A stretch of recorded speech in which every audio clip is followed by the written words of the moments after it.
Welcome in and thanks for joining today's stream elements. Is this working? I don't know.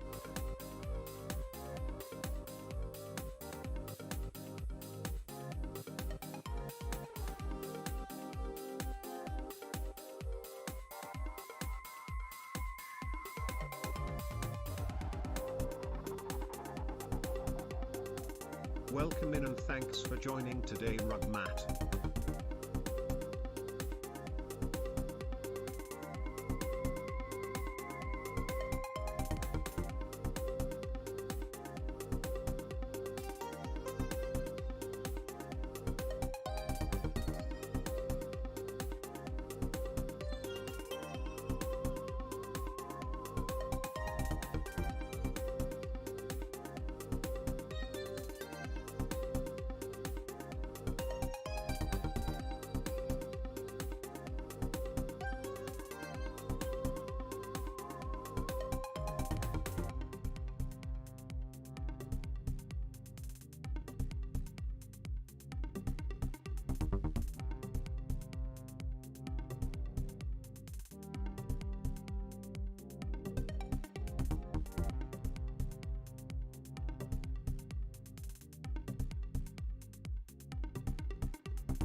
All right, so it's working on Twitch and regular YouTube, but the vertical stream is not going yet. So, oh, there it goes.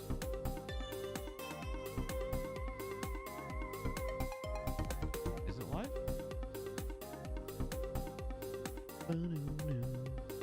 I don't see it on the channel. Live.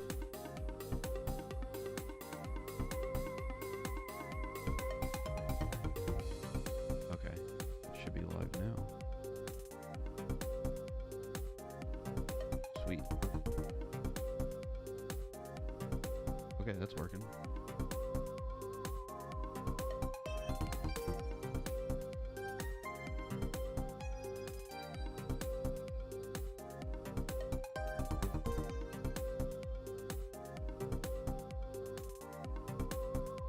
Oh, did it stop?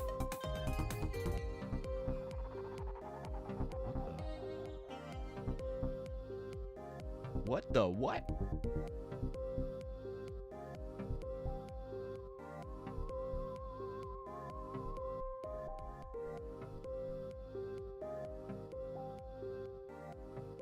I wonder if I need to change a different ingest server.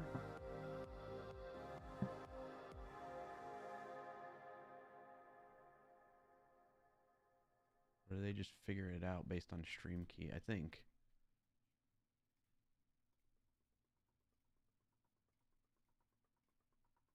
Okay. What's up, Frackberg and Rugmat? Good to see you both. Thank you for being here.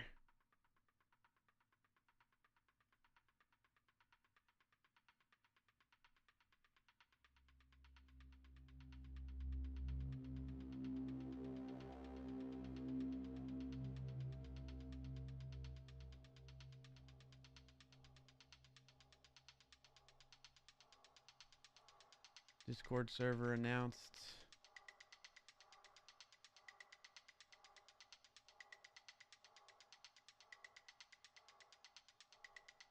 Rename this.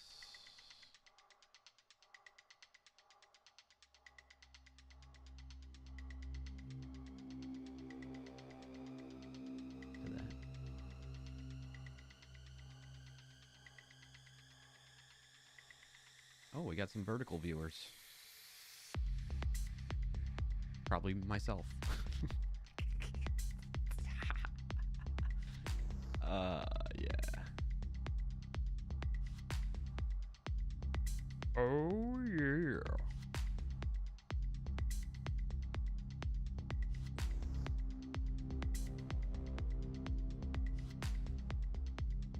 It's been a minute.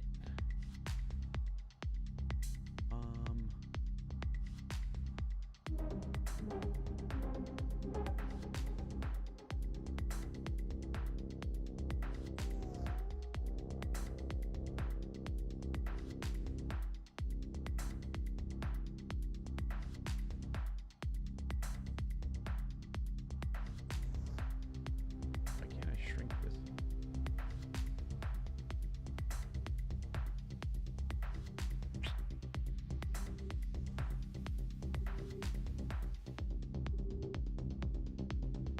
There we go. Do it! Do it. Just do it! Yesterday, you said tomorrow. 10. Just do it! Nice job, Rugmat. Make your dreams come true! Nothing is impossible! No, what are you waiting for? Do it! Just do it! Yes, you can!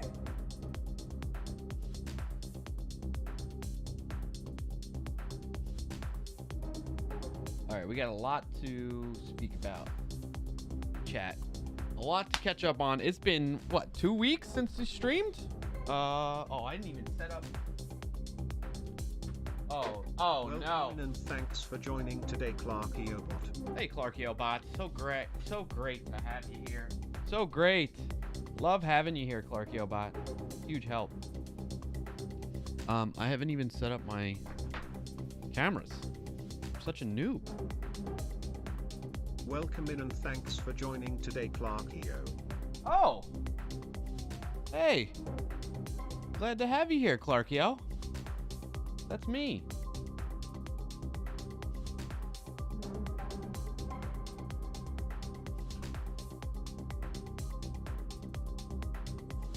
Win of the week already, Frackberg? Heck yeah, love to hear it. Love to see it. Keep them coming.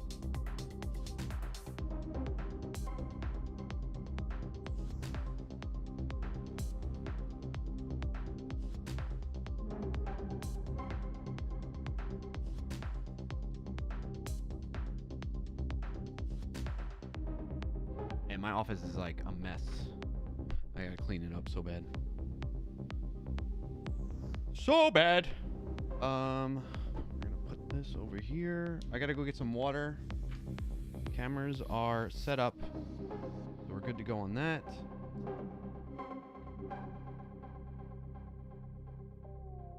Let me get water and then we'll do the dance.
All right, we ready to dance? I feel like we are. Welcome in and thanks for joining today Code with CM. Oh, I love to see it. Welcome in, Code with Sean, Frackberg, Rugmat. Good to see familiar names in the chat after so long of being away.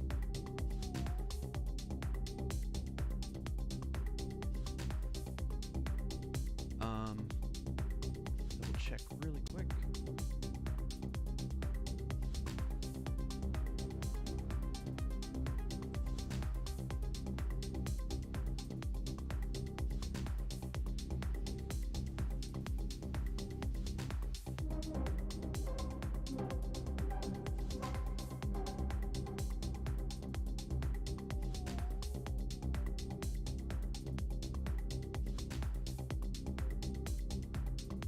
Welcome in and thanks for joining today Edward FPE 3.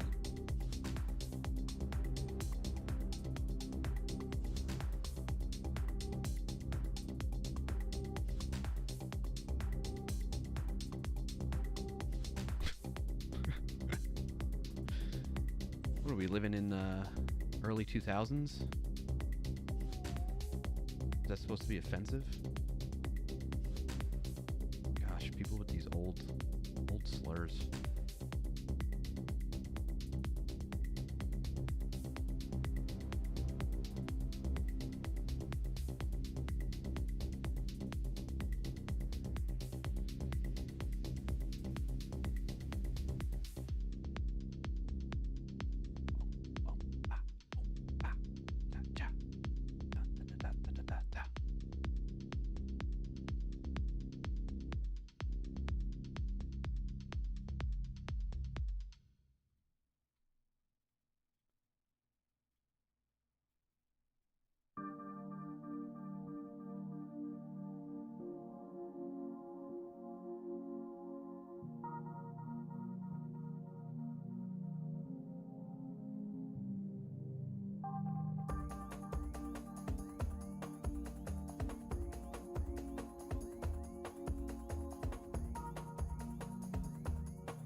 Child.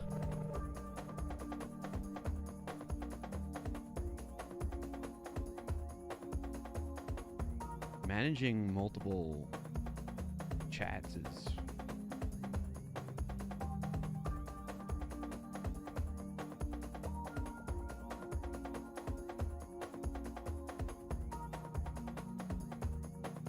that's funny. You can I don't know how YouTube, sorry, we're having a little bit of a delayed start. I'm checking cameras, but then also doing some moderation, and I don't see how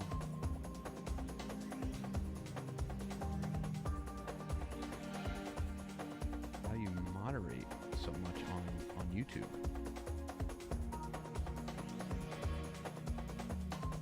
Just put user in timeout and then hide. So basically they just talk to themselves and no one sees their messages. I kind of like that. That's a great moderation tool. You just keep talking to yourself, buddy. You're basically calling yourself whatever you're gonna call in the chat there. Enjoy your alone time.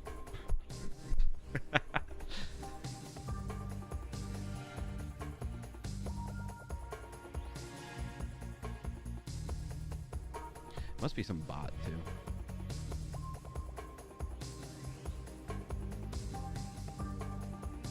Welcome in and thanks for joining today Susan 21. Oh wow, we're just getting hit with all the bot stuff today, huh?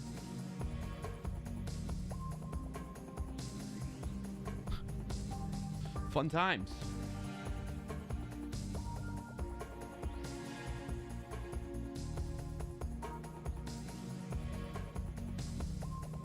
I got it. Actually, StreamerBot actually has great.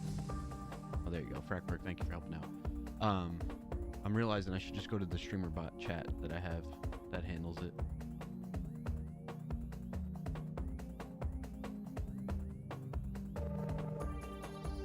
That's awesome.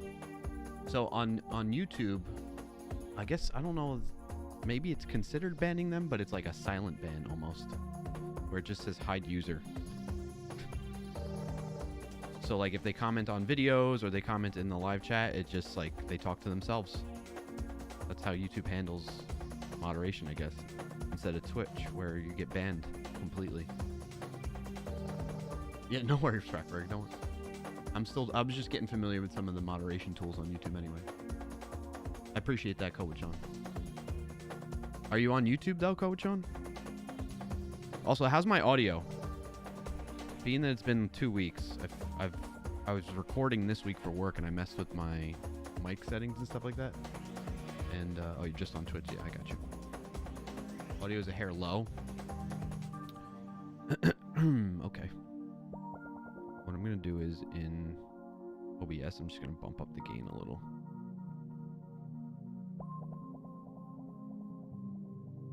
Check 1, 2, testing. Louder, louder, louder.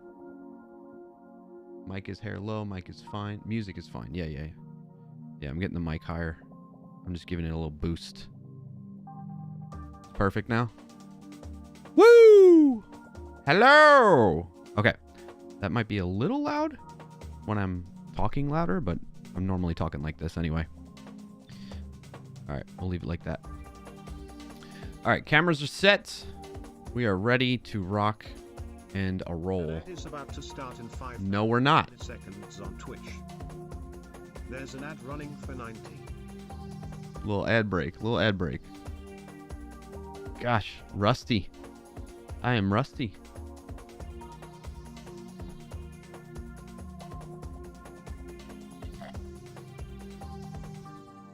And now you yell, yeah. Well, I gotta test the peak. You know, Kowachon? Gotta test peaking.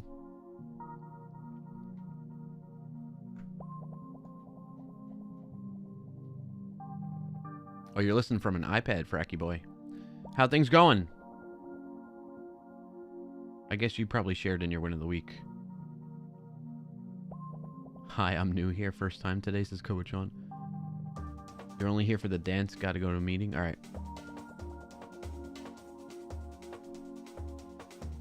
38 seconds, then we'll do the dance. And we're doing the manuals switching.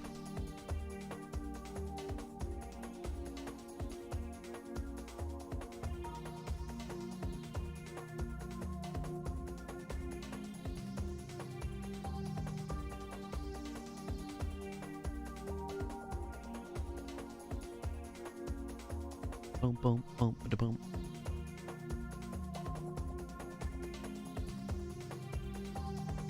Four, 3, 2, 1. Music is low. For me. Oh! Let's see how this goes.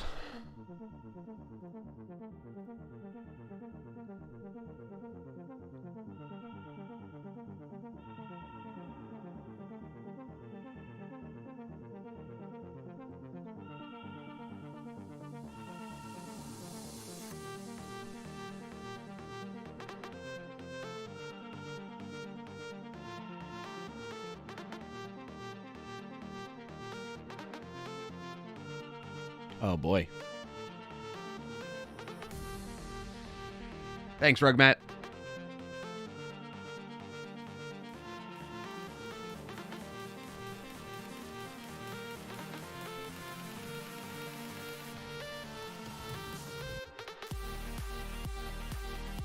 Oh. The GoPro turned off. Turn back on.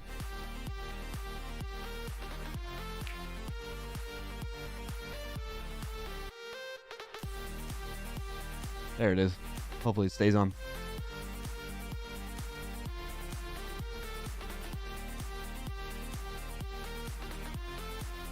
GoPro now, no GoPro.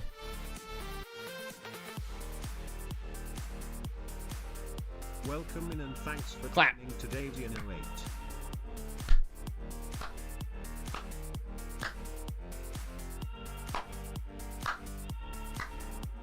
Awkward stairs.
Welcome in and thanks for joining today, Cheese.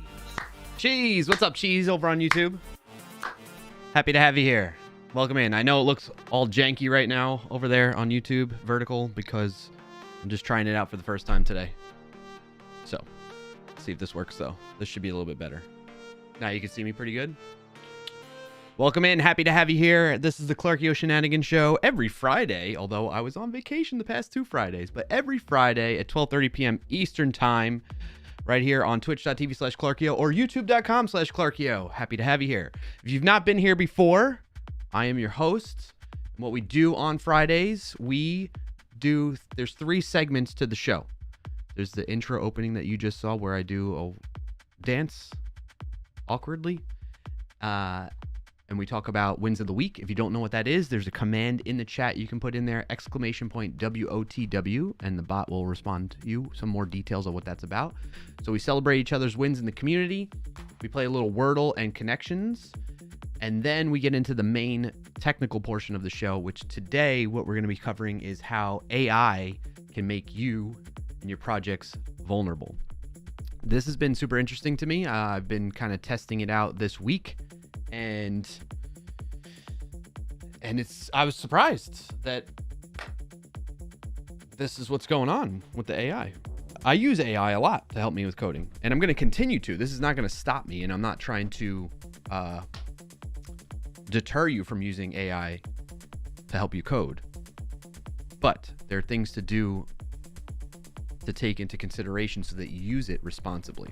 So, that said, let's start the show with wins of the week. I saw some folks sharing in the chat, also some greetings too. So, Cheese over on YouTube, appreciate you being there and also doing the win of the week command, checking that out. Cheese says, I'm good, man. What about you? I'm doing good as well. Thank you for asking. Code with Sean's in the chat. Frackberg's here. Rugmat, Sean0708. Just kidding. I say 7 because you put 7 Fridays in a row in sickness or in health. Thank you for the 7 stream streak, John. That's freaking awesome, man. Appreciate that. Who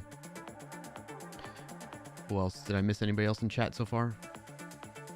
We got a bunch of wins of the week queued up already. I have a lot to catch you all up on since I was gone, so the intro is gonna, or the opening segment is gonna be a little bit longer than usual, I would say this time. I think I've caught up with everybody so far. Oh, and Roy Lisi. Oh, no, that's from last stream. Roy Lisi was last stream. Yeah. Okay. All right. First win of the week I saw was from Frackberg. Win of the week number 1. Frackberg rode 160.72 miles across your state 2 weeks ago. That is freaking awesome. Congrats. Round of applause in chat. Thanks for joining today, Clarky. Well done, Frackberg. Thank you for sharing that win of the week, and congrats on that.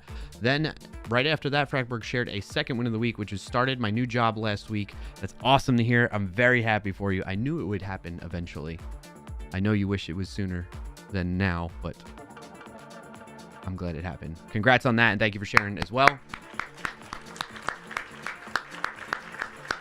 My new old job. Oh, so you went back to the previous job, basically? They finally had something open up? How are things going? You fit right back in? Fastest onboarding ever? Yeah. I could see that. I could see that being the case. Very, very cool to hear. Thank you for sharing again. Coach, on your message from earlier. Hi, I'm new here, first time today. Welcome back.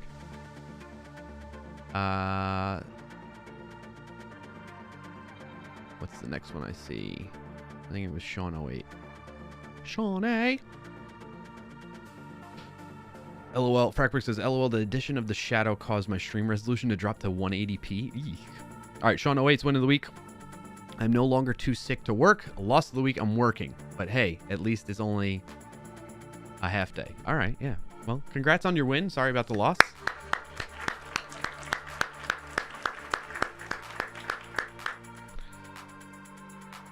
Thank you for sharing, Sean.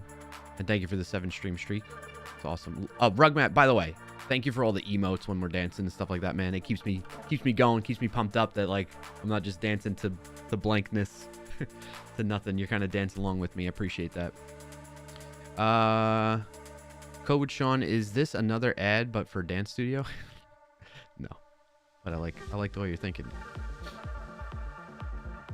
Frackberg says, didn't you get engaged in there too, Sean? He did. So the proposal was over the weekend. Yeah.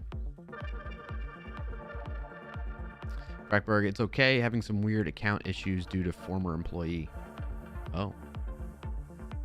Okay. All right. If you got more wins of the week, drop them in the chat. Feel free to participate with us. We'll share. It doesn't have to be anything big. It could be small stuff. Like I've talked about my wins where I'm like, I can't think of one. And then I'm like, I had a peanut butter and jelly sandwich today. That's great. Or you had ice cream. I don't know.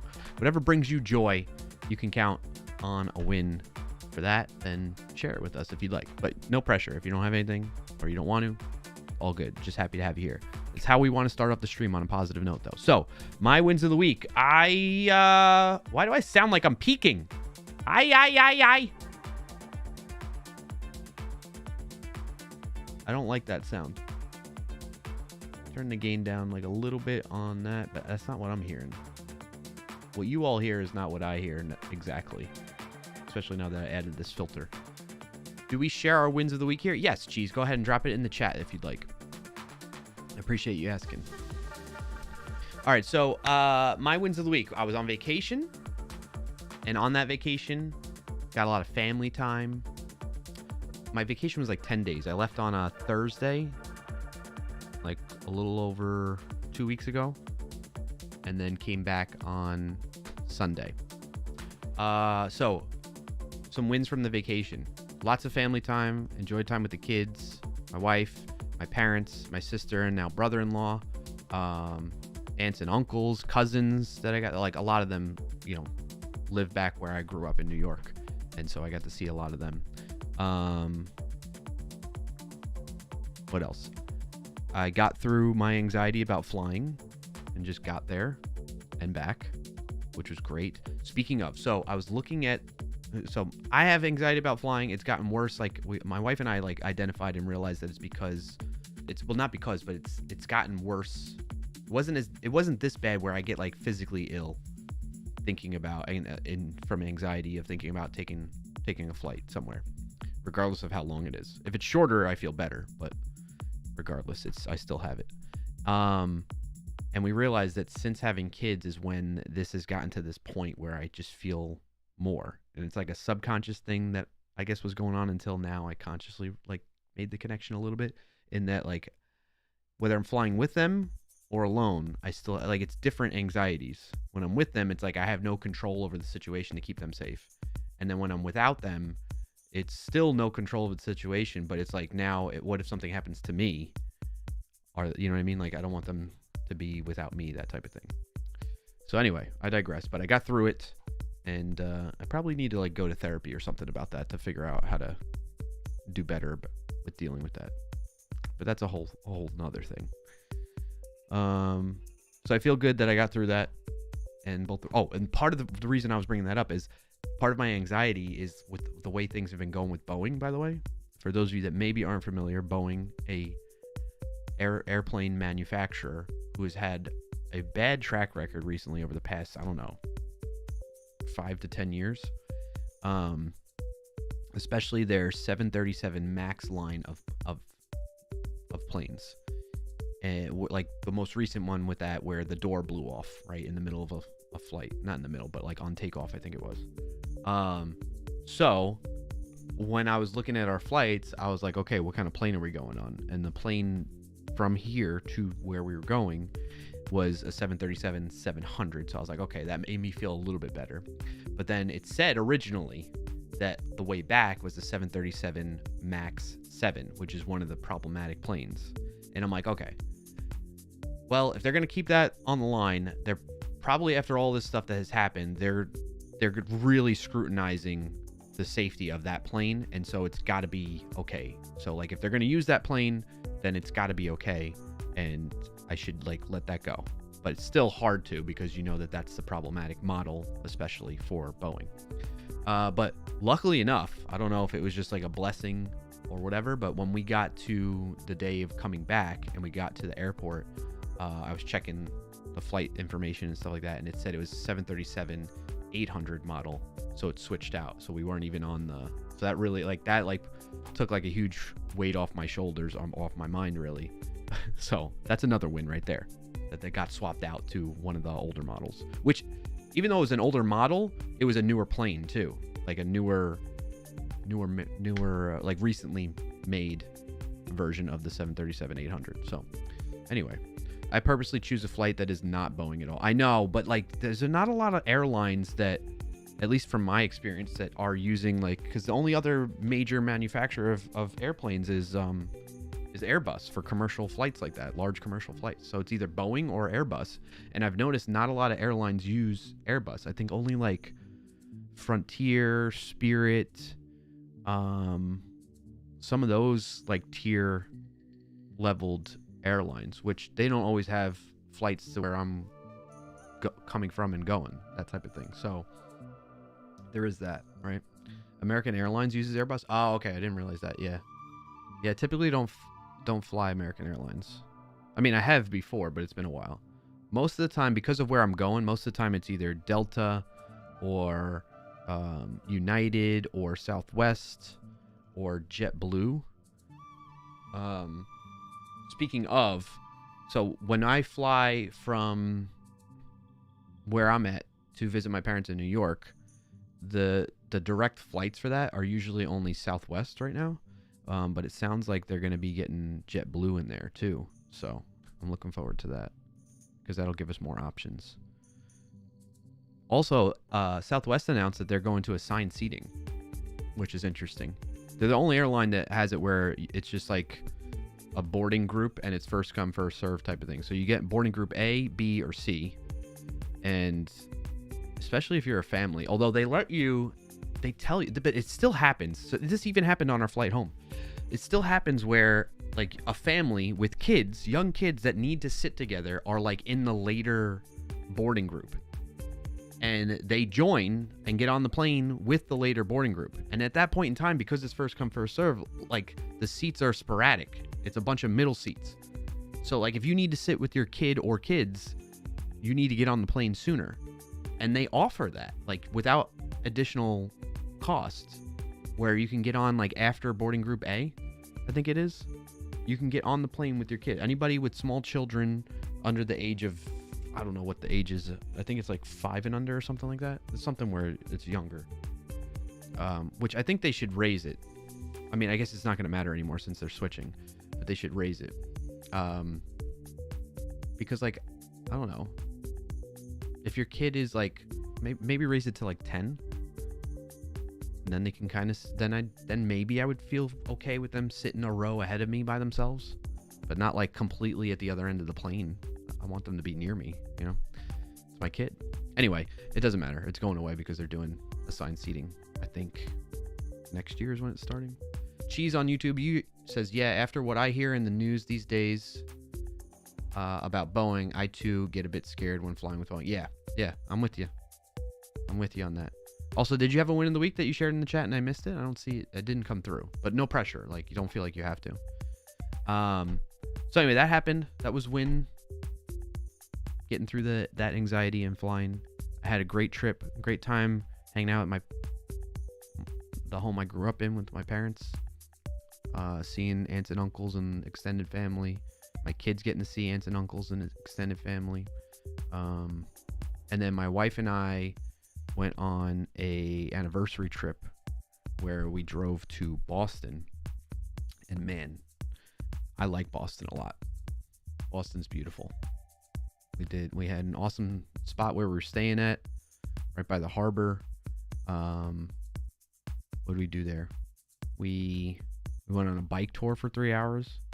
I say that because 3 hours is kind of long, but it was nice because you take breaks in between.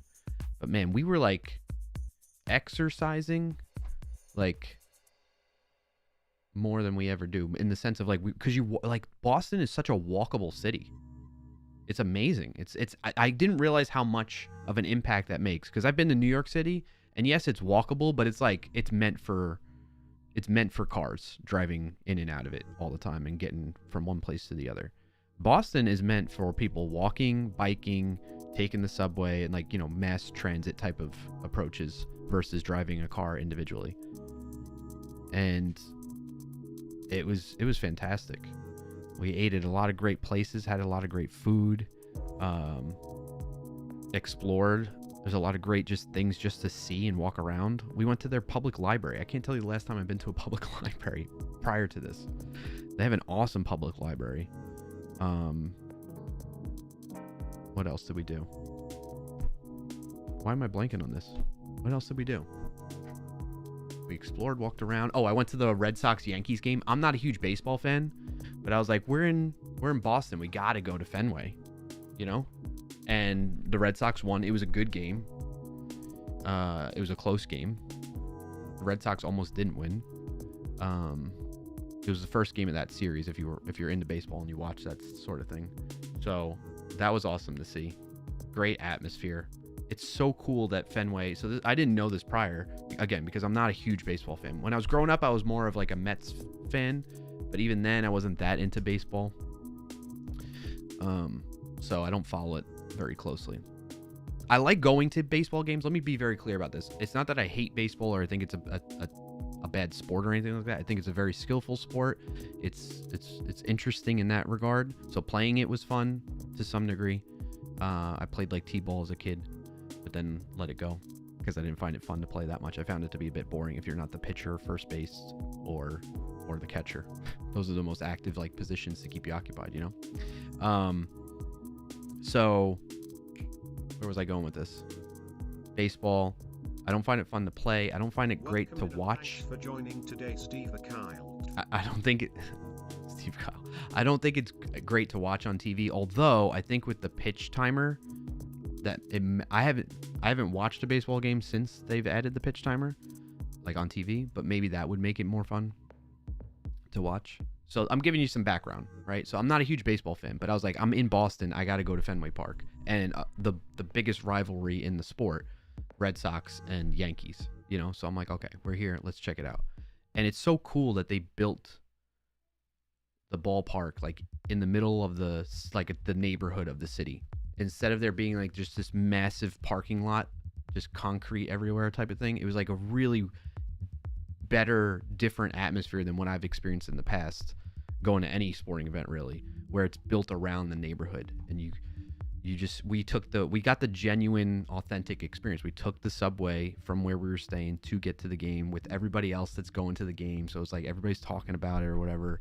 It was really fun, cool experience. Practice says Clarkio hates baseball, confirmed. I don't hate it. I just don't find it I don't like it as much as I do other sports. It's pretty low on the list in terms of like my interest and like of it. But again, I don't think it's a bad sport.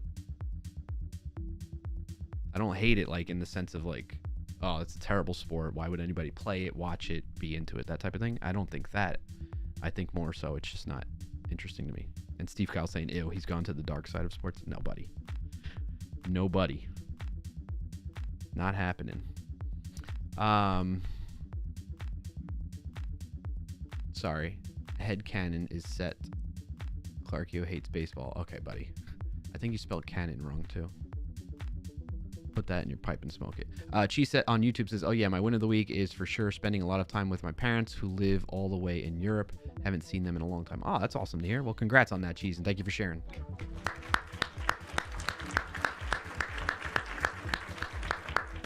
Appreciate you being here.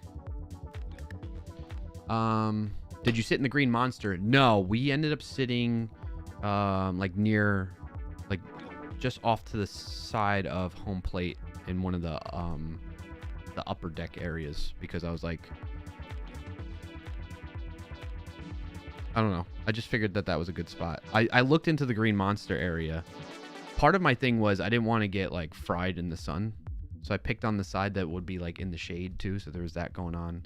I asked a lot of people that are friends or past coworkers, stuff like that, because a lot of people that work at Sneak, we have a headquarters in Boston too. So I was reaching out to them saying, hey, I'm planning on going to the game. Where should I sit type of thing. So it was a lot of advice from those folks too, guiding me on that decision. So, but the Green Monster was cool. Like looking at it.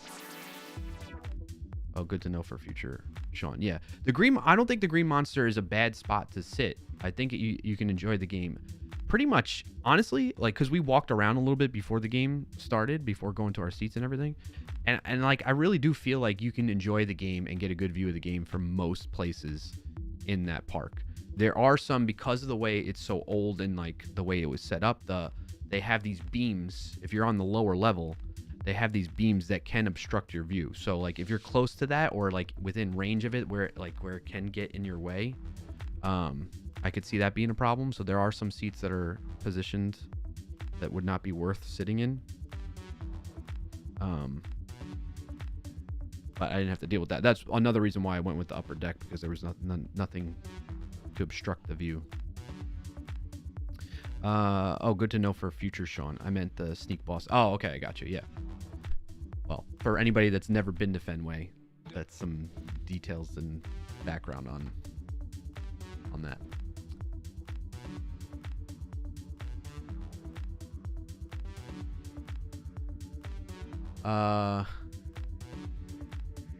Crackwork says, buried the lead there, sir. Happy anniversary. Thank you.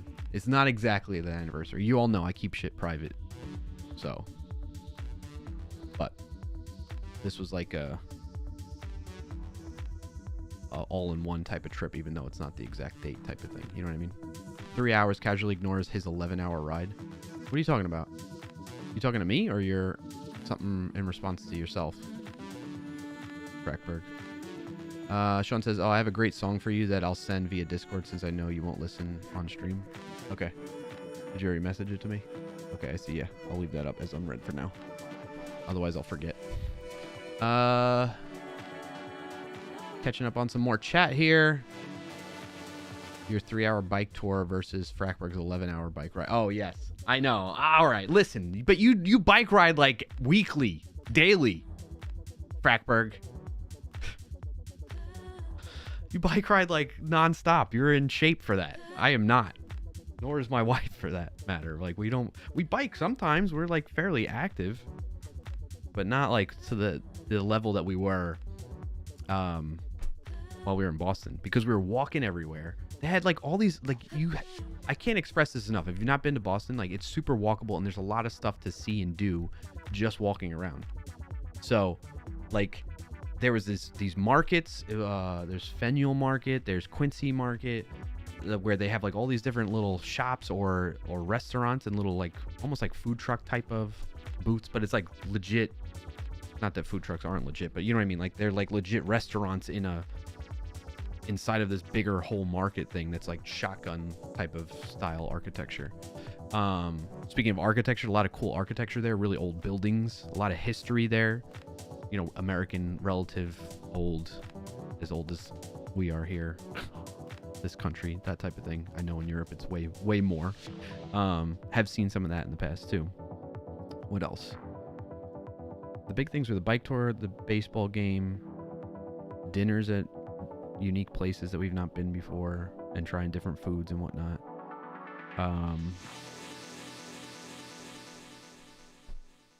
We didn't go out on the water at all. Isn't St. Augustine older? Maybe, probably. I don't know. Older than Boston? Sure. I don't know for sure either way. But Boston's got a lot of history. I've been to St. Augustine's too. I think, what was it? The first time was like a couple years ago, I want to say. Oddly enough.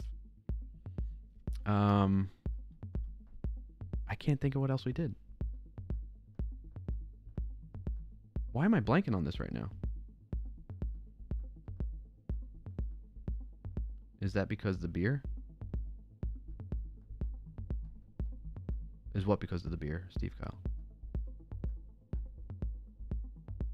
Listening to the pronunciation kills me a little. It's pronounced Quincy. Is it really, Sean? Wait, Sean, you're on the West Coast. You're really? Oh, not remembering? Is it because of the beer? Like, you think I've been drinking beer, Steve Kyle? I kind of actually, speaking of that, Steve Kyle, since you and I have that history of like chasing craft beers. Oh, while in Boston. Oh, that's not why we went, but yeah. Oh, why I forget. No, no. Okay, I'm making wow brain catch up brain. I see what you're saying, Steve Kyle. We didn't go to this. I've heard things about the Sam Adams Brewery. Just thinking of one brewery in Boston. Speaking of beer, I know. I hear you. Jeez is right, Steve Kyle. I've heard of friends that have gone to Boston and checked out the Sam Adams brewery, which is like kind of out of the way. And they were like, it was not a big deal. And I'm like, you know, we've been to a lot of breweries before, and I've gotten tours and stuff like that. The ones, like, the one thing that would interest me, but it sounds like this is not the case, is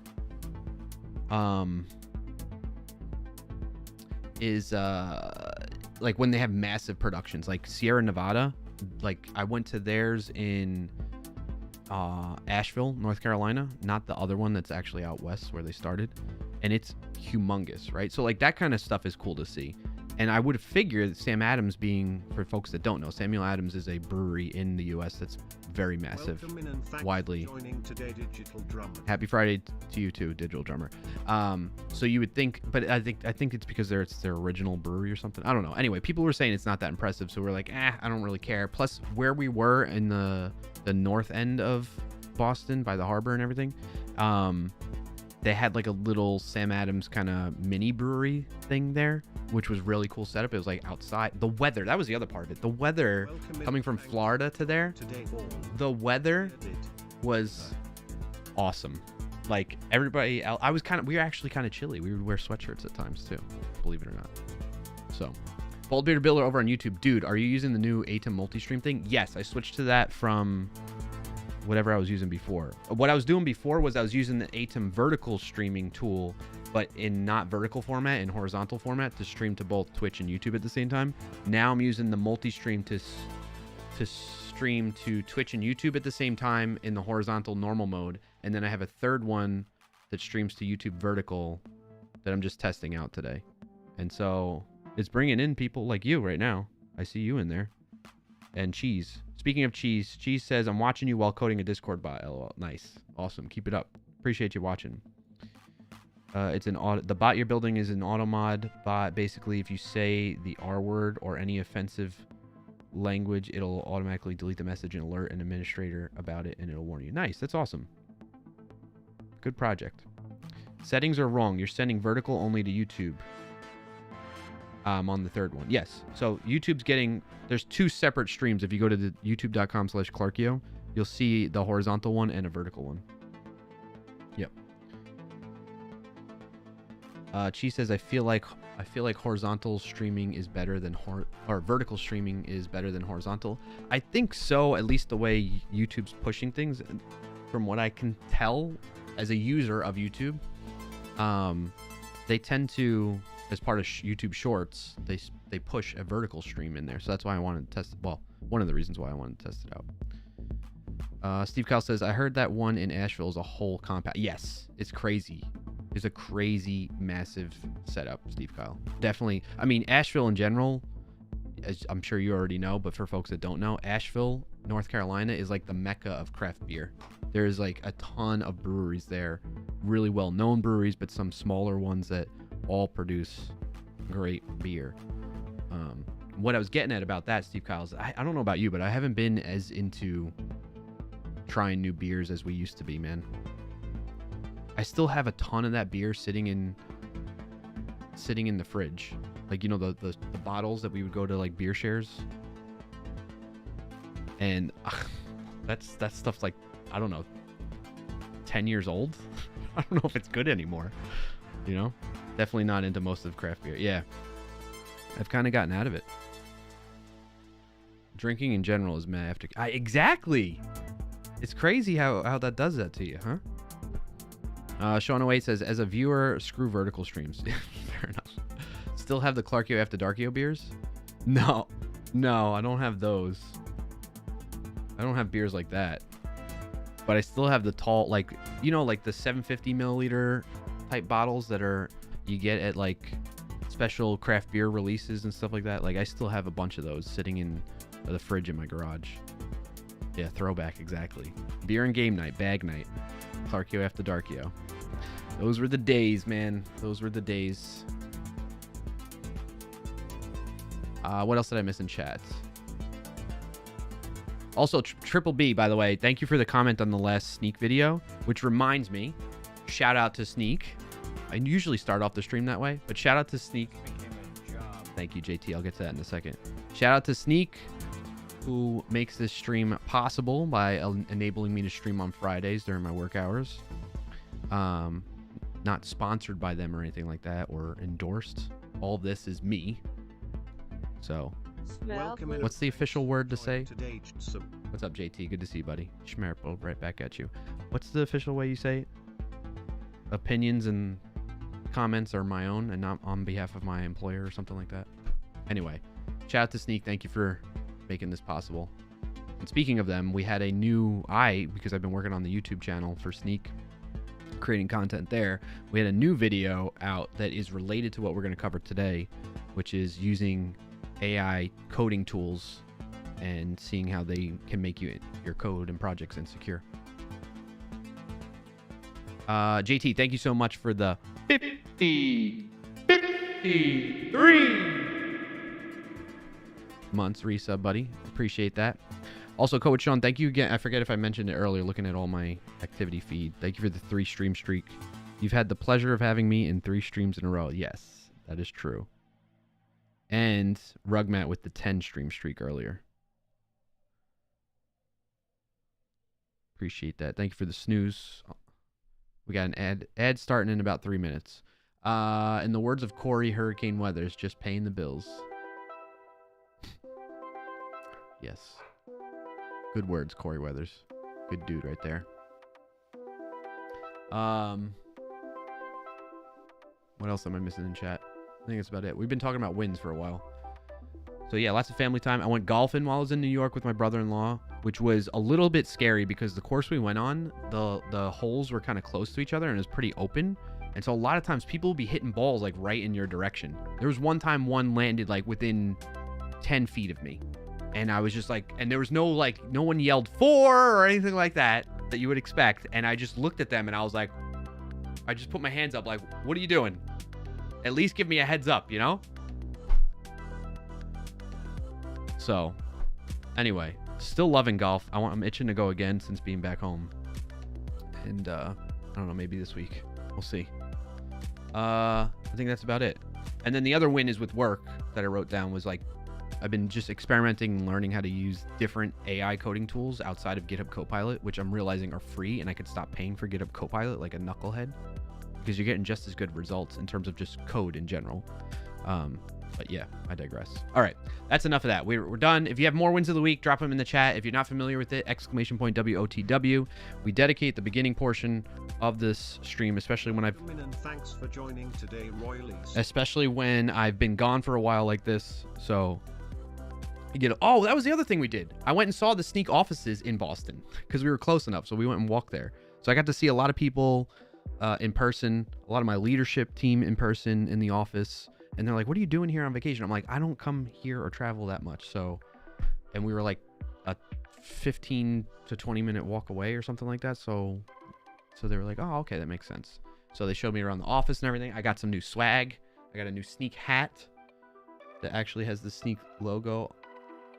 Well, the name on the back, and then our newer like logo styling thing that they did with the merch. It's really nice. I like it. And I'm wearing them in the videos now. So there you have it. I got more swag. I love swag. Also, I got this. The Sick Pick shirt from Syntax. I didn't really like their other one. The race car, NASCAR one. That's something where I'm like, NASCAR is pretty, I don't know. I'm gonna probably annoy some people, but I think NASCAR is kind of a silly sport. I think it takes skill to do that driving, but I think it's a silly sport to get into and find entertaining. I just personally struggle with that. I just don't see it. I'm glad your leadership yelled at you for showing up at the office on your vacation. I know, me too. But the funny thing is that the same leadership that was saying, the folks, was it the same person? Anyway, in the same moment though, like while I was there, someone said that, and then someone else started talking to me about work. And it was really quick and brief. It was fine. It was not a big deal, but it was funny. They were like, oh, you're here? We were just talking about the videos and stuff. So let's talk to you about it. And then my wife's with me and I'm like, all right, we need to get going. She doesn't want to sit here listening to me talk about work. in the office. So yeah, that was cool. That was the other thing I was blanking on. All right, I digress. I'm done. That's my wins of the weeks. If you all have more wins of the weeks, feel free to drop them in the chat. They are welcome. So next up we have Wordle. Let's see if this all works. Oh wow, that's an interesting transition view on vertical. This is what I was looking at, by the way. I take some notes here, and we're gonna be getting into the technical portion shortly of why AI definitely ain't taking hors d'oeuvres. Roy Lacey, good to see you. Welcome in. Sounds exciting. It is. It was exciting. It was a good trip. It was a good trip. Overall, very refreshing, but also exhausting at the same time because our flights going there and coming back were at like 6 o'clock in the morning. So we were waking up really freaking early in the morning with 2 young kids, traveling to the airport, getting through security, all that jazz. And that was a little tough. That was a little stressful and challenging, but we got through it. All right, so we're going to do Wordle and connections now. If you're not familiar with this, I play Wordle on stream, and the idea, if I can bring it over real quick, if you join the Discord, speaking of, ! Discord, if you'd like to join up there and be part of the community, you can do so. But I get it. Like, if you got enough Discord servers, you don't want to add more to it, totally fine. I do my best, though, on there to keep notifications to a minimum. You get to choose and opt into notifications, that type of thing. No one's doing here at everyone. But in any case, the Wordle situation is we're having a competition. It's tied right now. Okay? 13-13. Chat versus Clarkio. Last updated July 12th. Okay? And the idea is if I guess the word in 3 or less guesses, I get a point. If it takes me 4, 5, or 6 guesses, you all get a point. If I fail completely, apparently you get 3 points. So that's the situation. That's what's happening. Cheese says, is it me or is the text above your head blurry? I don't know. Let me switch to horizontal. Well, I mean, I tried. Yeah, keep giving me feedback like that on the vertical stream. What I do, though, is I have this capability of zooming in, which is both for horizontal and vertical. And as long as I keep it center, that should be legible to you on the vertical stream. So let me know, Cheese or Triple B over there. Roy Lacey's win of the week. Finished a bunch of tasks that thought would take 2 weeks in 2 days. So I am very, very happy and still had time to catch you. That's awesome to hear. Congrats on that. Thank you for sharing.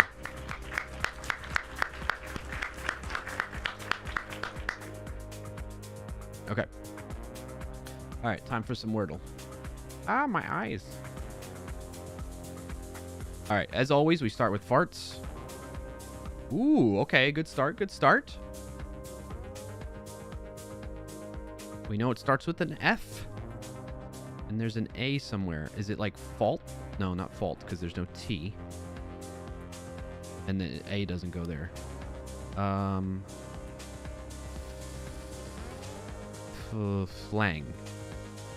Flang.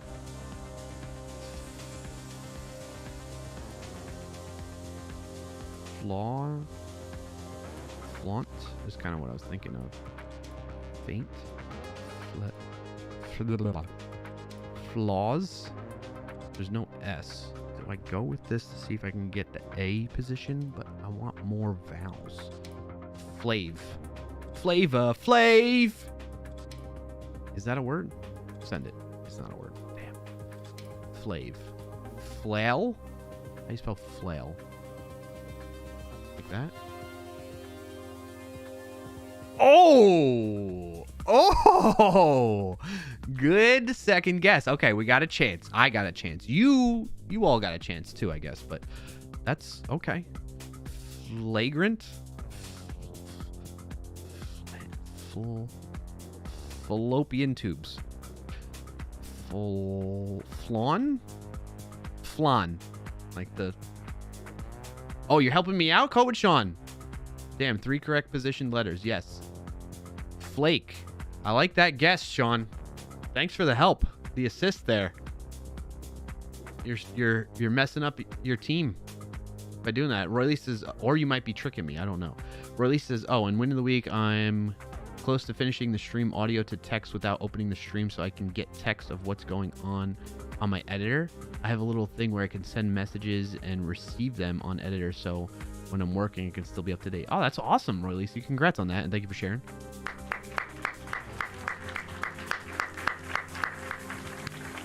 Coach Sean says, oh, should I not? Don't. Rugmat's calling you out. Are you Team Clarky or Team Chat? Yeah, so Coach Sean, it's me. To start in 5 Oh, we'll pause for a second. seconds on Twitch. Pause for a second. Pause for a second. Unless you're watching on YouTube. For 90. If you're watching on YouTube, you don't get ads. Or I mean, I shouldn't say YouTube because then Twitch is probably gonna, I don't know what they're gonna do.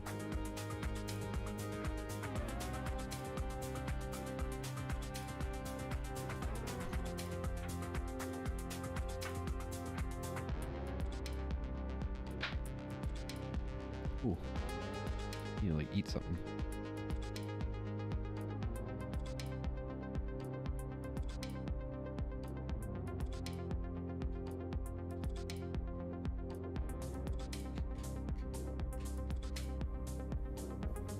Welcome in and thanks for joining today, Rugmat. Hey, Rugmat, over on YouTube. All right. Ads on Twitch should be done in 30-ish seconds or so.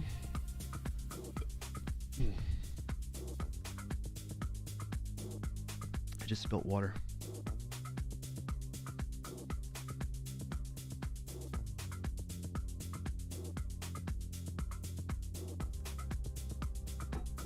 We'll stay quiet until words on stream. I mean, I don't mind you helping me out, Coach John.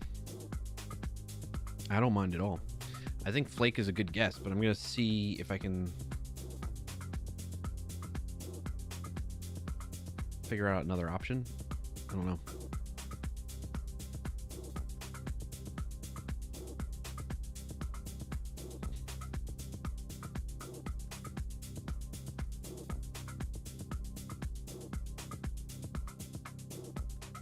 Yeah, I don't know if zoom in's better on vertical.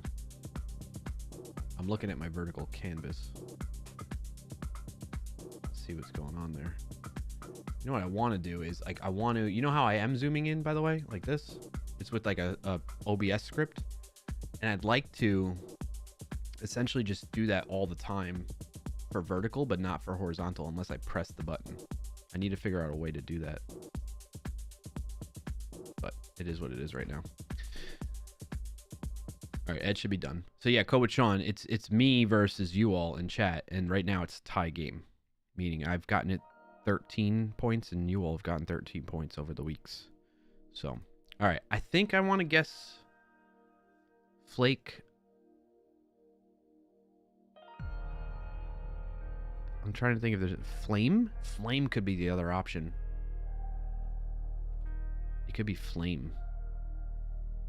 I'm going to kick myself if it's Flake, though, and I don't guess that first.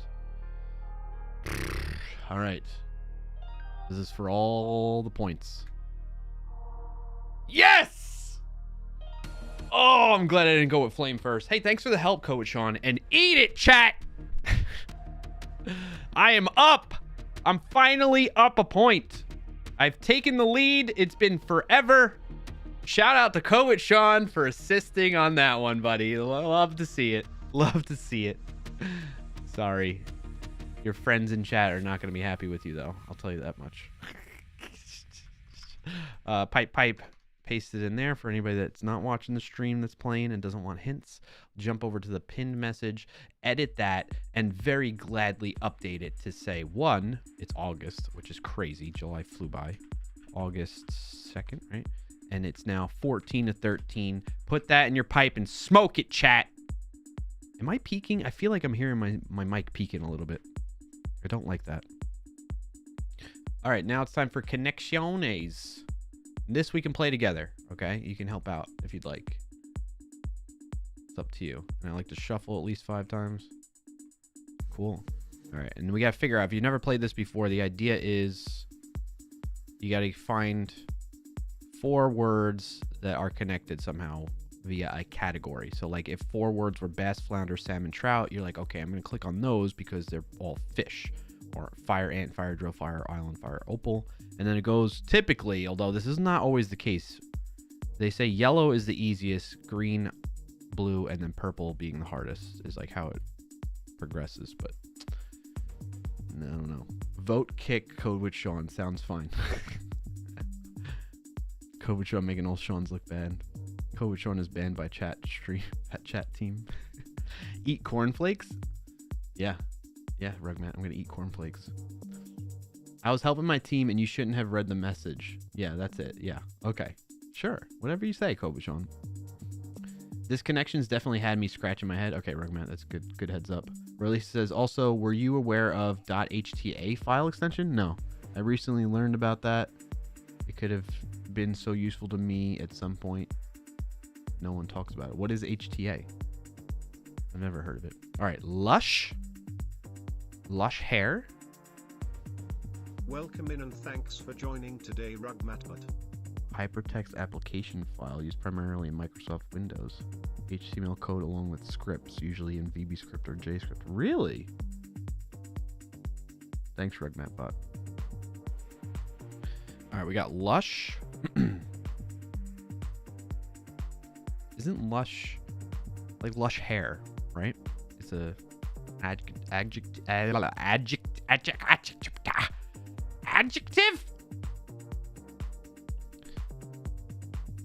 But it could be like, what's a lush? Like if you get drunk, right? You're a lush. Double click application made with HTML essentially. Okay, Roy Lacey. Windows has a runner opens real window with that HTML. Okay, interesting. Scratch. Possessive, direct, present, try. Try, sample. Them hair in front looks so luscious. Yes. Oh, wait. Oh, luscious is spelled L-U-S-C, right? Essentially electron before there was electron by the sounds of it. Yeah. JT has a suggestion on this. JT says spin, mix, sample, something to do with music or DJing. Oh, okay. And scratch, right? You scratch. Yeah, that's probably it.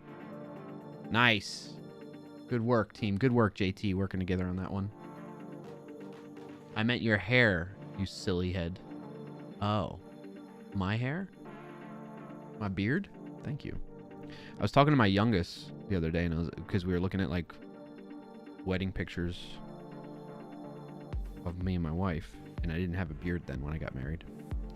And she was like, "Where'd your beard go?" And I'm like, "I didn't have one." I said, "Do you want me to get rid of my beard?" And she goes, "No." I was like, "What if I wanted to?" "No." It's like, okay, I won't do that.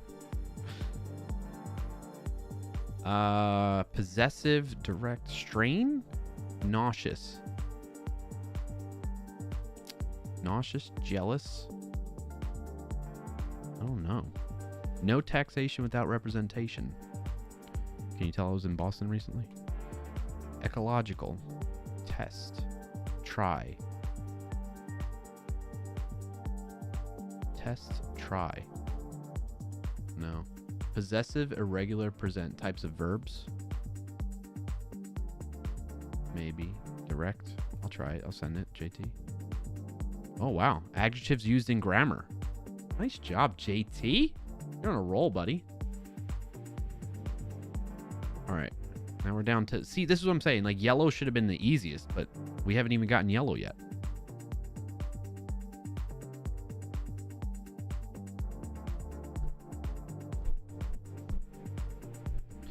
I think these kind of go together. Something's straining, something's testing you, something's taxing you, something's trying you. I think those go together. Yep, I was right. Stretch as one's patience. Okay. All right, what do we think this is? Lush, nauseous, ecological, and jealous. You can strain something when testing it? Yeah. Lush, nauseous, ecological, and jealous. What could be the category of that? Hell if I know. Yeah, same, Sean.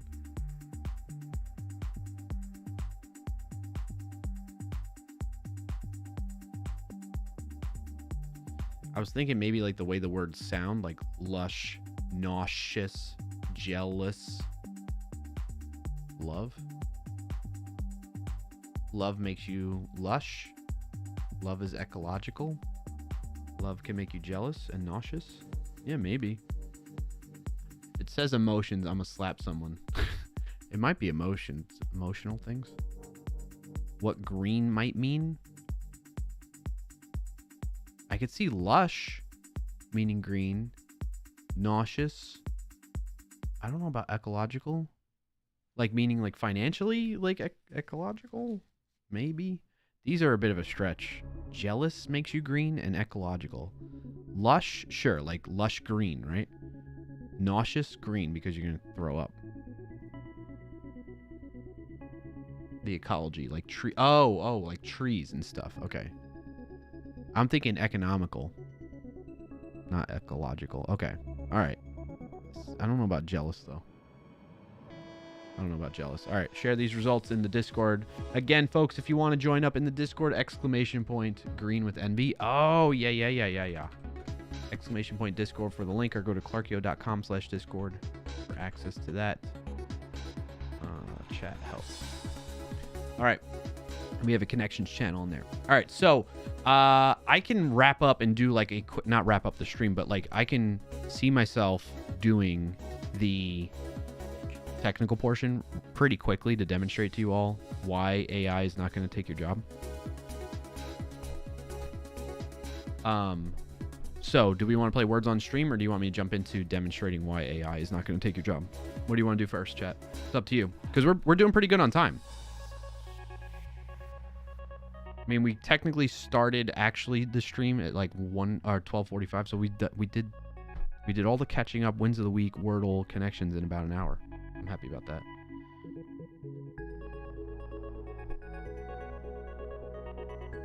There are 3 R's in the word strawberry. Oh, silly GPT. You were supposed to get it wrong. Oh, really? Here, let me demonstrate. Yeah. Why, does it normally say it's got a different number of R's in strawberry?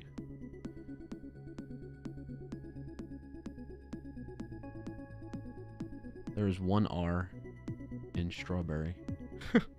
There we go. How does it think there's only 1 R in strawberry? Which model are you using for this bot, Rugmat? Is it OpenAI?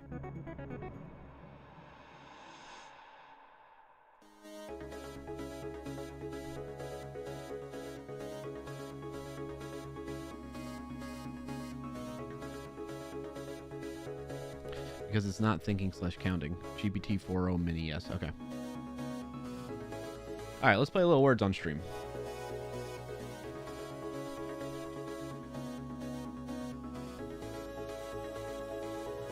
I'll get the mirror link. Is May here today? Or is May missing the stream? No way, May's missing stream. May is probably on like a huge streak. Did the Discord notification go off? Because that's usually how May gets in here. Yeah, it went off. Showing you why AI can't take your job.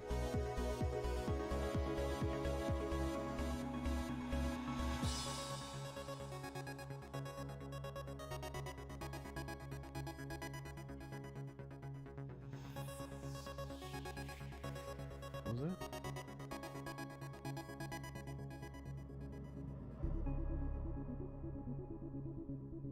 Oh. I got a notification from Twitch. I was like, what is this? It said featured clips permission changes. I was like, oh, I didn't do anything. But it looks like CM Griffin granted me permissions to feature clips on their channel. Okay, that's cool. Thanks, Chris. Appreciate you trusting me with that. Did I drop the mirror link? Yes. All right, that's my cue to get a shower / brush my teeth and such. All right, Sean. Enjoy all that. 20 streak, Royalisi. Jerb. Today, 21. I wonder, Rugmat, does your GPT keep history of what you ask it? Say, I ask it to always put the time in front of it. Will it forever do that? Oh, maybe. Let me switch sides here.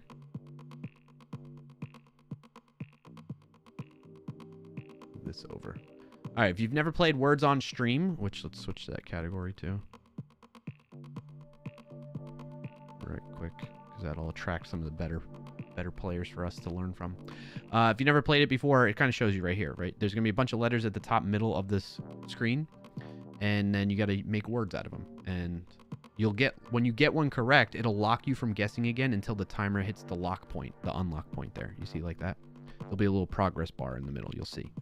And then you can guess again. So if you have other ideas though, while you're locked, you can send those into the chat and tell people, like, try this one. I gotta put more context in each message. May has streak of 20. Oh, okay. I got you.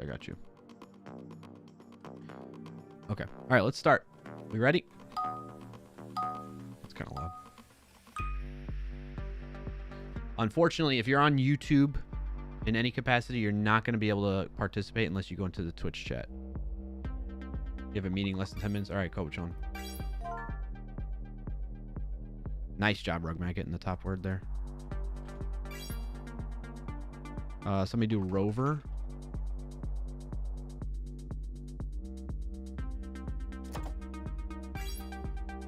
Rover. Viewer. Nice, I got that one.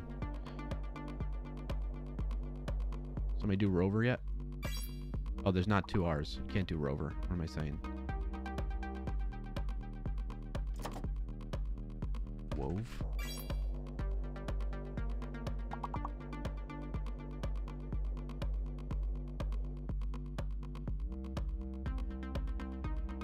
Revive.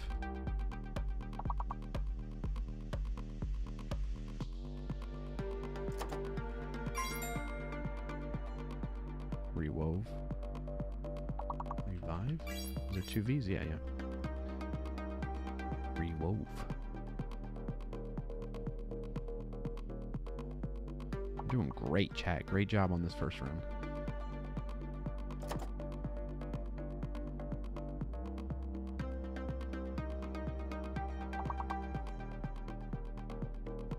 Veer.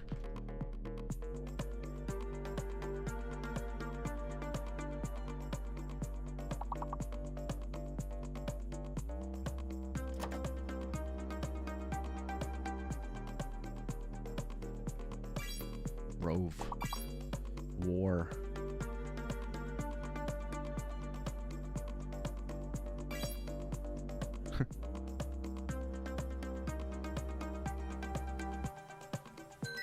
Nice job, chat.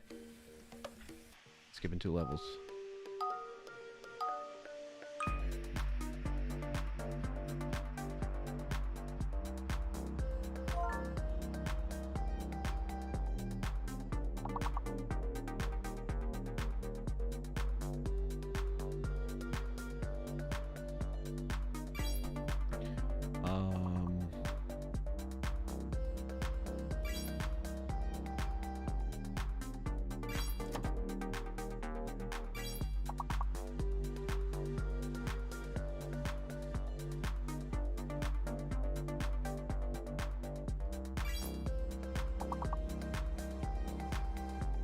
I just did that one, Coach on. Oh, earn.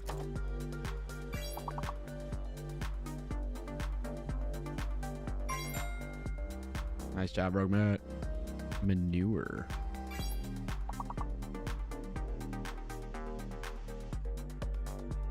Oh, I'm still locked.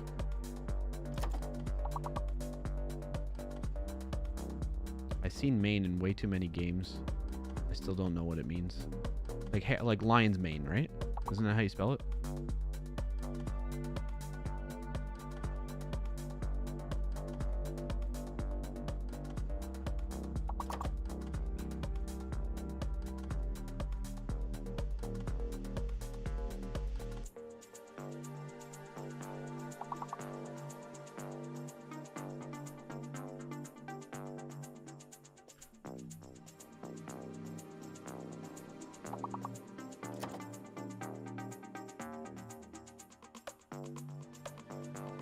Emu? Amen.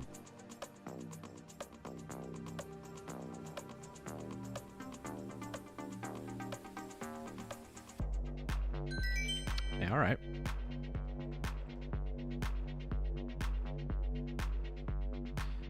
All right, good job, Coach Sean, Roy Lisi, Rugmat Bot. Rugmat Bot got a word? Why did they need a name for that? Remain. Yeah. Dang, Rug Matt. So we do cuff.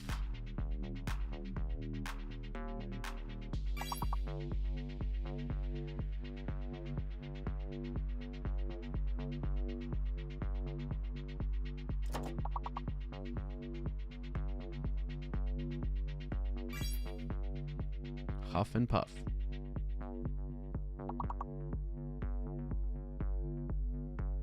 Chuff?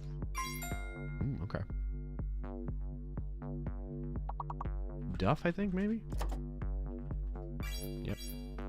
Chaff.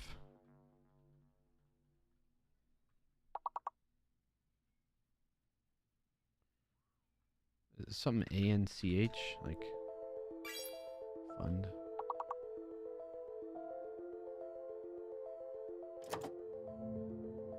Fawn? Fawn. Damn, I've never seen one of these games having more letters than the biggest word.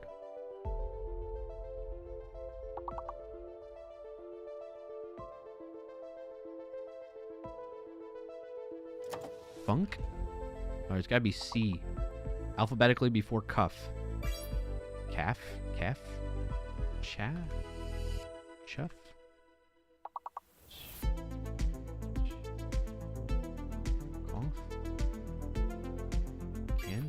Chad.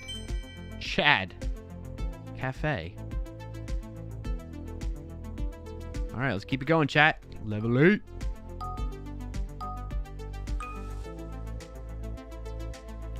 Bagel. There's a fake letter there. Huh? Bear. Care.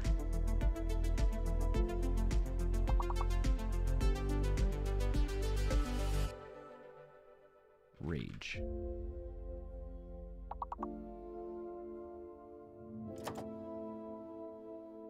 Rice. Oh, you got me. Oh, I had an extra C in there. Nice job, Roy Lacey. Okay, we know rice is in there. R-I-C-E. What's the fake letter? This music's intense for this moment. Welcome in and thanks for joining today, Colfon 105. What's up, Colfon?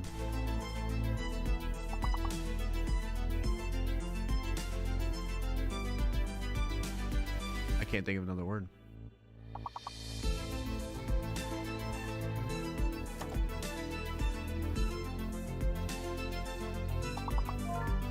Iceberg. Well done, Rugmat. Berg? Wow, Riley C beat me to it again. Rice. Beer. Grice. Grice.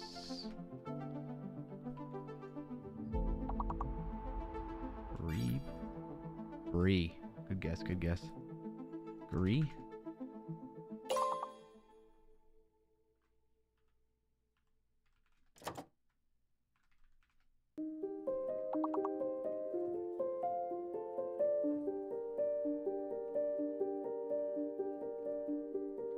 Icy? Oh no.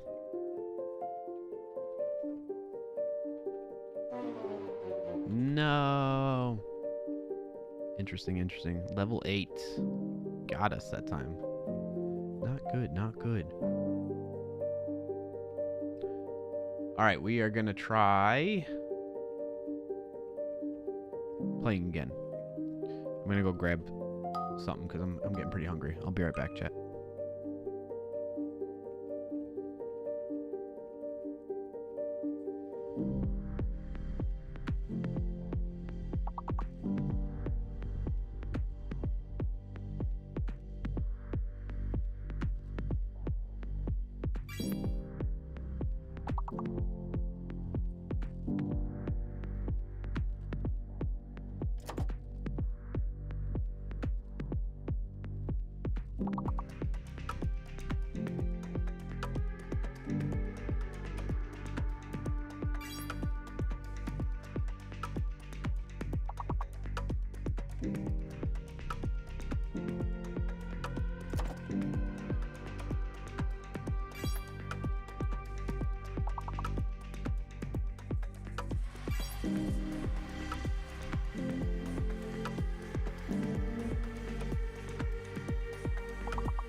Welcome in and thanks for joining today. I too vote.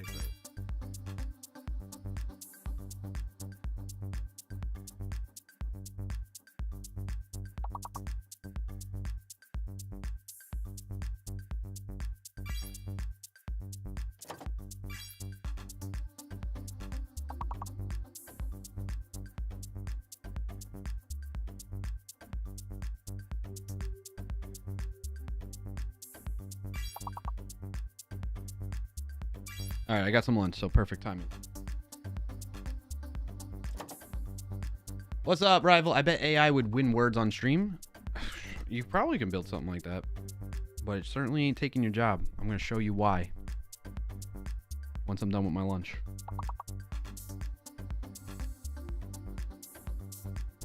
It's good to see you, though, buddy. How you been? What's new, Rival? You got a win in the week? How's the fam doing?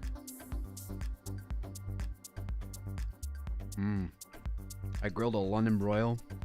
I'm having leftovers. I grilled a London broil for dinner last night, and I'm having leftovers of it for lunch.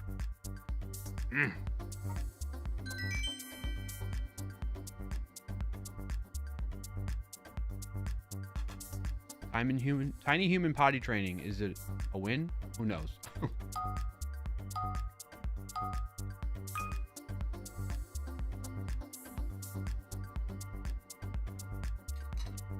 You'll get through it.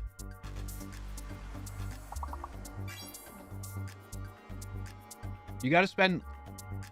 Well, I mean, you do whatever you want. You didn't ask for advice, but what we did is we just had them no diaper for a whole weekend while we were home and we had no plans. And we just kept working on it.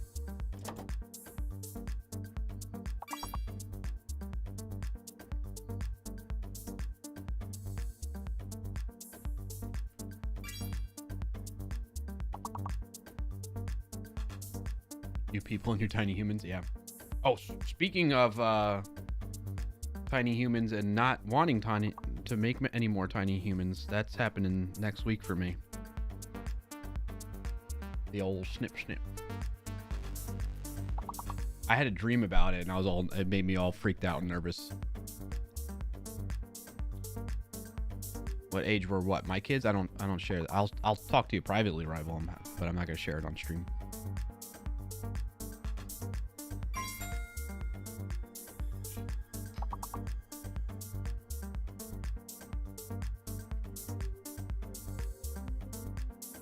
An ad is about to start in 5,000 milliseconds on Twitch. There's an ad running for 90.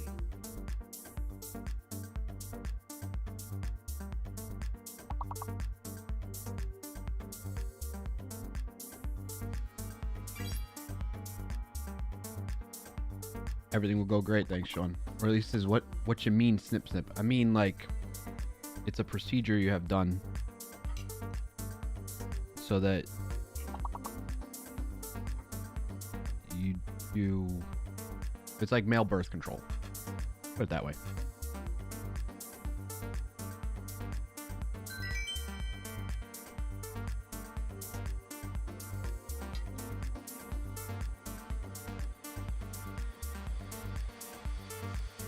Yeah. That's the plan. That is the plan, Roy Lacey.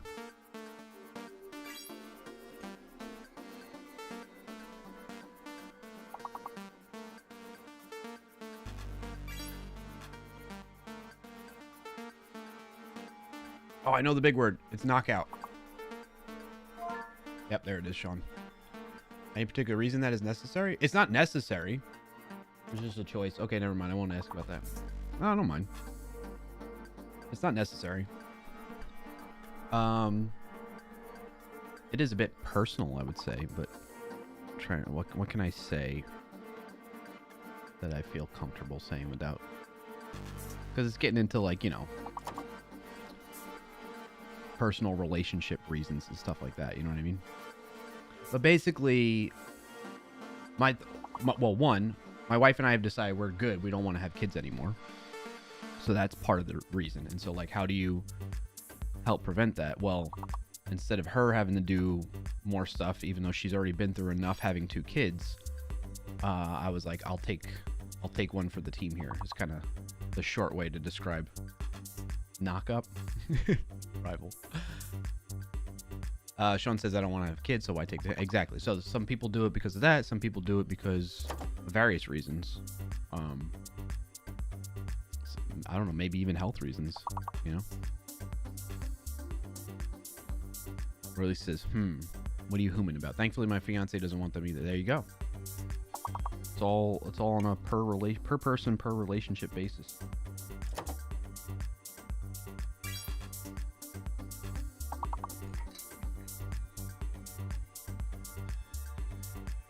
Yeah, you just drop answers in the chat. Rival. Use the letters on the screen, and then yeah, anyone in chat can play. Oh, we lost. Well, we're gonna play again. I'm not done with lunch anyway. Man, I think that's the worst we've ever done. Has that been the worst? I think we've lost on level 4 before, right?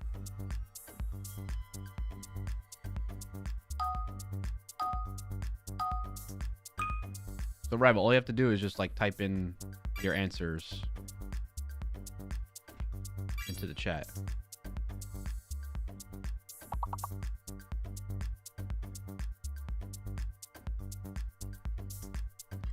Or can you play the game that Sean made? Is that what you mean? Okay, I got your Rival.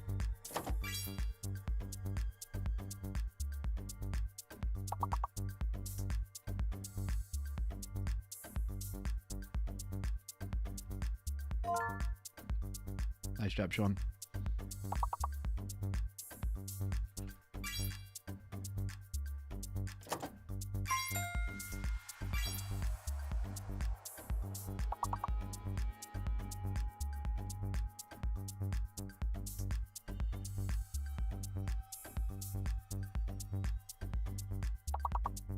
Yeah, I do.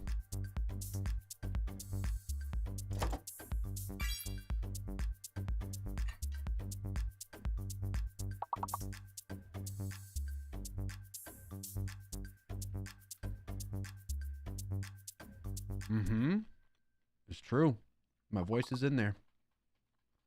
Do we still have, I think I might still have that video, Sean. I can show it to Rival.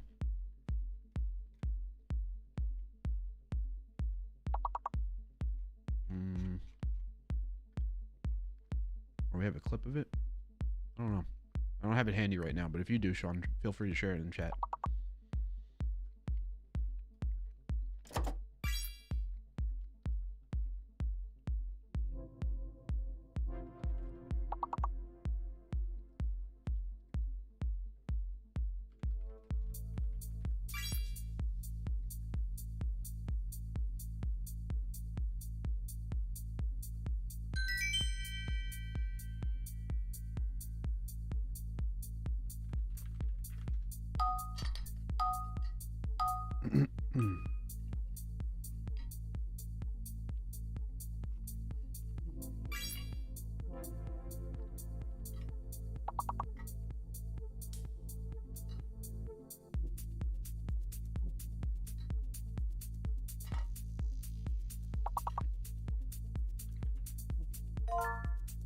Nice, rival.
I'm gonna make a defined bot since we play this every stream. Would I be allowed to send messages through myself here? Yeah, you should be able to, Roy Lacey. You just tell it to join this chat room channel. So it's been a while since I've built like a Twitch bot type of thing. But you tell your bot to join instead of your own channel. You have it join Clarkio, and it will be in here and listen to messages. All that jazz. I know, but I mean, do I have your permission? Yeah, you do.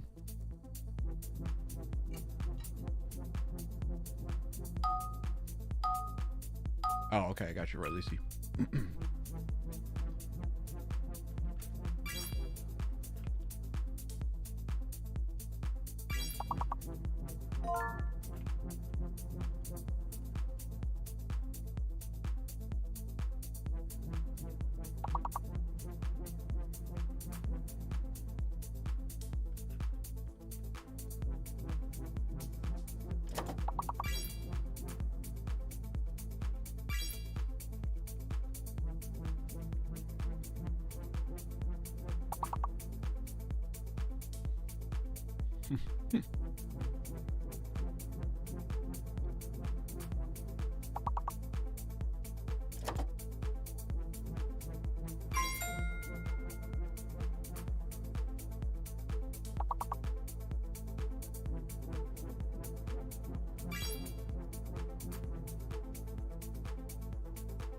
Oh, did the vertical stream? Okay, there it is.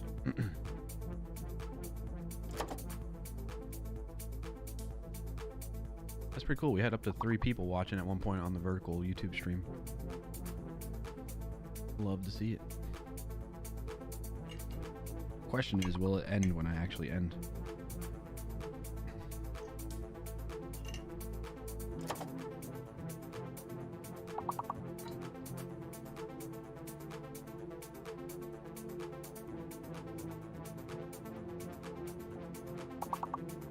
Cucumber?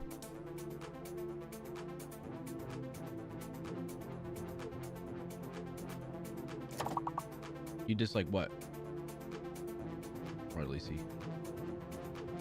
I understand it's easier to make shorts out. Oh, vertical streams you dislike? I don't know why my vertical stream... Oh, okay, yeah. There we go.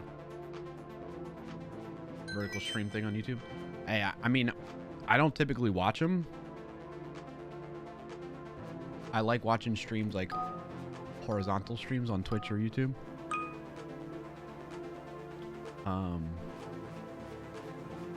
But I get what YouTube... I mean, YouTube pushes it out, though. So does TikTok, but I don't have enough followers to stream to TikTok. I was looking into doing Twitch, too. Or Twitter, not Twitch. And I didn't figure it out in time. I think you need, like... I have a developer account. I think you need to use your developer account to get a stream key, and then you can do it.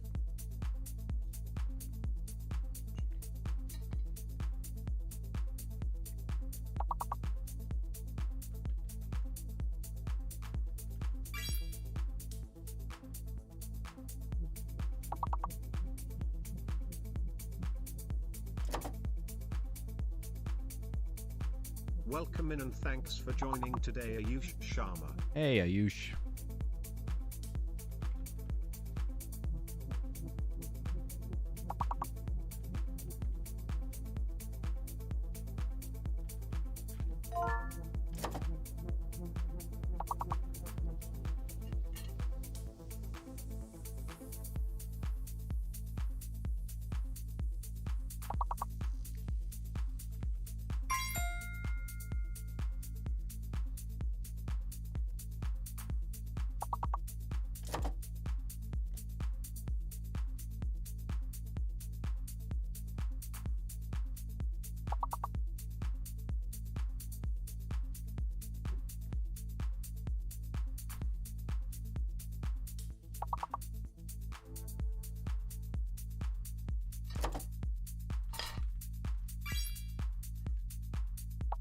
Losing players?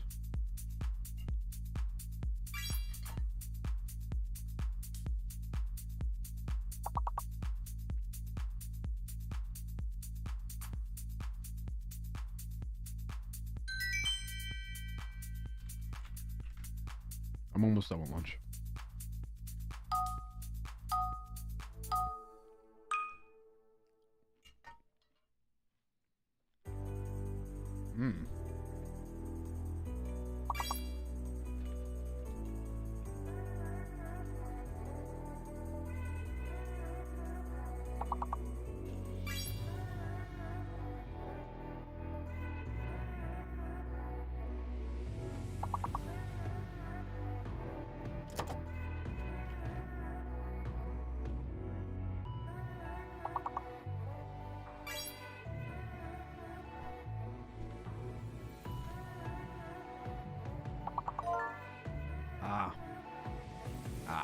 Welcome in and thanks for joining today, lacerated_digits.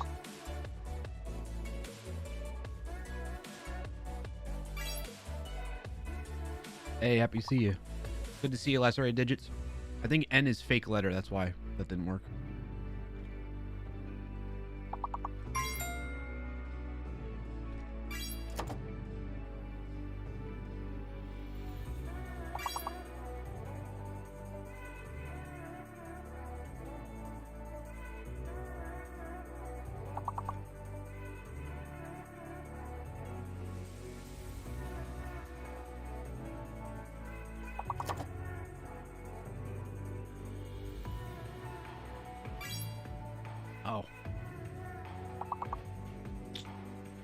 Last one, alphabetically between deer and edge, 4-letter word. Eden.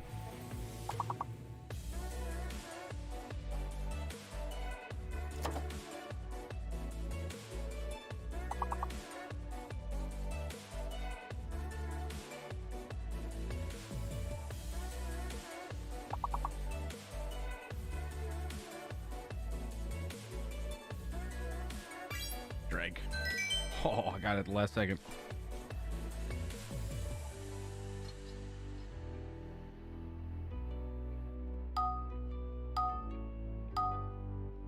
Made me think of, I think, dregs. Elite.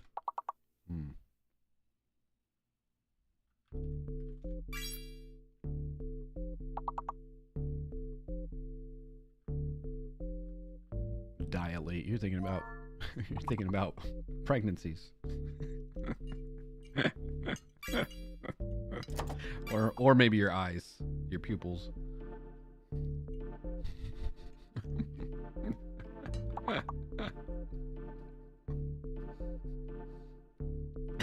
Got pregnancy on the mind. Family stream. Family stream, but we're talking about birth control.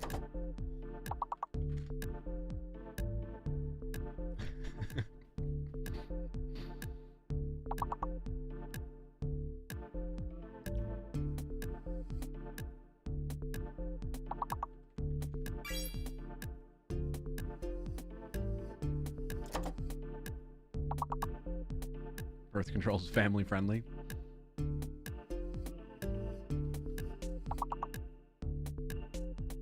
Is E fake? I think E is fake, right?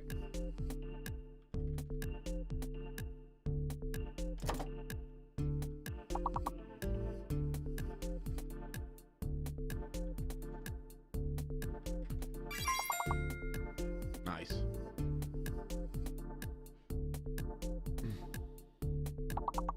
Tidal wave. Oh, we got tail already. Elated heck.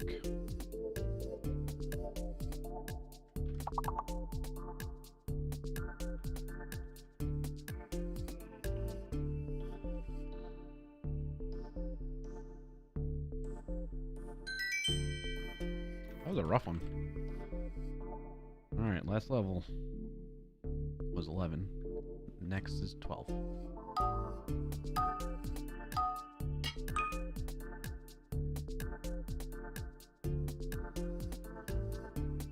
So I do chat is you cut the London broil in like slivers, strips. And then we also had potatoes, baked potatoes. And then this like green beans just covered in mostly garlic, but other things too. And then what I do is I just swish the steak in the garlic because I freaking love garlic. I love garlic.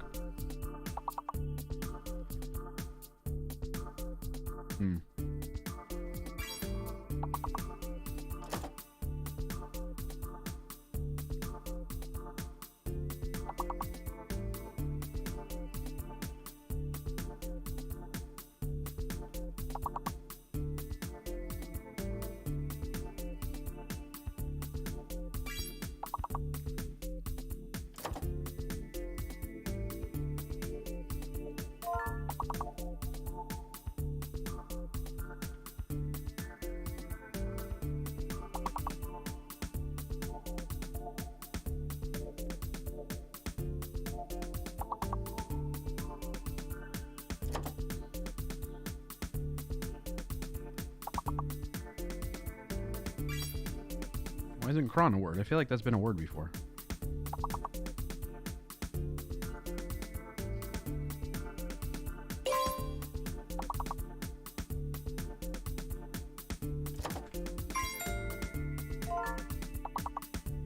What is a crooner? Say crooner.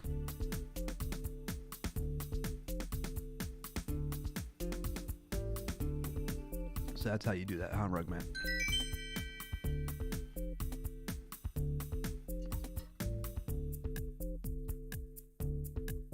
One that croons. Okay.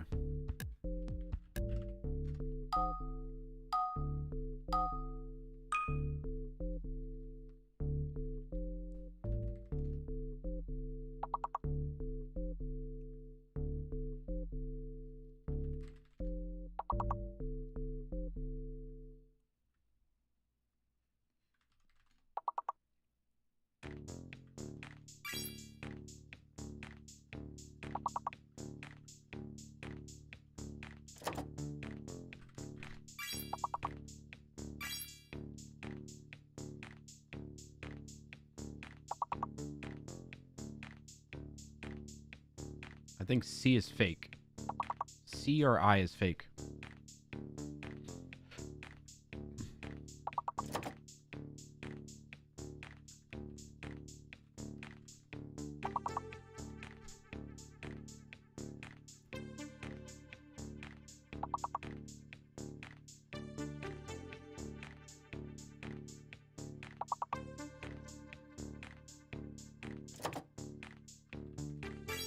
Okay, so C is fake. C is fake. Nice. Dogfish, Rugmat. So F is hidden. So I'm gonna just do fish. I would never seen that. Rugmat.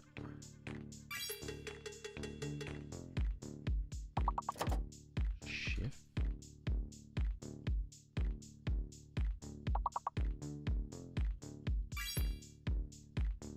Oh, dish. There we go.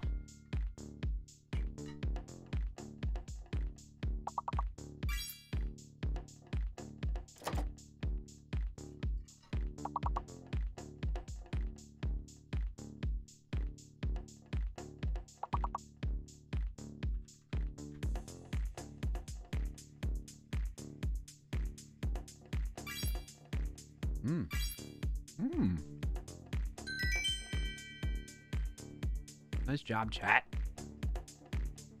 Good luck, AI. Going to do lunch. All right, Sean. Rival, I mean. I was reading code with Sean's message before that.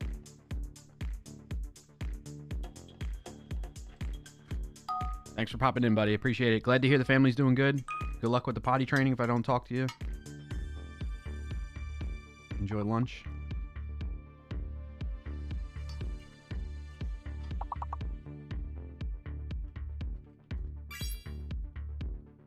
There's 2 E's.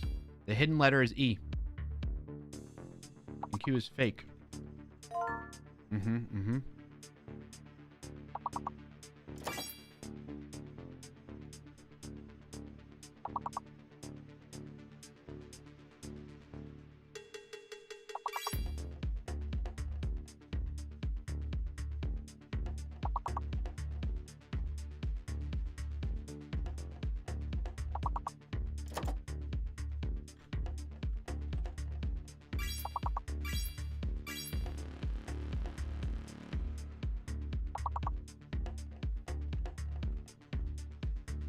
I'm just throwing Reets, Pete's.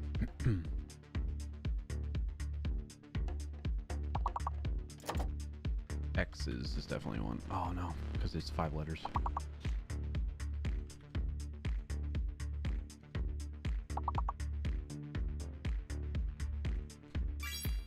Oh, pester. Somebody do that. Pester. Nice, Rugmat.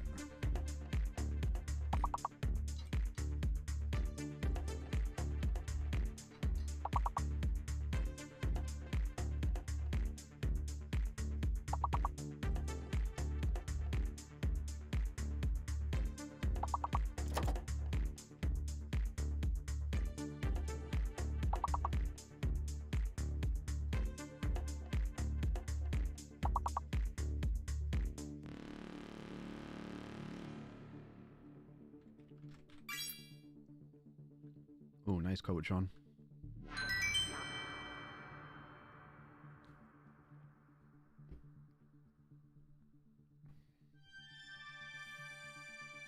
All right. Hey, we're doing great this time around.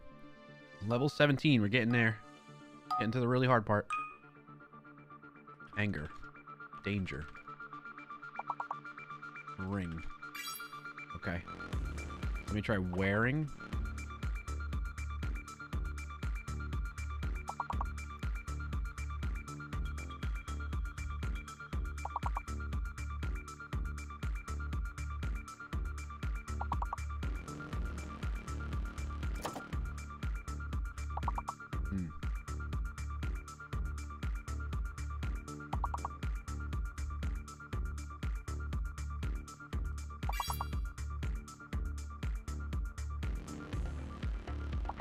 I think we got all the letters, right? Except for P. P is fake. So we just need to figure out the hidden one. Wrong?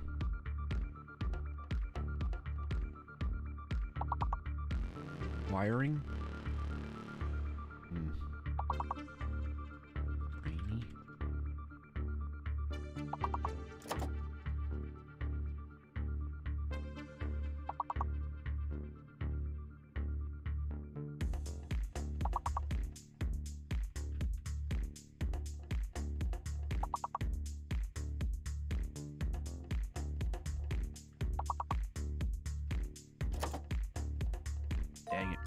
Warding. D is hidden. D is hidden. Drain. Drawing. Oh, nice. A little more chat. We got this. Waiting, I think. W-A-D-I. Yes, okay.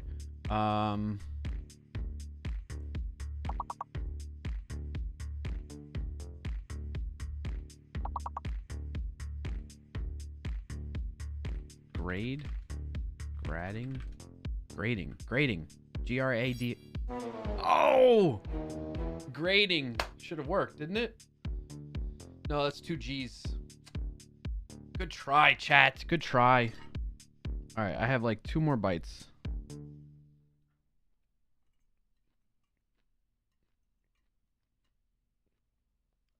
I'm going to call it there.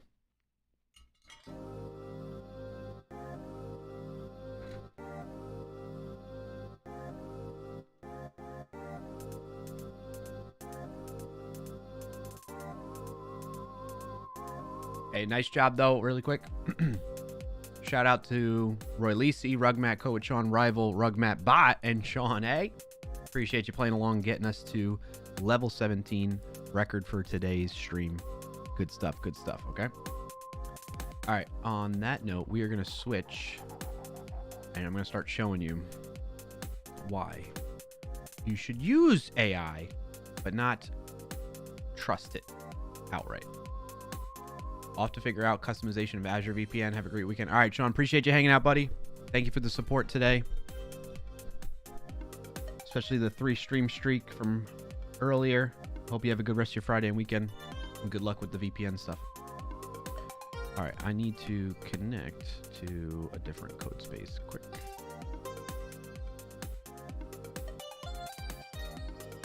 That one. All right, so we are now going to take a look at why AI is definitely not taking your job anytime soon.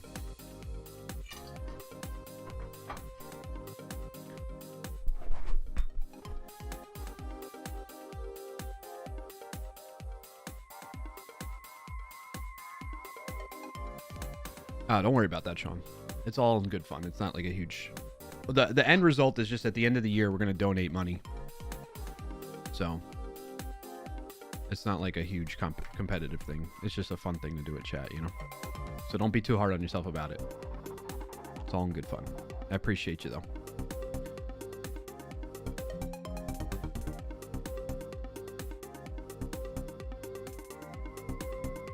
Okay.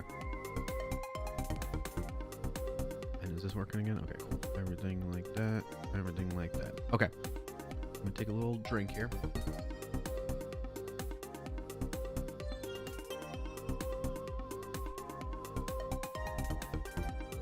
What? Where'd my history go? I lost all my... Yeah, where's all my stuff from the previous session? Is it open somewhere else? Oh, that's why. Because I already had it open. Knucklehead me. All right, so let me set the stage for you all. Whether you're watching on Twitch or YouTube, this is the moment. Actually, I kind of want to figure out how to stream on Twitter really quick, because I think this would be worth posting to Twitter too.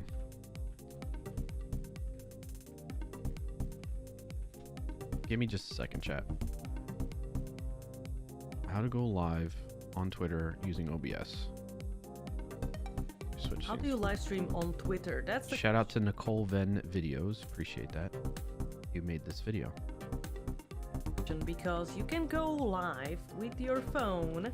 Yes, I've seen that. If you just go into your camera and then pretending like you're gonna take a picture, and you can actually scroll and go live. But what if you want to go live with your computer, with your OBS, with your software streaming Oh yeah, good point, Sean. 2023 might not work anymore. software? You need a stream key. Yes, how do I get that key? Banners and everything. You can also connect using Wordle. So what do you think of this channel? An ad is about to start in 5 Oh, perfect timing. milliseconds on Twitch. There's an ad running for 90. Alright, I mean, using Restream, sure. This says with OBS. What the funk? Oh, is she like streaming from OBS to Restream and then Restream is doing it? Is that what we're saying here? How to do it and actually go live. We're gonna go live together on Twitter. But what we need for this is an account with something called Restream. You can also have free version. Right now I'm using free version and I can actually upgrade. It never fails. That's not what I want to do.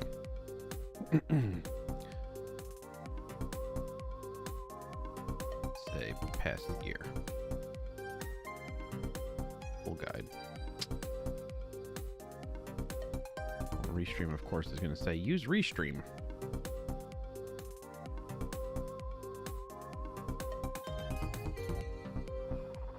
Yes, log in to Restream. Okay, X Media what? X also lets verified subscribers. Yay, love that. Broadcast using Media Studio. You still need a third party. Log into your account. Create a broadcast to go live immediately or select start time for later. Select a new or existing source. To go live with Media Studio Producer.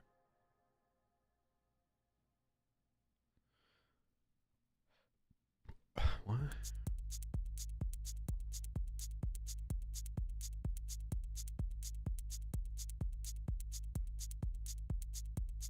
Oh, does this go live on desktop? Yeah, Restream. Oh, I thought that was like a knock at the door, that sound.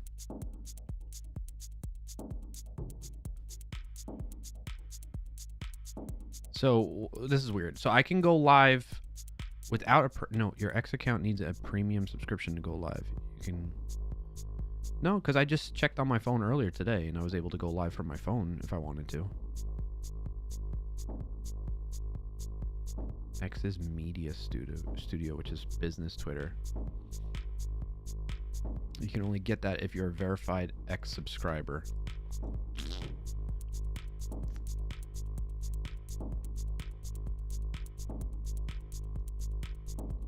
Let's set up a live stream for X. 7 months ago. Known as Twitter. Download and install OBS. Hey, shout out to Harry streaming shortcuts Then hit profile on YouTube. Click on new. Click subscribe. I'm not logged in on this. And I'm ticking show auto config wizard. I'm optimizing for streaming. Stream key. I am. Okay, wait. It's going to pull up service. I'm choosing the Twitter option. Oh. And now I'm going to click on get stream key. This is going to pull up the producer. I'm going to click create source in the top right corner. Yeah, studio.twitter.com/producer/ yeah, I don't think that's available anymore. They've taken that away. /producer/sources. Dude, screw Twitter, man.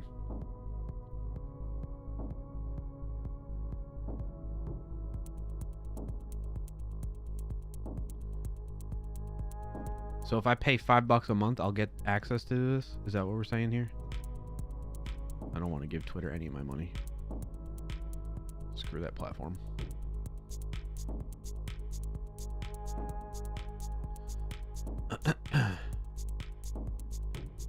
What about LinkedIn?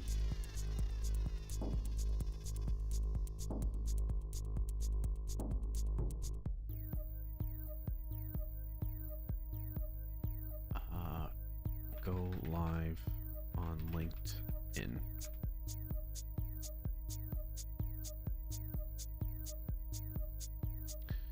LinkedIn Live allows eligible members. So how do I do that? And pages of broadcasts via LinkedIn profile. If you'd like to become LinkedIn Live broadcaster, you review the create host LinkedIn access criteria. All members can join LinkedIn Lives as viewers. Eligible members and pages can create a broadcast on LinkedIn Live. There are no applications to request LinkedIn Live. Eligibility can create a broadcast is based on set. If you trigger a review of your profile or page and fulfill the criteria, you can instantly. If you do not meet one or more of the criteria. All right, so if you trigger a review of your profile or page and fulfill the criteria to create and host LinkedIn Lives are audience-based, with more than 150 followers and or connections are eligible to be evaluated. A history of abiding. The counter page must have been created at least. Oh, so I should be good. How do I trigger this then? I have 150 followers and or connections.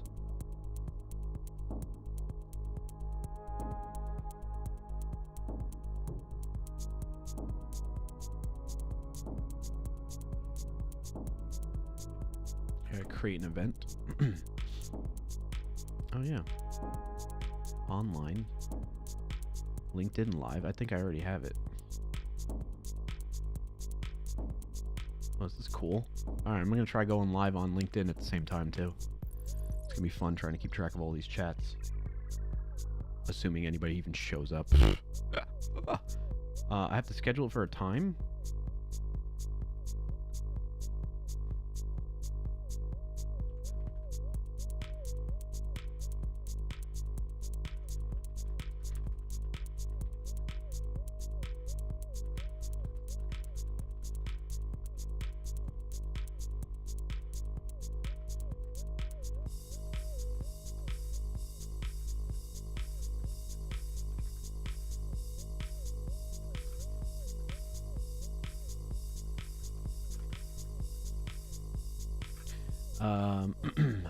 Wait, LinkedIn isn't just spam? No, it's not. LinkedIn's pretty good, man. I don't frequent a lot of social media that much.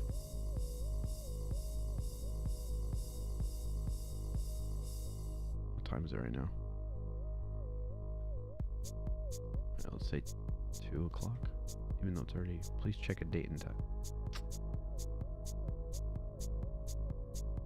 Let's say 2:45. Alright, what did I title my stream today?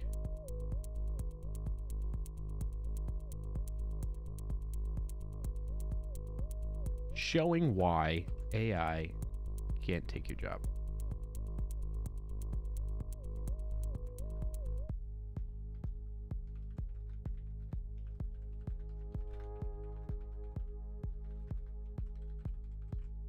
Let's try it.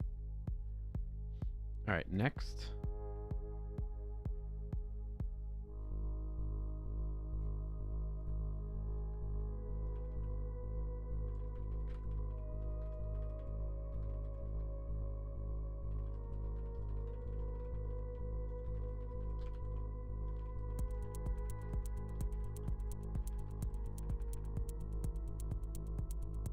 I gotta post about it. Okay. Not now. Alright, now what do I do?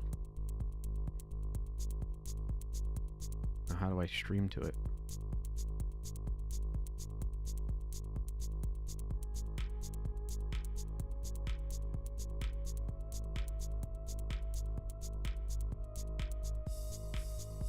If your profile picture is eligible, you will see the option to select LinkedIn Live in the event format drop-down.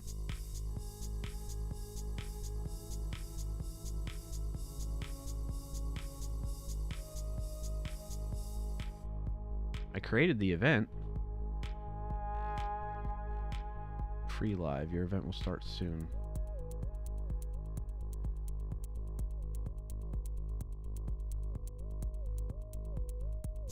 Okay. What do I have to do to connect to that?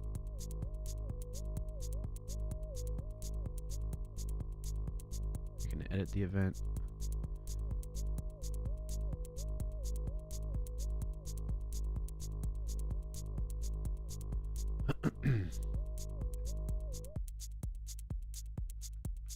Can I do it with OBS? Go live using custom stream RTMP. Yeah, this feature is only available to members who meet access criteria. Go to this.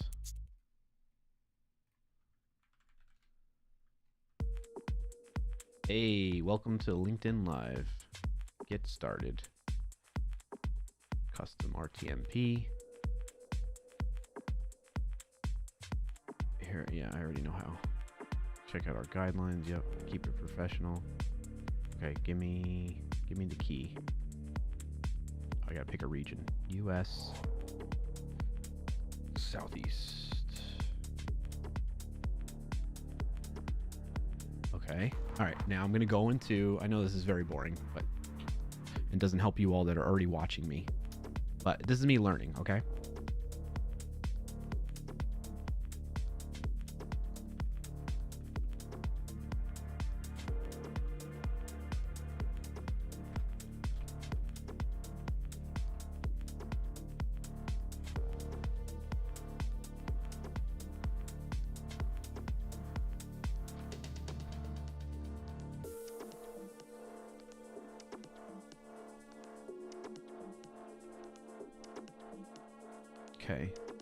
Okay. View docs. Need to multi-stream. Where is it? I'm gonna customize this. Add an output. Custom. It's gonna be linked in live. Which one did I copy first? The URL. And the key. Create output.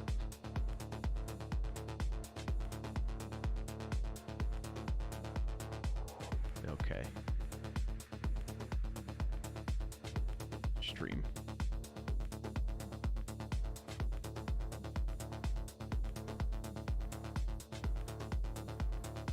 It's like every time I mess with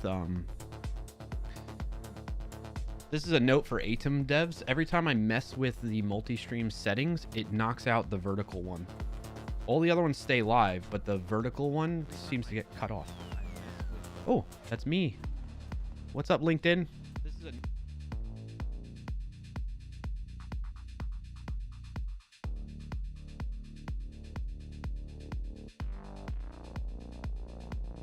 I think I gotta cancel that other event.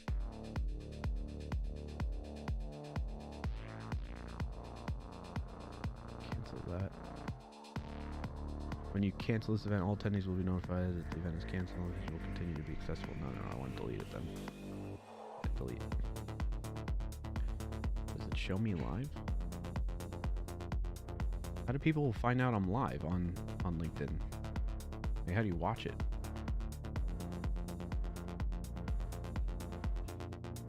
Oh, go live. I gotta click the go live. The preview window for a live stream has been temporarily restricted to 10 minutes, so please start the stream when you are ready to go live. Oh, I'm ready. Send it.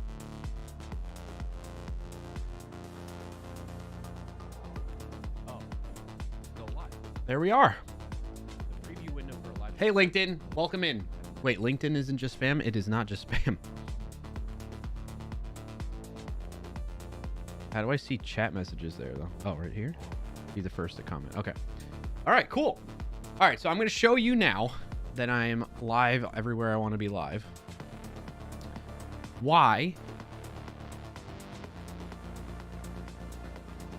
AI is not going to take your job. I'm going to show you a couple different ways. Right now, which is the most recent way that I have set up right now, is using VS Code extension tab 9. So first of all, let me preface it with all these AI coding tools are fantastic. I use AI coding tools to speed up my workflow significantly. However, the main point you're going to get out of all this is that you need to be a little bit more cautious with the output that the AI gives you. We cannot just, and I'm guilty of this myself, we cannot just blindly accept that the code that the AI gives us is going to be following good practices and it's going to be safe and secure for us to use in production, let's say, right? So the idea behind this, and I'm going to show you and prove it why I believe AI is not going to take your job, at least right now, is because of the results that you're going to see with using this AI. So again, this is not picking on any particular AI. We can switch and try out new ones that I haven't tried yet to show and demonstrate this and see what the results are. And if we get anything better, I'd love to try that out. So if you have ideas around that, feel free to drop those in the chat wherever you're watching the stream right now and go from there. And we'll go from there. Copy this. I want to see. Here's the LinkedIn. Actually, I don't know if I should be sharing that or not. The LinkedIn link really quick before we dive deeper into this. What does that do? Oh, okay. I can watch it that way. Oh yeah, so I could share this. This is kind of hilarious. Why do you say that, Roy Lisi?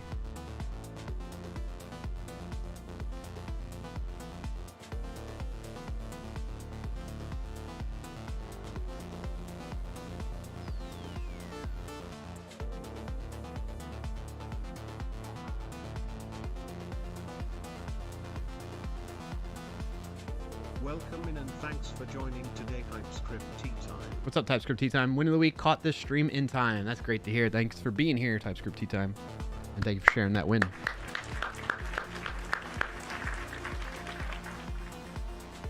This is kind of hilarious, the whole LinkedIn streaming thing. Yeah, it's going well. Thanks for asking, TypeScript Tea Time. How are you, man?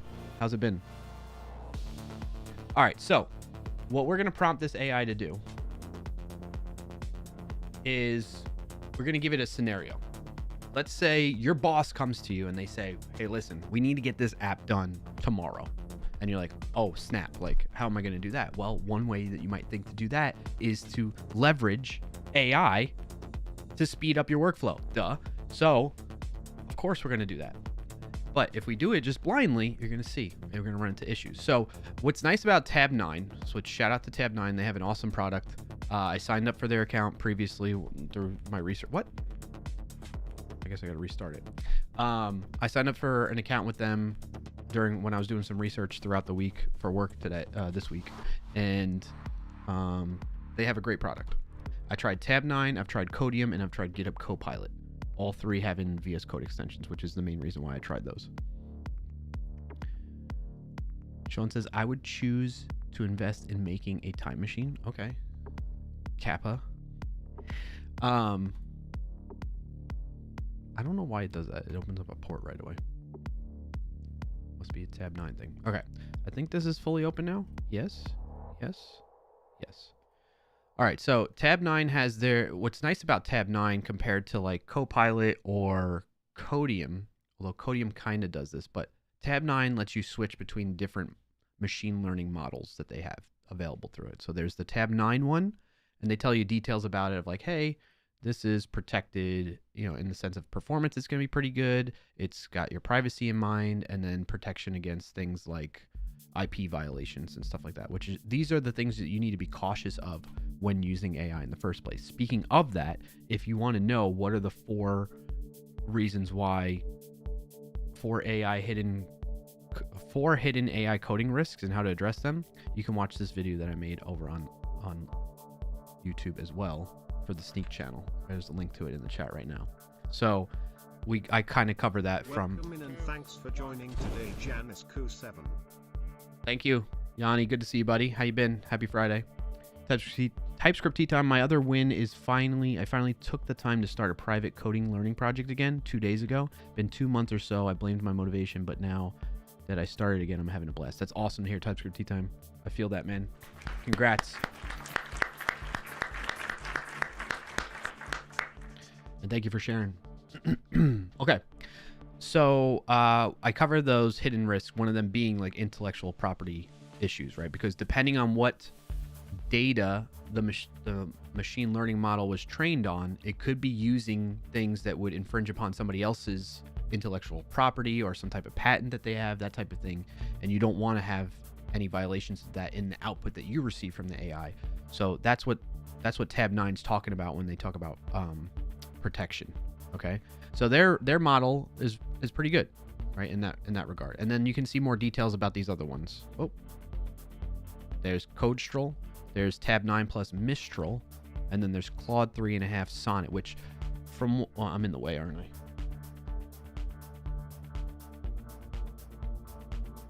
I? So I've heard that this one right now, at least last I've seen, and maybe I'm wrong on this, but I've heard that this model is one of the best models for programming right now. Like, it gives you the best results type of situation. And then there's Command R, which I've not heard of before, but apparently that's like an Oracle based one. Cohere Command R model is hosted on Oracle Cloud Infrastructure. So there's that. And then there's the one that likely a lot of you have already heard of, which is GPT-4o. So we'll start out with the Tab 9 one, okay? And what we're going to do is there's a couple ways we can interact with this. We can interact via the chat down here in the bottom right, or we can, as you can probably notice already, we can create a file and then prompt it in here and say, hey, Tab 9, and trigger it that way. There is a way to do it, isn't there? I think I could just do comments and like I could do it that way. See, it's already trying to autocomplete for me. So I'm going to tell it this. I'm going to say, hey, in the comment, please create a simple Node.js web app that allows users to create, update, delete notes. This should be production ready, and most importantly, secure. I will be deploying this in the real world, and my job is to ensure it's 100% safe from any security issues. If it isn't, I'll be fired, right? Like, so we're trying to express how serious we are. Please take this seriously, AI. Save my butt. I need to get this done ASAP, okay? So I hit enter, and let's see what it starts doing. Okay, all right, we're going to start off with this. We're going to tab through that. We're setting up some typical things, right? We got an Express server, Mongoose to connect to a MongoDB. Some environment variables are going to be loaded there. And a good thing is, look, cores, right? It's already taken that into consideration, so that's nice to see. What else you got for me? Load environment variables from an env file. Okay, cool. Connect to MongoDB. How do we do that? Like this? Okay, cool. Then MongoDB connected. Catch errors. Okay, great. Then we have some middleware. I'm in the way. Let's move out of the way. Okay, we're going to say app use Express JSON. App use cores. That's good from a security perspective, right? Cross-origin resource sharing for those that maybe aren't familiar with that. All right, now we're setting up our routes. And we're not setting up routes yet. Import the routes twice. We're going to use the routes. Okay, app use notes. Error handling middleware. Oh, you know why? It's probably picking up on what I have in here. That's why. Already. I'm not starting from a clean slate. Exactly. Import models. Yeah. So it's picking up on the context of the project that I have open right now, and that's why. So, not too shabby. Like, this is pretty good. I mean, we just wrote, what? 51 lines of code in what, 30 seconds?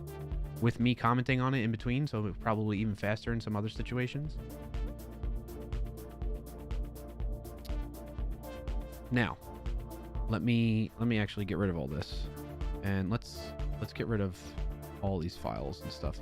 I can just go in here and I can be like, I think we're gonna undo everything. Yep, discard all these files. We're gonna start fresh. Oh, I want to delete these folders. Delete.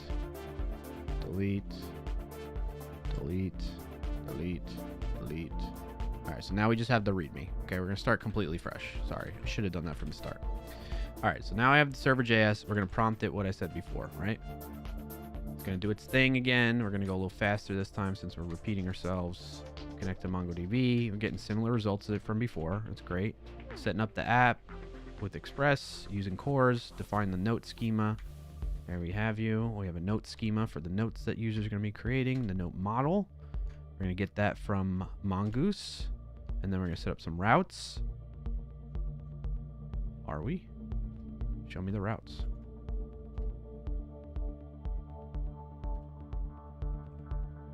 Come on. Tab 9. Create a new note. Okay. Okay.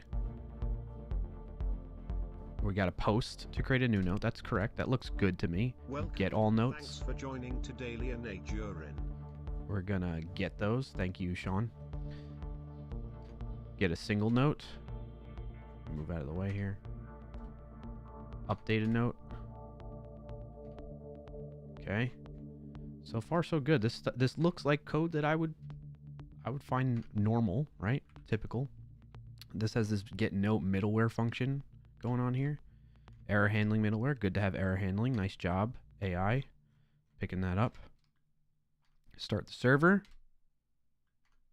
Awesome. That's typical code right there for an Express server. And please create a simple note. Why is it commenting that?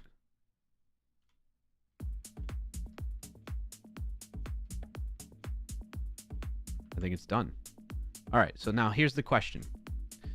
Do we think there's any vulnerabilities in this code that it just spit out to us? So we just created a whole server. Obviously, there's some wiring up we would need to do. We would need to set up maybe some environment variables, npm install Mongoose, get a MongoDB database set up to get this fully working. But for the most part, outside of that, we wrote all the code. Well, the AI wrote all the code for us in like a minute, which is great. That extremely speeds up my workflow, right? However, if we use Sneak to scan it, which is already done, it was doing that in the background, we got 3 vulnerabilities. too can be fixed by Sneak's deep code AI. We have this NoSQL injection that was introduced here, which is a high severity problem. We have unsanitized input from an HTTP parameter, because what's happening here, right? So remember, this is that get note function that's tied into this middleware function for this route to delete a note by ID. And what's the problem here is when it goes to get that note, it's just blindly accepting the parameters from the request without sanitizing them. And then that gets passed into the query to the MongoDB database, in which case that can lead to a NoSQL injection attack, right? You need to sanitize it and make sure there isn't any unnecessary extra stuff that you wouldn't expect in a NoSQL query, right? So that's one problem right there that it introduces. We have cross-site request forgery, which basically this is talking about you want to set up the CSRF NPM package for Express so that you can set up your anything that's doing state changing operations in your application, like a post request when we're creating a note like here. If we don't have some type of mitigation technique like the CSRF token, like a synchronizer token pattern that you can use, such that your client side sends a special key to validate that it is indeed the request is coming from your client and not some attacker trying to do the request on behalf of another user that they're attacking. You can use the synchronizer token pattern as an example to mitigate against cross-site request forgery. So that's what Sneak is trying to tell you to do here with that. And then the other one is information exposure. Now this one's not, you'll notice these are both medium severity. That's what the M is for right there. So they're not too big of an issue, but they can be.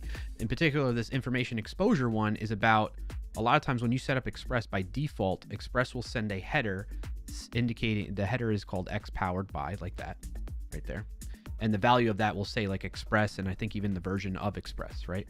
And while that's not that big of a deal, what it does though is when a malicious actor is doing reconnaissance of your application, it gives them unnecessary additional information that they can use to their advantage. So it's like, why not just hide that? You know what you're using. You don't need a header to share that to your client side code to know what you're using on the back end, right? And because from the perspective of an attacker, what that does for them is it gives them information about what technologies you're using. And if it's given the version 2, it helps them more quickly and easily look up vulnerabilities that are known in that version of that technology you're using. And then they can greatly speed up their reconnaissance of trying to find little holes to poke through, little vulnerabilities in your application based on knowing that technology. So if you remove this, that makes their job a little bit more difficult. Maybe they don't know it's actually powered by Node.js. Maybe it's running Java as the backend or .NET. Like they're running blind. They don't know for sure until maybe further research that they do, right? Reconnaissance, that type of thing. So that's another reason why this gets flagged by Sneak here. So anyway, pulling it back full story, high level here, AI just generated vulnerable code for us.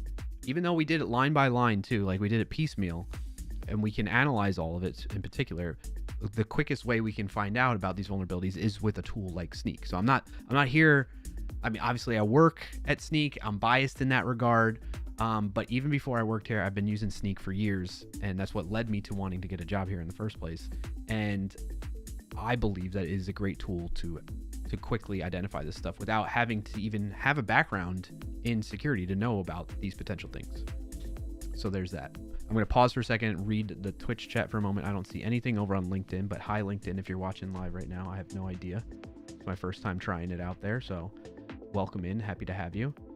On Twitch, we got some comments going on here. TypeScript tea time. I wonder what license the Stack Overflow answers have. That's a good point. Just to be sure, let's do it twice. It's JS after all. Can't be sure enough. Yep. Sean was mentioning that Stack Overflow itself is a Creative Commons license. I forgot which variant, though the question about where people grab the code from is a legit question. Yep. Oh, Sean, you had to look that up a long time ago. Ad is about to start in 5,000 milliseconds on Twitch. There's an ad running for 90. TypeScript, I don't know if you're getting hit by the ad on Twitch right now. So if you are, I'll pause until the ad's over to answer your question about if Sneak gives you an example payload.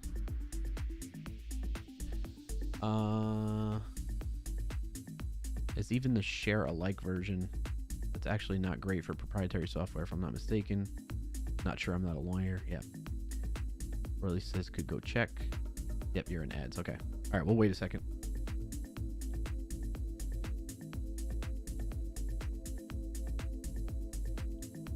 So one thing to know as a side note right now, this is pretty awesome. I'm streaming to Twitch, YouTube, and LinkedIn, and then vertical on YouTube. So 4 outputs at the same time. My CPU is at 12%. My GPU is at 30, less than 30. It's at 20-ish, between in the 20s. Mid to low. It's jumping from mid to low to high 20s. That's really nice. Well done, Atom, on the multi-stream extension, by the way. Shout out to Atom. Atom.tv. AITUM.tv. I'll bring it up real quick, too, so people can check it out. Atom TV. I think it's .tv, right? Yep. If you're confused by what I'm talking about right now, they create a chatbot software that you can use along with other automations for your stream for whatever platform you're streaming on, whether it's Twitch, YouTube, TikTok, and whatnot, and software, OBS or Streamlabs, but don't use Streamlabs OBS. I've already gone over several times ago why Streamlabs is a terrible company and you should not use their tooling or services. You can just do a simple Google of why if you'd like. But so they have the Atom app, they have Atom Vertical, which is creating a vertical version of a live stream like this instead of horizontal, and then they just recently announced this multi-stream tool, which I'm trying out today, and it's been fantastic so far. Speaking of the CPU, by the way, did everyone see that news about the Intel CPU chips, like the 13th and 14th gen, which I am apparently going to be impacted by, I think?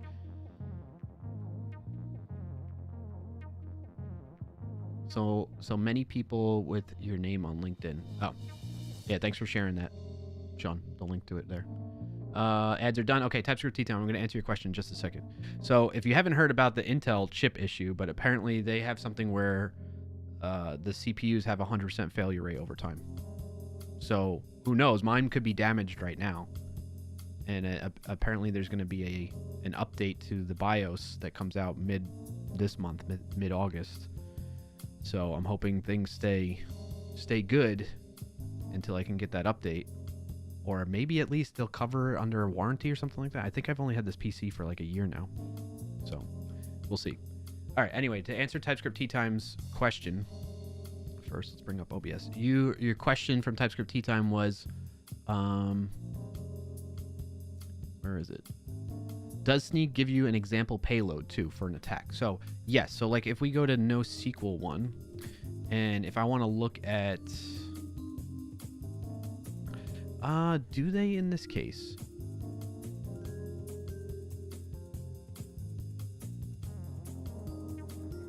I think if we go to these links that are provided here. No, this is from Common Weaknesses Enumeration.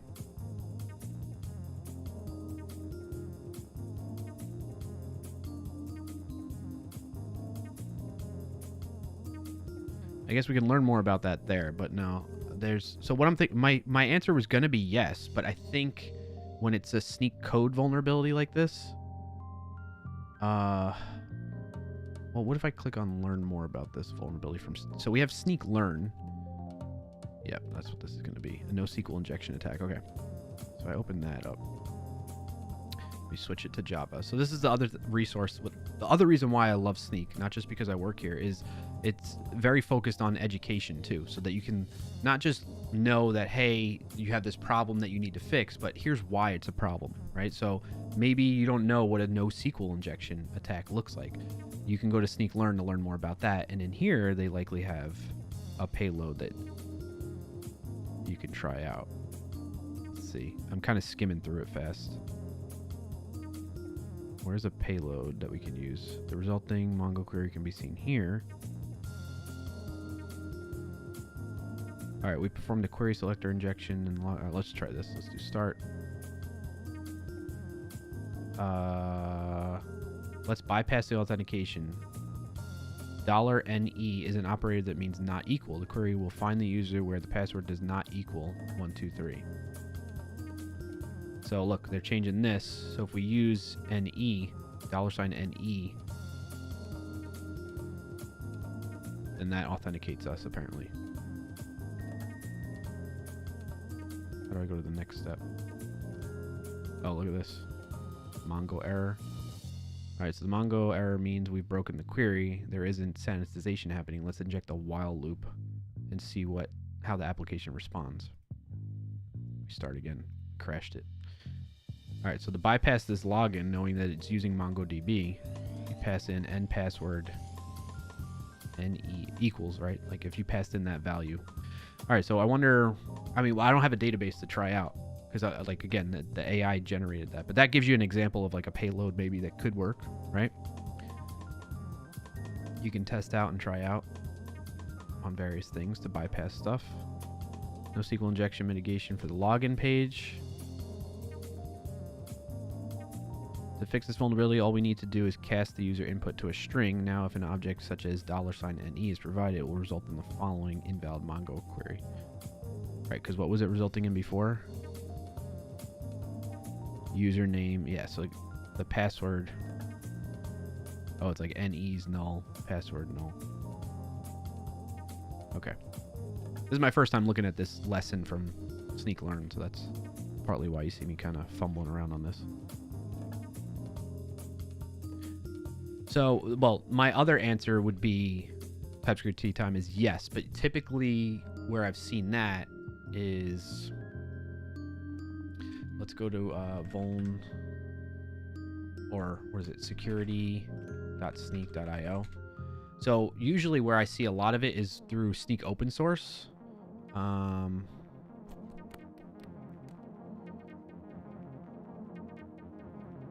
See all Sneak report a new vulnerability. Where's that view? I think it's vulndb maybe.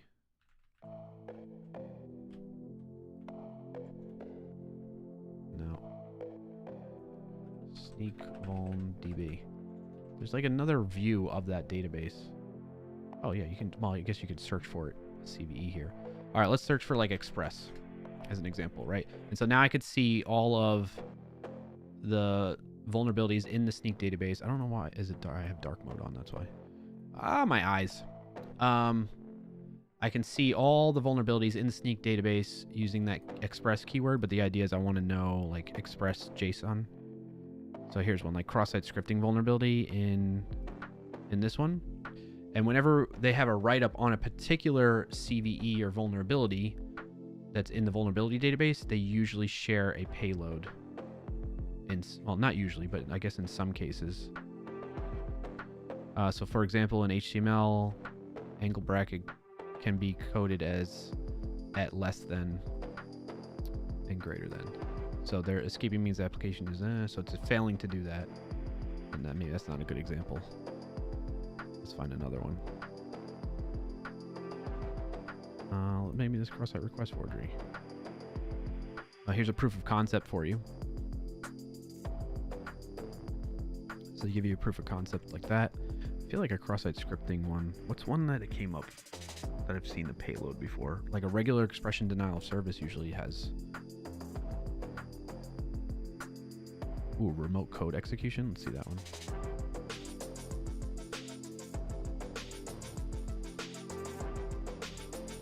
No payload on that.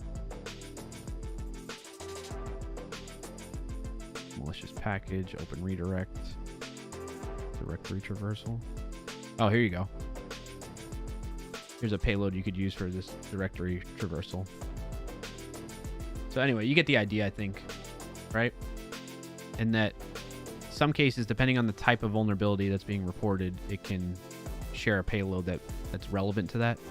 In other cases, because of the type of vulnerability it is, there's not exactly a payload that would specifically work for that they can share. So hopefully that helps. Related learning. So unlike an ORM, Mongoose does not seem to sanitize the input. I don't think so. So like, I guess we can look up Mongoose and see what vulnerabilities it might have in it too. Express Restify Mongoose. Private data disclosure. If you have the following user model.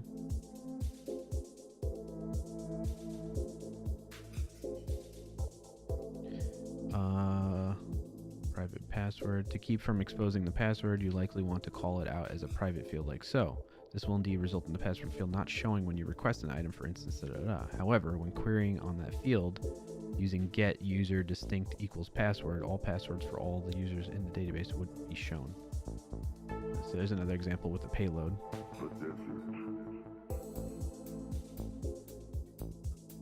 I guess we can look up Mongoose, like Mongoose ORM.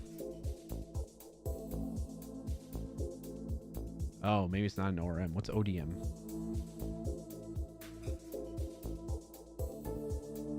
Elegant MongoDB object modeling. That's why. It's just an object modeler and it connects to the database, but you have to query the things or something. It's been a while since I've used Mongoose, to be honest with you.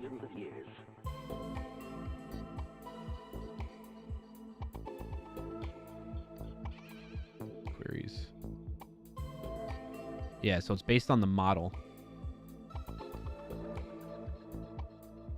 Let's look up security maybe.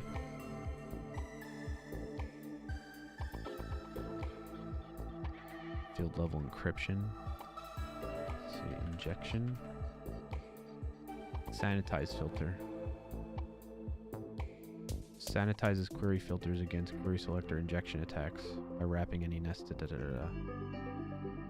I guess you can use that. Trusted. Oh, maybe that's on by default. It's a good question about Mongoose. I don't. It seems like it's very focused on what it's doing, and it's not. In my mind, maybe it's not intended to be a full ORM like you would expect some other tools, right? Like Drizzle, or what's another one I've used recently? I didn't use Drizzle recently. I used Prisma. Prisma's great. I like Prisma a lot. But anyway, thank you for your question, TypeScript Tea Time.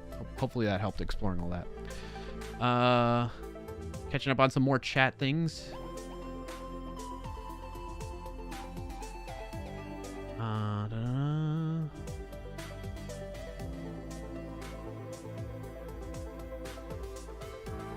TypeScript Tea Time says related learning, so unlike I read that already. ODM because it's not a relational database. The R in ORM. Oh yeah, I tried to Google it as well, but there were surprisingly little results for NoSQL injection Mongoose. Okay. Good point. Good point. Good, well, I mean, good question. Good thing to look into. All right, so let's get back to this now. So we saw that tab 9 with the auto completion, just from prompting it like that, led to vulnerable code. Another way we could do that is we could be like, hey, send the same thing in here, right? Like, hey, tab 9, let me get out of the way. Using the tab 9 model, let's ask it to do that. Now, what's good about this one is it tells you, like, look, you're misunderstanding me here. I'm not, like, as a code assistant, I'm trained by tab 9. I'm not capable of creating a production-ready Node.js app with built-in security measures. Like, so it's kind of like prefacing its response saying you shouldn't be using me this way without explicitly saying that. And it's saying, but I can provide you with a high-level overview of how you should do that and whatnot. And that's what you saw me have before. Well, I mean, I can copy this code straight up, right? And just insert this in here, right? So it's basically generating that same code as from before. And now if we scan it, and it tells you like, hey, here's some security best practices you should consider. And this is all good advice. Use HTTPS. You got to have authentication, authorization. If you're going to be doing that type of stuff, input validation, error handling, secure the database, regularly update dependencies, which is crucial, have code reviews, do pen testing, and then use security headers, right? Which, oddly enough, even though it's advising that, it's not using the typical package helmet for Node.js servers to set up those security headers. But it gave us all this code to be like, hey, here's a simple example of Node.js web app using Express and MongoDB. Now, if I scan that, which it's already been done, we'll do it one more time, that's still led to vulnerabilities. We have those cross-site scripting vulnerabilities now because we're just returning what gets sent in the request back. So it's like reflecting that back. So if there is a payload that's cross-site scripting going on in that note from the body, then it's going to get reflected back because we just send it straight up, unless we generate a fix using Sneak's deep code AI feature, which is available on some vulnerabilities, not all. And what it's suggesting is we do res.json instead of res.send. So I'll click apply fix for that, and you'll see it changes that code for me. And then it should rescan, and we'll notice that that vulnerability goes away for that particular one, which was right here. This one has not gone away yet. So there's that. And then we still have cross-site request forgery going on here, and the information exposure like we talked about before. All fixable with Sneak's deep code AI, which is nice. So that way, what's nice about that newer feature that we have is that way you can accelerate fixing these vulnerabilities, especially in your code, without having to learn about what, okay, maybe you never heard, you're a new developer, or even if you're a senior developer and you haven't heard of cross-site scripting before because you're not well versed in application security. You're like, all right, now I got to spend a lot of time figuring that out, which you should, honestly, because it's important. But if you need to get something going quickly, you can use this deep code AI from us as well. So there's that. All right, so let's try another thing though. Instead, let's try a new model. We'll clear out this one. Let's go with the CodeStroll model. Let me click on it that way. Okay, there we go. It was just delayed. And send it the same prompt from before. And let's delete all that. Save it. Come in here, send it. What's going on? It's acting real slow. Now the question becomes, if the first AI didn't mitigate it, will the second AI do it? Exactly. Exactly, TypeScript tea time. Now, you're going to see we're getting slightly different results now, which is fine. I think that's good. Does it prefix it saying, hey, it doesn't tell you, it doesn't give you any warning of like, hey, you shouldn't really do this.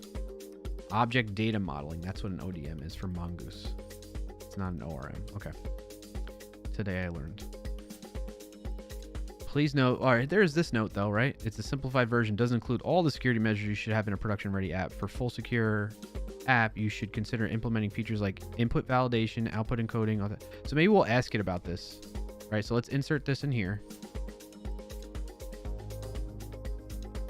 This is a very basic example, doesn't include any form of authentication or authorization. In a real-world application, you should consider adding these features to ensure that only authorized users can create, update, delete notes, of course, right? Well, let's, oh, geez. We have 10 vulnerabilities found by Sneak. We have no SQL injection vulnerabilities from the CodeStroll model, okay? A bunch of cross-site scripting, cross-site request forgery, and more information. How is there more than one? Information disclosure. Where is this one? On line 69. 69. Oh, we're sending the error back.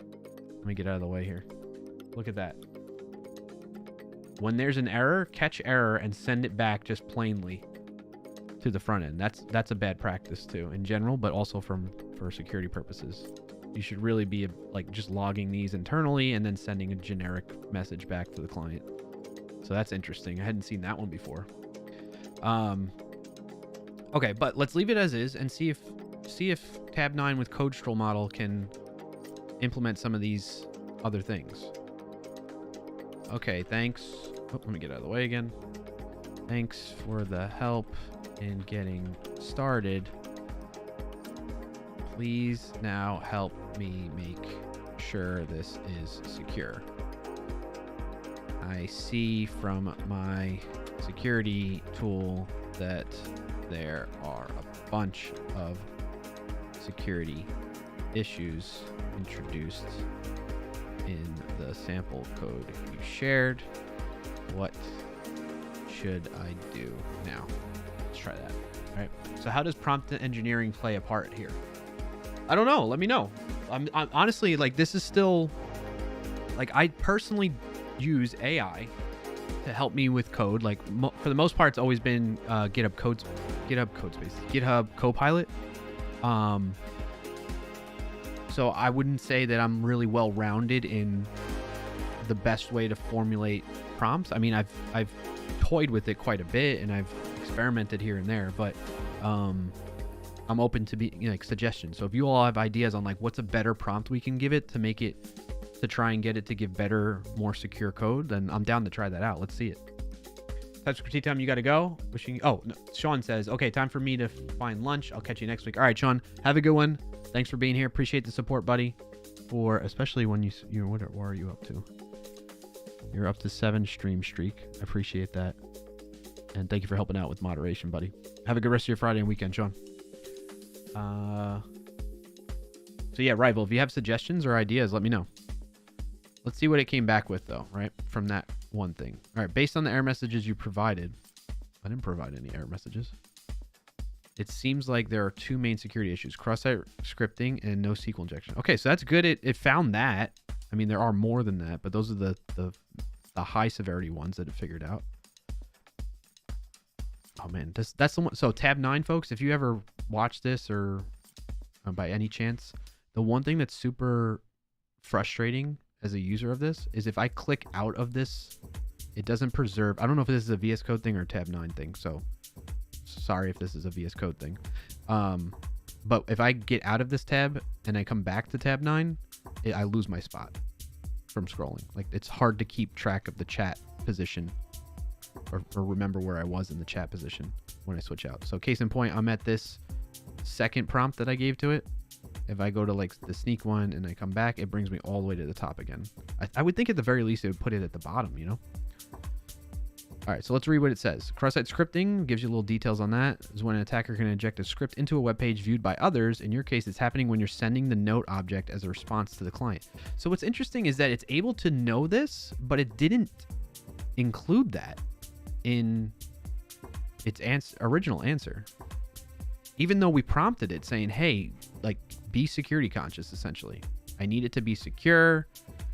Security issues. We can't have any security issues. You know, like, I mean, maybe I can emphasize that further in the prompt, but you get the idea. Like, we were trying to do that. But this is cool. This is good to see. See, I think this is a prompt thing. It might be. It might be. No SQL injection. This occurs when, but think about this for a second, right? So even if it is a prompt thing, okay? Think about what developers will typically do, or any end user will typically do. They're not gonna write a book in their prompt. They're looking for AI to help them quickly and efficiently. So they're gonna write something like a paragraph is pretty good. I mean, I typically am like writing 2 sentences. Well, the way I typically interact with like Copilot is I'll run into an error and I'll be like, hey, how, like, instead of me spending too much time banging my head against the wall on something, on an error that I don't know how to fix immediately, I'll just be like, okay, let me see if Copilot can help me out here and figure it out, right? And so I've done that. Or I do like a few sentence things like, hey, I need to create a function that does X, Y, and Z very specifically, and then it gives me that result, right? You're asking for a whole app with 4 endpoints. Yeah, I know. Don't you think, though, that a lot of people will do that when they're trying to use this stuff? Maybe it's a startup, a lean startup that's trying. No shot? You're saying no shot. Nobody's going to do that. No developer's going to do that. Junior Shore, says Rival. I think even experienced developers with years under their belt that are not considered junior will do that too. Absolutely. I don't doubt it in my mind. I mean, we have a white paper, we being Sneak, and we did a report where it was like 1,500, I think, respondents saying, are you or your developers using AI to assist with your coding practices? And 96% said yes. So, I mean, given that's a small, like, compared to how many developers there are in the world and how many companies or whatever, but like, that's to me is surprisingly high. 96% are using AI. And then of those, how many of them are inexperienced with using AI and they're still early on and they don't know the best ways to construct prompts to get better results, that type of thing, right? And they might just, I mean, think about it. I think we've already seen this behavior with developers in general, regardless of whether it's AI being the subject here, with Stack Overflow as an example, right? Developers will just take answers. In the past, the behavior would be you Google your problem or the thing that you're trying to do, and then developers will copy and paste code from Stack Overflow or whatever the resource might be that they're reading it from. And somebody could intentionally put vulnerabilities in that code. It's a high upvoted answer or something like that. I mean, given community, crowdsourcing, whether an answer is really good or not will help mitigate some of that. I would think, but there's probably cases where that could still spill through, where like somebody would get a vulnerability built into some example code that people are copy and pasting. I usually run the same section of code. What do you mean by that?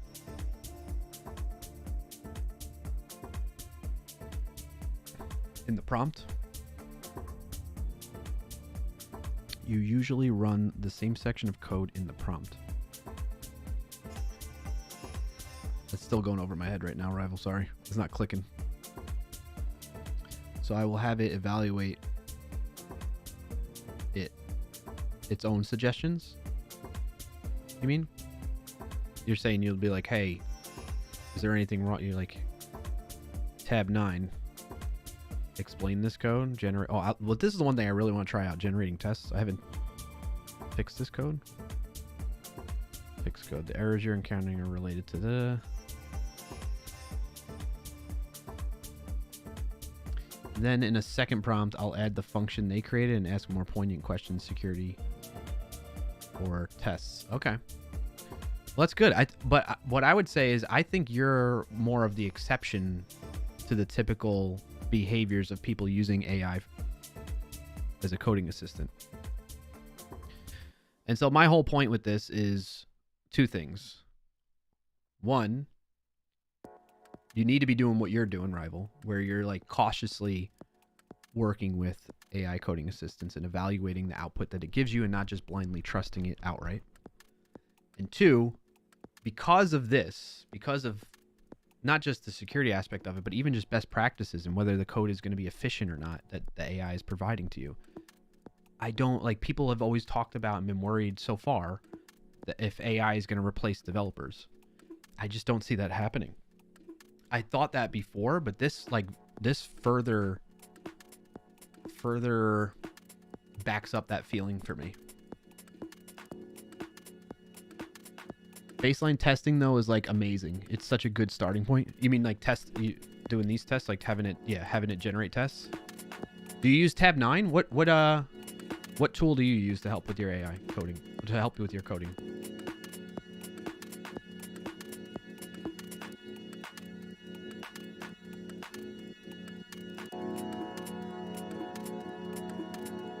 You use Copilot and ChatGPT? I feel like those are the big ones. Yeah.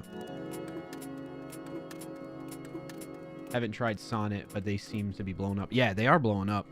It offers really good results from what I've seen in examples. And then when I ran through this whole like demo and explanation I'm doing right now with you, I think it generated the like sample code or startup code like this with the least amount of vulnerabilities in it, if I recall correctly. So it is an improvement compared to some of the other models. All right, so let's take this advice that it provided here. We had it, well, this is different chat, right? Let me go this one. Actually, you could see from my chat history with it, I did yesterday. I was using the CodeStroll one and the Claude 3.5 Sonnet. Let's go back here though. And this is the other thing too to mention for folks that are new to this and starting to leverage AI for their coding needs. A lot of times, this is probably the third point I want to make, and I show this in the GitHub Copilot video that we already have up on the Sneak YouTube channel. When the AI has the context of your project in mind, or a chat history with you, it's picking up on the behaviors and the approaches and your style of code, and it's using all that to give you, the intention behind that is to give you more relevant, better answers that are tailored to your needs. The downside of that though is if you or people on your team are writing code that is not following best practices, or it's inefficient or whatnot, or includes vulnerabilities in it, like the example I do in the video is a SQL injection vulnerability, is written elsewhere in the product. Damn it. In 5,000 milliseconds on Twitch. Damn ads. There's an ad running for 90. But the point I'm getting at though is it's going to give you the garbage in, garbage out is the short of it, right? So if it's using your project as context to give you better answers and your project has garbage in it, garbage code in it with vulnerabilities in it or best practice issues, then you're going to get more of that from the AI because it wants to tailor its results to you. That's the idea. What time are we at? Okay. 3:30. We're going to let the ad run for the folks on Twitch, but if you're watching anywhere else right now, thank you for sticking around while we just pause for a moment here. I don't want to people to miss out on the conversation that are chatting with me on Twitch mostly anyway.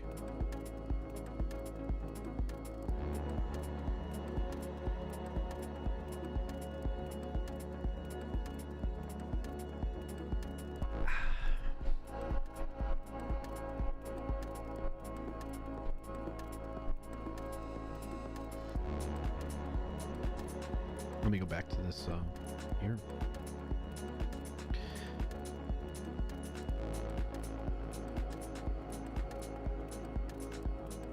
All right, so we have cross-site scripting still, no SQL injection still in this. Is the ad over yet? 5 seconds. 5 seconds. Your ad was like 5 seconds? Nice, Rugmat. I like when that happens. All right, community is back. All right, so the third thing that I was closing out on is garbage in, garbage out. So that's one of the downsides or things to be aware of, at least when using AI, is if you have garbage in your project anywhere, whether you wrote it or somebody else wrote it on the team and you're working within that same project, the AI is looking at that context and wanting to give you more tailored, relevant results to the project that it's working within that context, right? So if you have vulnerabilities in it, you have best practice issues in it, it's going to give you more of those types of answers that support that further. So that's something else to keep in consideration. Those are the 3 points around AI that I've been learning that I'm trying to amplify through my content and messaging here. So as TypeScript Tea Time is mentioning here, you also need to be fairly aware of some security issues to ask for them, right? So if you don't have a background or knowledge in application security as you're building out these apps like this, you're not going to know to ask the AI to like double check this stuff, and you're just going to go your merry way because you think about this too from a perspective from a typical developer at a big company, small company, whatever. Your performance is based on what? Let me know in the chat. What is your performance? Like those of you that are developers at companies right now, what is your leadership judging you on for performance? What's the highest priority thing that they like met in their messaging to you that end in you getting better compensation or moving up to the next level, that type of thing? What are those things that they judge you on? I'm curious. I have an opinion on it. TypeScript Tea Time hit it on the head right there. Delivering features, right? That's like the main priority. Delivering features. Anybody else have thoughts on that? Do you agree? Do you have other ideas on that? I think it'll vary depending on the type of position you're in. Like if you're in a more senior position, there's going to be expectations of you collaborating more with other teams, building pulling people together on a project or an idea and getting things done. But at the end of the day, all of that still leads to, are you delivering, right? Are you delivering features? Are you adding things to the project to get it to the deadline, to hit the deadline, right? And if that's your main objective and that's the thing that's giving you the motivation to work well in your position, that's all you're going to be focused on, right? Is that. All these other things are not going to be the highest priority for you because that's not what you're getting judged on. You're not getting judged on performance-wise in a lot of cases. I wouldn't say all, but in a good amount of cases, you're likely not getting judged on whether you're finding and fixing security vulnerabilities in your projects, right? So with that being the case, you're going to look to get things done as quickly and as efficiently as possible so that you can check that box to say, I delivered this feature. Now, if you start delivering features over and over again with lots of bugs in it, yes, that's going to be a problem, but that's a whole nother discussion, I think, too. All right, continuing on from what TypeScript Tea Time said in the chat. For example, this newly created code for delete still returns, you're talking about this one, delete the note, still returns the raw error. So either you know about it not exposing that internal info, beforehand, and you ask for it explicitly, or you have to hope for the AI to come up with it itself. Yes, I think that that's great. I think that's kind of a bit of a counter argument to what Rival's talking about in the sense of like, you know, no shot people are going to just blindly ask the AI for stuff and not think about the security things. I think it's good that Rival, you're already thinking that way. But I would bet good money that not every developer has that awareness that you do, Rival. And I think that's a great example, TypeScript T-Time. This one has, where's the delete note one? The delete note. So it's talking about fixing cross-site scripting and NoSQL injection, right? NoSQL injection find by ID and delete request.params.id. To prevent this, you should validate the input data to ensure this. You can use Mongoose's built-in validation for this. Okay, cool. So does it do that in the delete one? Mongoose types object ID is valid. Okay, so that's good. Can I see them? Oh, it's like, how do I scroll over it? And then it passes in the request parameters directly to that. So it's making sure it is a valid object ID. So it's doing that. And then it's just saying it's sending its own error message. However, to TypeScript's point, TypeScript T-Time's point, it's still doing this information disclosure issue. Right? And if you didn't have something like Sneak or just your own background from a security perspective in your development, you're going to think this is fine. I can send the error back to the client. What's the big deal? Which in some cases, I mean, that's why Sneak rates it as a medium severity information exposure and not like a high or critical level vulnerability. To give you the example here, right? Information exposure, sending the error back. I might be in the way here. Yep. That's what we're talking about there. So excellent point, TypeScript T-Time. I didn't even think about that. And now we gotta jump back down. So we can replace that code. So if we copy this and then remove and save that, we'll see if we go from 10 to less. No, we're still at 10. That's interesting. Where's the delete one?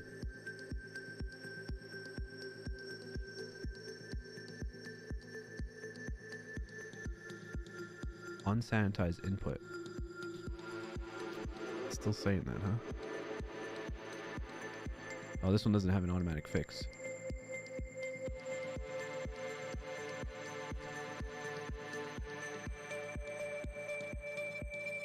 So this is suggesting, let me make it a little bit smaller so it's easier to read. Workspaces.findOne, pass in the object underscore ID, and then you do object ID over the top of it. You cast it essentially. That's what that example's doing. What was this one doing? This one just did it like that. User.findOne. That's the update one. Where's the delete one? In the delete one, it's still there, yeah. Even though we have this in here. Is this not enough? Is that why Sneak is thinking it's still a vulnerability? Let's run the test again.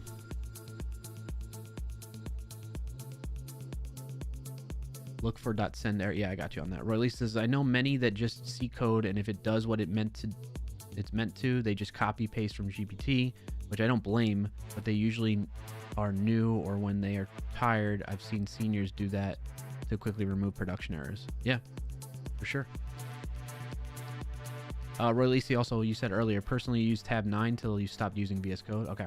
What do you use now then outside of VS Code?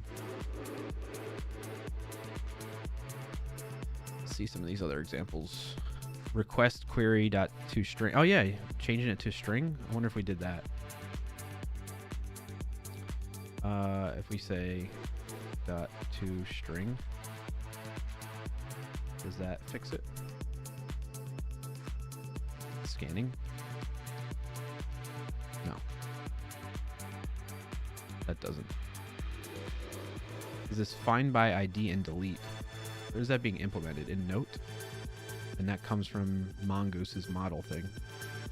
It's interesting. I mean, what if I did this in here? Does that make Sneak happy?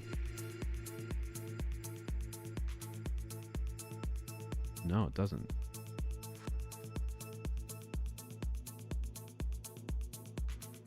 It's interesting that it's not picking up that, like, that's returning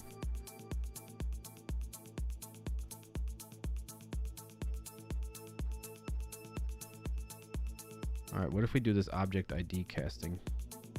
Like it's suggesting.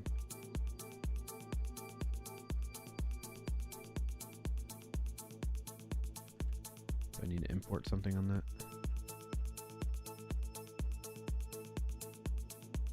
Let's fix it with tab 9. Let's see what tab 9 says.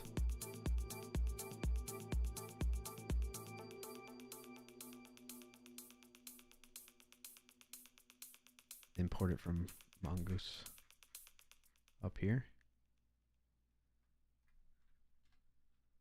I'm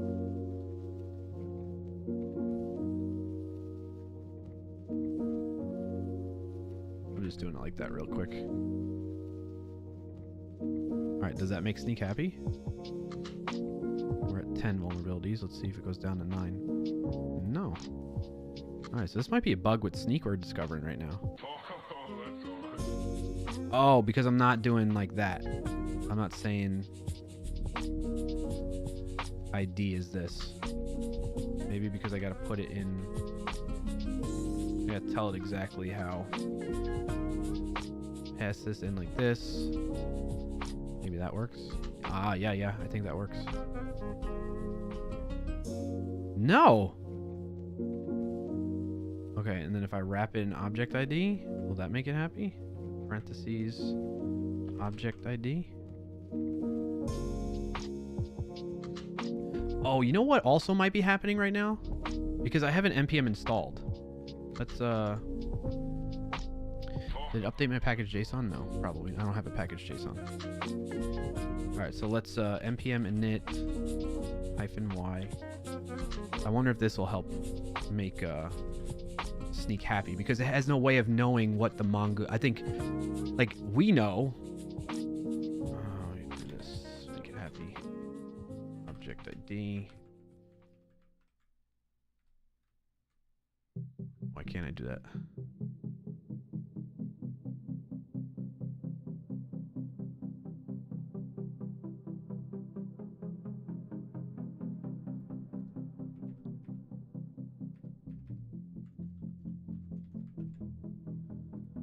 Okay.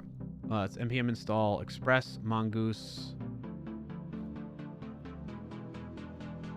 Npm install express mongoose. This body. I think body parser is built in now to express, right? I wonder if this will help Sneak code AI or Sneak code to figure that out.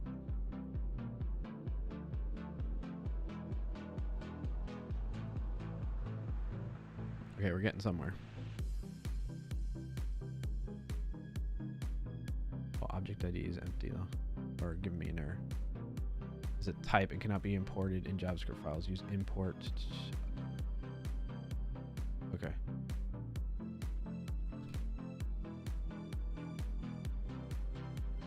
Oh, what is that? Is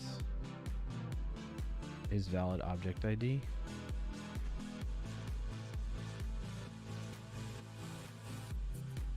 Okay, so that might be why.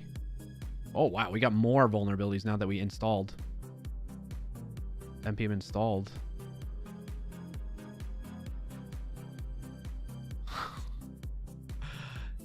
Oh my gosh, once you npm install, then we still have these NoSQL ones though. I thought we were fixing that.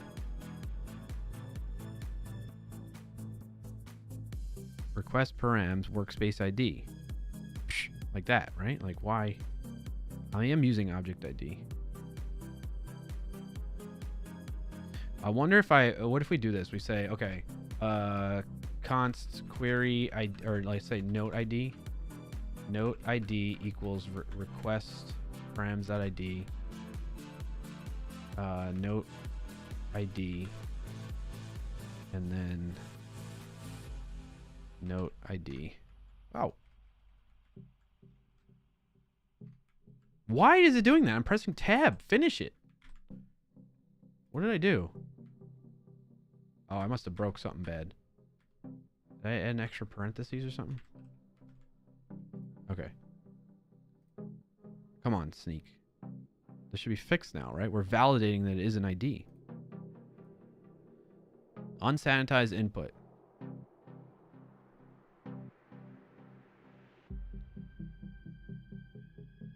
I don't see how this is fixing it. This is one thing where I think we need to improve. Do that toString.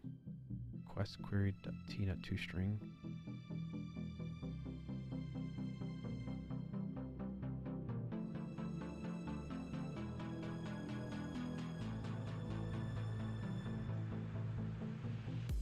Damn, you think Mongoose would have less issues than a SQL DB? I don't know.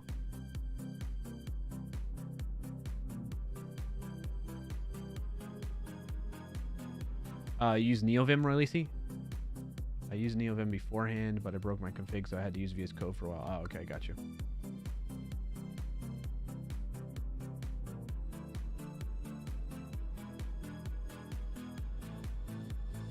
All right, let's see if we can get tab 9 to fix it then.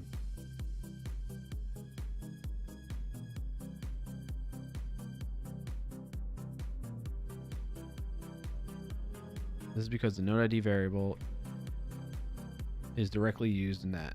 To fix this, we can check to ensure we can reuse the check that is already present in the app.patch route.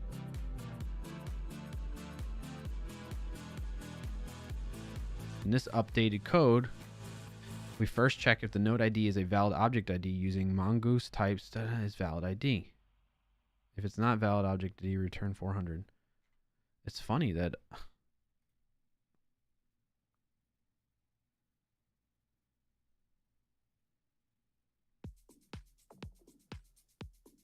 maybe I need to put like an else in here and wrap that like that.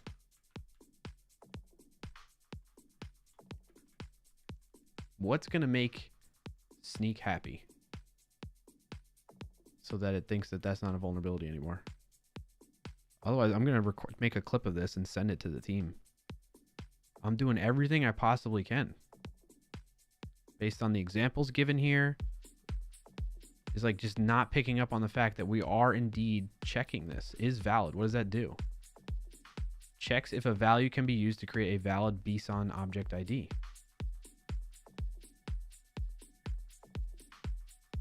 Yeah.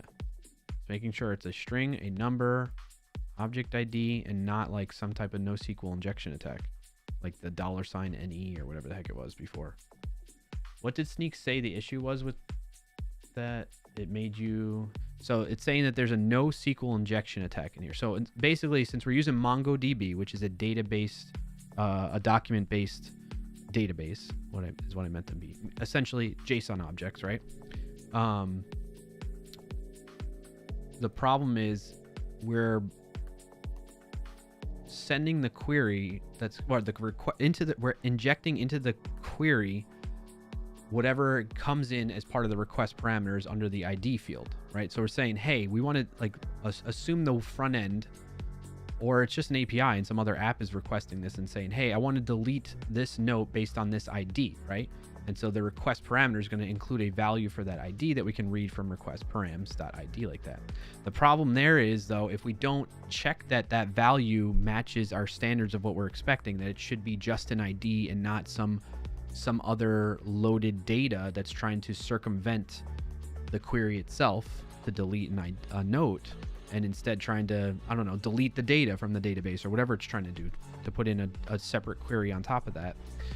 If we don't sanitize that or check it to make sure it does meet those standards, then that leaves us vulnerable to this, what we're calling this NoSQL injection attack. And so what Sneak wants us to do is you need to make sure that you are sanitizing the input. You check it. You check that input, and that's what we're doing. We're using mongoose types object ID is valid. And if it's not, then we're going to essentially escape out of this and not going to execute this code at all. And what's happening right now is Sneak code is failing to recognize that. Either I'm doing something wrong or this is a bug with Sneak code is what we're getting at right now. So, little clip. I'm going to make a clip on Twitch right now. so I can then share with the the sneak code team and be like, hey, what's going on here? Because that should have resolved it.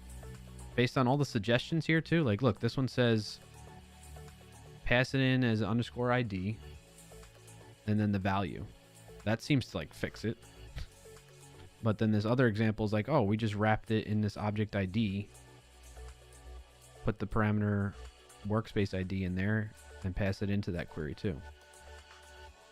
And then the last one, I don't know how this really does. I mean, and we're kind of doing that too, because I'm saying, hey, request params ID. We have request query dot ID. I don't know if that's going to change anything either.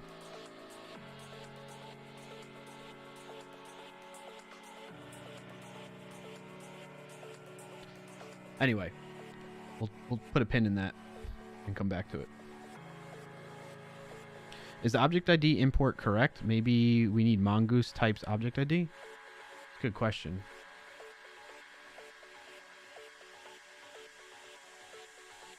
What does types give us?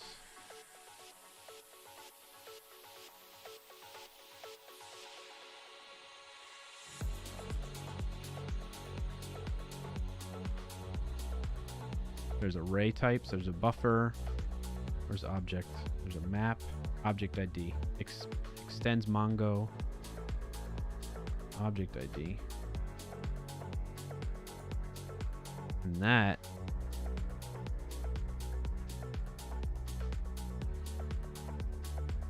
what was the function we're using on that? Is valid.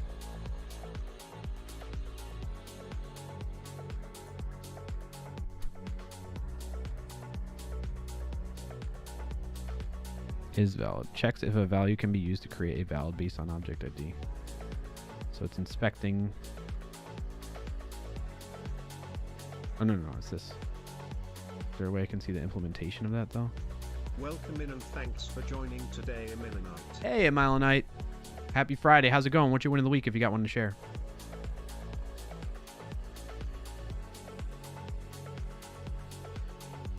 So I'm not sure why that's happening. This seems to be right. I wonder, is there another way I can maybe manually validate this without using some helper function like that? Or what if I do it like this, you're saying? Object ID dot is valid. We rescan. It's still there. It's like nothing I do can fix this vulnerability.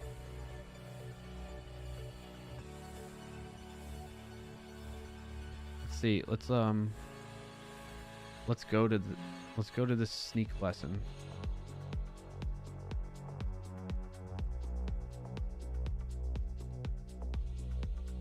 Go to JavaScript again.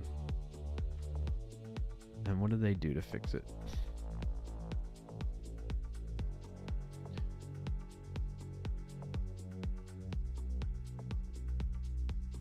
Mitigation. Fix this vulnerability, all we need to do is cast the user input to a string. Oh, so if I do that, let me try that. Will that make sneak code happy?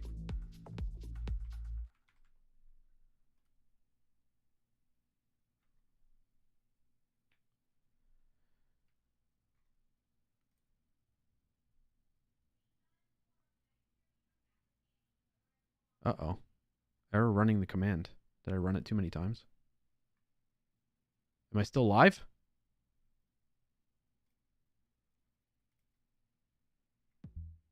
Oh, the music stopped too. I was like, what happened? Uh-oh. Let's reload. Reload VS Code. Yeah, you're good. Okay, thanks. You are. Emilanite says, win of the week, I built a Telegram bot that makes use of queues for async background jobs for the first time. Nice, Emilanite. Congrats on that. Thank you for sharing.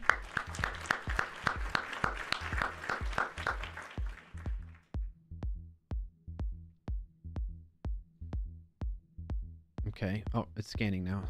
That must have fixed it. Seems like it fixed it. If I keep that up, then the code will stay higher, right? Is it scanning? It's taking a while this time. Did I break something? Okay. Nope, no SQL problem is still there. What if we cast this to a string again here? Nothing's gonna make it happy. Still 36 vulnerabilities. Oh wait, we fixed it. That fixed it. Where were we? That fixed it. So weird. What the fudge, man? So if I get rid of all this and I just leave it like that, we say request params.id. That fixes it, huh? That is weird. All right, I'm gonna take a clip of that too.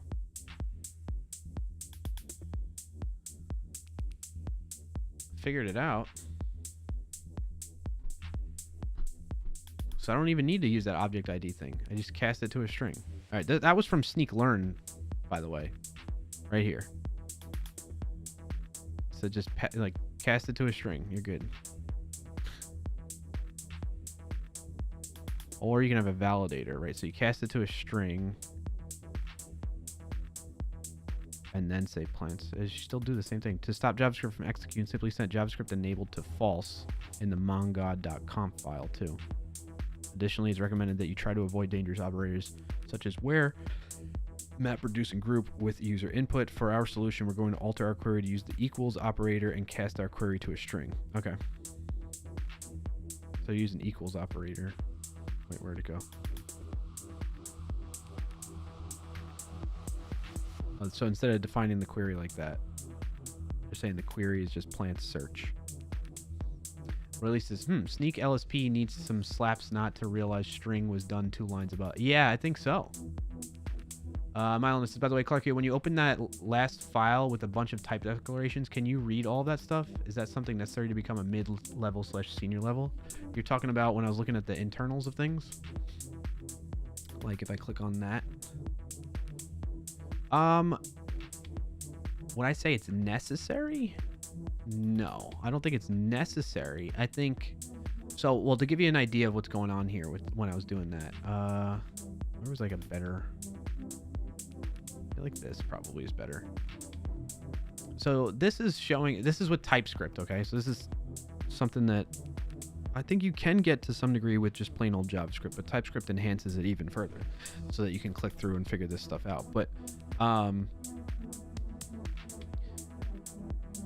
what this is doing is it's type definitions is what we're seeing. That's by what the .d.ts is signifying by the file name there.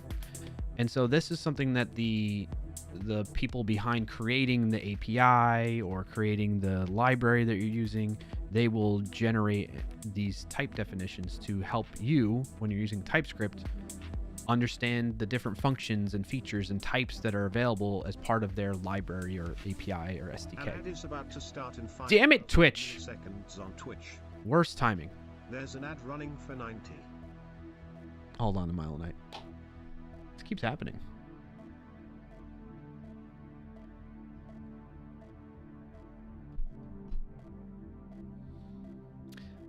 In the meantime, let's stretch.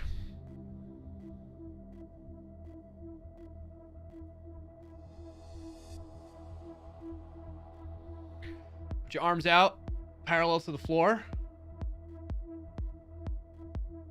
Thumbs up. Fingers must be clasped into the palm of your hand for the thumbs up for this to work and feel good. And you're gonna pull your arms back behind your shoulders a little bit here. You'll feel a little tension in the chest, but it's gonna get better. Trust. You're gonna rotate your thumbs down slowly. Oh yeah. Feel the burn. Do it one more time. Shake it out. Shout out to Allison Krug, former colleague that taught a bunch of us this at Microsoft Build one year. Then you're gonna do one for carpal tunnel. Thank you, Roy Lacey, for redeeming that. Just wondering if it would work here. Yes, I have it set up to where it's on a camera scene that gets nested in these other scenes. It's great. All right, so the other one we're gonna do is for carpal tunnel. You're gonna push your hands towards each other from, at the back, have the hands back to back, and then bend at the wrist a little bit and hold that there for a few seconds. Ads are finishing up right now. Perfect timing. A mile a night. I'll finish my answer to you in a second now. All right. Thank you for joining in on that little ad break stretch session. Let's get back to business. So we were talking about this stuff is just they're type definitions that help you learn more about the API, the types, the functions that are available as part of that SDK, that package, or whatever it is that you're leveraging in your project. So do you necessarily need to know how to read this? I don't know how to read all of it, I would say. But being willing to explore this and having that mindset, I think, is important for you to progress as a developer in your career and get better and learn, right? That's the idea. The biggest piece of advice I give to developers all the time if they want to get better is to have the growth mindset, which is basically meaning always be learning, always be willing to learn and grow and get better at things. If you have a fixed mindset, which some examples of that is people that are like, my programming language is the best programming language, and I'm just gonna crap on all the other programming languages.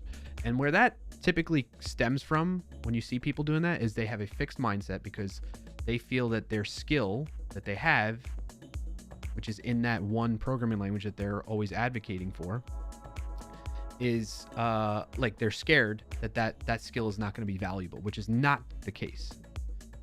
Not going to be the case. So I suspect that that's where that's stemming from. It's stemming from a point of insecurity around that, and in a lot of cases, that whether people want to admit it or not too, I think that's where that type of stuff comes from. But because they don't want to have to learn a new programming language, they don't want to have to learn and grow and progress. They want to stick with what they know because they're good at it. They know a lot about, let's say, I don't know, PHP or Java or JavaScript, right? And they're not willing to expand beyond that to progress and get better in their career. And what happens is when you have a fixed mindset is you get a fixed position, right? You get stuck, you plateau. And I very quickly learned that the more I was willing to expand beyond that and learn from others and have this growth mindset, then that helped significantly with progressing my career. So A Mile a Night says, yeah, for sure. I know TypeScript. It's just that every time I open a file like that, I'm like, okay. I mean, I'm the same way though. You're not alone in that feeling in Mile a Night, especially like this one. This one, I'm like, whoa, holy shnikes, Batman. Now, could I figure it out? Yes. Would it might take me a longer time than somebody else that's way more knowledgeable with TypeScript. I know at a high level what's happening here. So it's using and the reason why I know what's happening at a high level is because of background I have in my past where I was doing C# and .NET. And in C# .NET object-oriented programming, they have what's this concept around generics, meaning you can create a function type that expects to have that you can pass in the different generic. Basically, the function definition is set up in a way that it can accept generic types, meaning an ambiguous type can get passed into it or be returned from it based on when the caller of that function tells the function what the generic type is. Now that might be confusing to you, right? But let's what's a good example I can do here? Let's use this pseudocode, this code here, right? This is way more complicated than what I'm looking to do. But essentially, I don't know what the equals is talking about in here, but let's say it was just like this. Essentially, let's say this is the function definition, find by ID and delete. It's saying that an end user that's leveraging this function can pass. Actually, what would happen is it'd be type T. So I'm sorry, I'm wrong. If it was generic, it would be type T is usually the convention. And I think the syntax needed. Yes, the syntax needed for it to be a generic type. And what that does is it tells TypeScript when it compiles to JavaScript to allow and enable many different types to be passed in as part of that function versus a specific type which was being defined earlier. I don't know what this equals to. I've not seen that before. right? TypeScript T time, maybe you can help out. The equals is a default generic. Okay, cool. Thank you. I'm glad you're here to keep me honest on this because I'm probably not as well versed in TypeScript as you are. So that's what's going on there. Then it's saying, okay, here's the parameters or arguments that can be... I always mix those up if it's parameters or arguments. I think arguments. Here are the arguments that can be passed into this function and their types. Okay? So it's saying that you can pass in an ID argument and an options argument, and here's the type that it can be. It can be a MongoDB object ID or an any, so a JSON object, essentially. And then the options can be of this type, which you can then drill in and see what that's about and understand that further, right? But let's keep it at a high level here. And what's the end mean? I'm not sure what this is doing. I feel like it's a conditional because of the end there. It's telling TypeScript that it has to be part this type and then this optional thing, include result metadata. It's a union. Okay. Hey, look at that. We're working together now. I believe parameters are for functions, definitions, and arguments is when it's invoked. Okay. So these are the parameters. You're right. So this is a union. So it's saying this has to be true, which I don't know where that gets defined necessarily. Oh, you meant that as a question if it's a union. I don't know about this. Usually the single pipe is meaning like an OR union. No, not a union. It's just meaning OR. It's meaning the ID parameter can be this type or it can be any. I forget what this does. Well, let's ask tab 9 to explain it.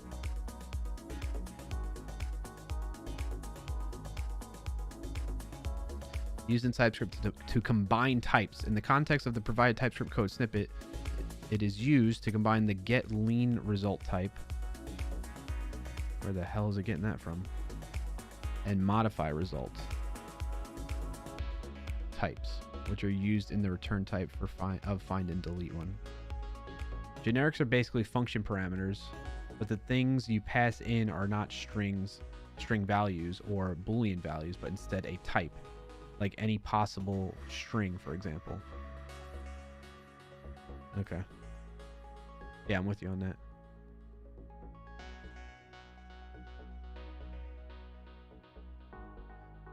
All right, so I'm not too sure about this still. Let me see if let's get it to explain the whole thing. No, not surround.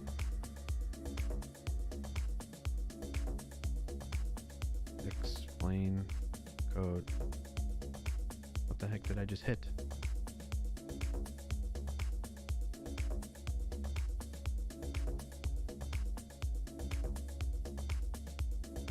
I've reached the rate limit. Helps us ensure a high quality experience for all users. Please wait before attempting. Okay, so I've used too much of code stroll. Can I go new chat with tab 9 and I say explain code? Or is it for all of their models or just that one? Okay, it was just that one. All right, options is an object that extends the query options interface, which is a generic type that accepts the raw document type. Okay. Additionally, it includes a property called include result metadata of type. Oh, okay. So it's saying use this and then tack on this property with type Boolean. Okay. So it is a union in the sense that you were thinking of Milonite. It's basically taking an existing defined type and then it's combining this property into that type. And it's expecting the options that gets passed into this function, find by, ID, and delete, to have all that as part of it, essentially. Okay. I think I get that. If you have more questions about that, let me know. Right. I know about TS. I just haven't used much of the generic stuff. Yeah, same here. I haven't really. It's been a really long time since, and the last time I did generic stuff was not in JavaScript, TypeScript. It was in C# and .NET. All right, and then this last part here, as you probably already know, is what it's capable of returning. So it can return query with helpers, and then of these generic types, which is nested generic types even in here. This modify result doc, query helpers, a raw doc type, a string of find one and delete, and then that too. And then the next line, like the white spacing in these type definitions can sometimes make it a little bit more like make it look like it's more challenging to read, and things like are tied together that are not actually tied together, right? So like this is one definition of find, or one type of definition of find by ID and delete. This is another one that just hugs next to it. So it looks like it's almost like part of that same one, but the semicolon is the piece that differentiates between that. So it's like think of this, if you come in from an object-oriented programming language like C#.NET, Java, you can think of this as like overloads and so forth. Okay. All right. Enough going down that trail. Let's get back to, thank you for the question though, Malin. I think that's great. Probably too much though. If you want to know more about generics and all the TypeScript type system stuff, you might want to spend some time with Type Challenges Solutions. See, of course, the official TypeScript docs are your first station typically. Yeah, for sure. Yeah, no problem, Mylon. I appreciate the question. It was a good question. It was a good exercise for me to go down and see how much off the top of my head I remember or not too. So just double checking some things with work real quick, and then we'll move back into.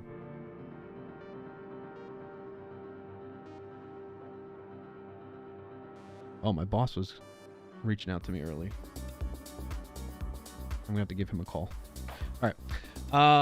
Not right now. In a minute here. We'll start wrapping up though.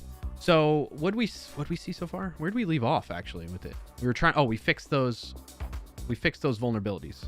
The NoSQL vulnerabilities by. Well, in this case, this one worked. Look. That's weird. So this one.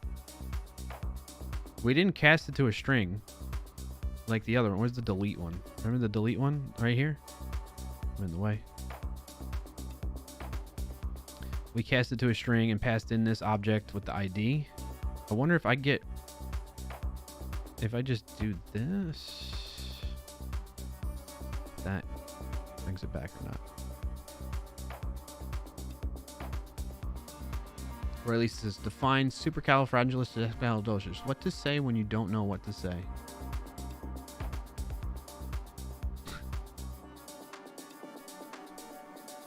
Okay, I think what's interesting now is where is it getting this?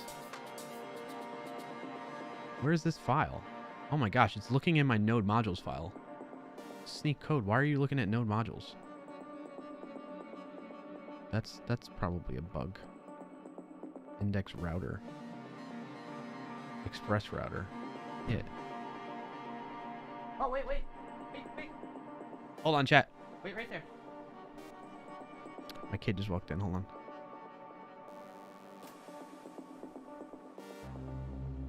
An ad is about to start in 5,000 milliseconds on Twitch. There's an ad running for 180.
All right, I'm back, chat.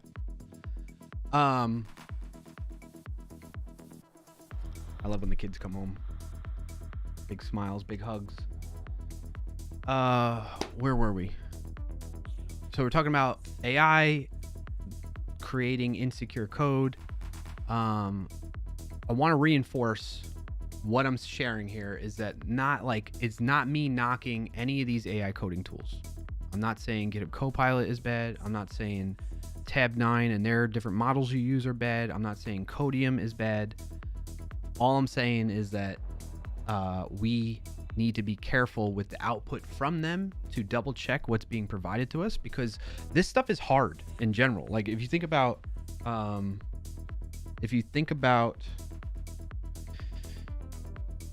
this problem, like how can you teach like a large language model, or use a large language model to train it such that it's like completely free of vulnerabilities and that type of thing, right? And it's something that I'm discovering through this, experimentation and research that I've been doing on this with these tools. Of like, I don't blame them for having these kind of results, right? It's understandable. So, in any case, I gotta see, how do I tell this not to look at node modules? That's where we left off, right?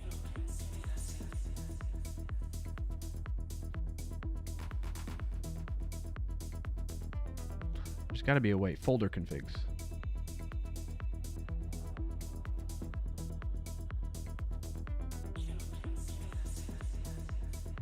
No, maybe that's not what I want. Folder configuration for Sneak? No. Royally says, they seem to provide better results when you specify emotion in the message with security in mind. Did you mean to say emotion? What's EMT? I think there's typo in there. I can't figure out what you might have meant there.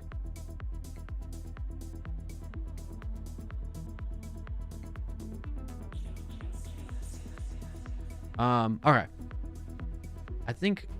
I know we went through tab 9. We went through some of the models that are available to it. Let me clear all the other chats too. I want to try, before we go though, we'll try Claude 3.5 Sonnet, and then he did say his job depends on it. I did do that, and I lost it. Well, I have that prompt saved so I don't forget it. But I'm like, my job depends upon this. So let's switch it to Claude 3.5, and then let's get rid of this code. So it's starting from scratch. Let's get rid of node modules and package JSON. We gotta start from scratch. I don't want to have anything to sway the results here. All right, so we're dealing with Claude, the model Claude 3.5 Sonnet via tab 9's extension, which is fantastic that they offer this. And I have a free account. I'm not paying for this. I wonder if there's probably some limits. Oh wow, look at this. It's giving you, instead of it all in one big file, it's separation of concerns. It's abstracting things out into different folders and files for us. Git ignore node modules for Sneak, maybe? Yeah, there's something like, there's a .sneakignore file. I don't know if we still leverage that or not either.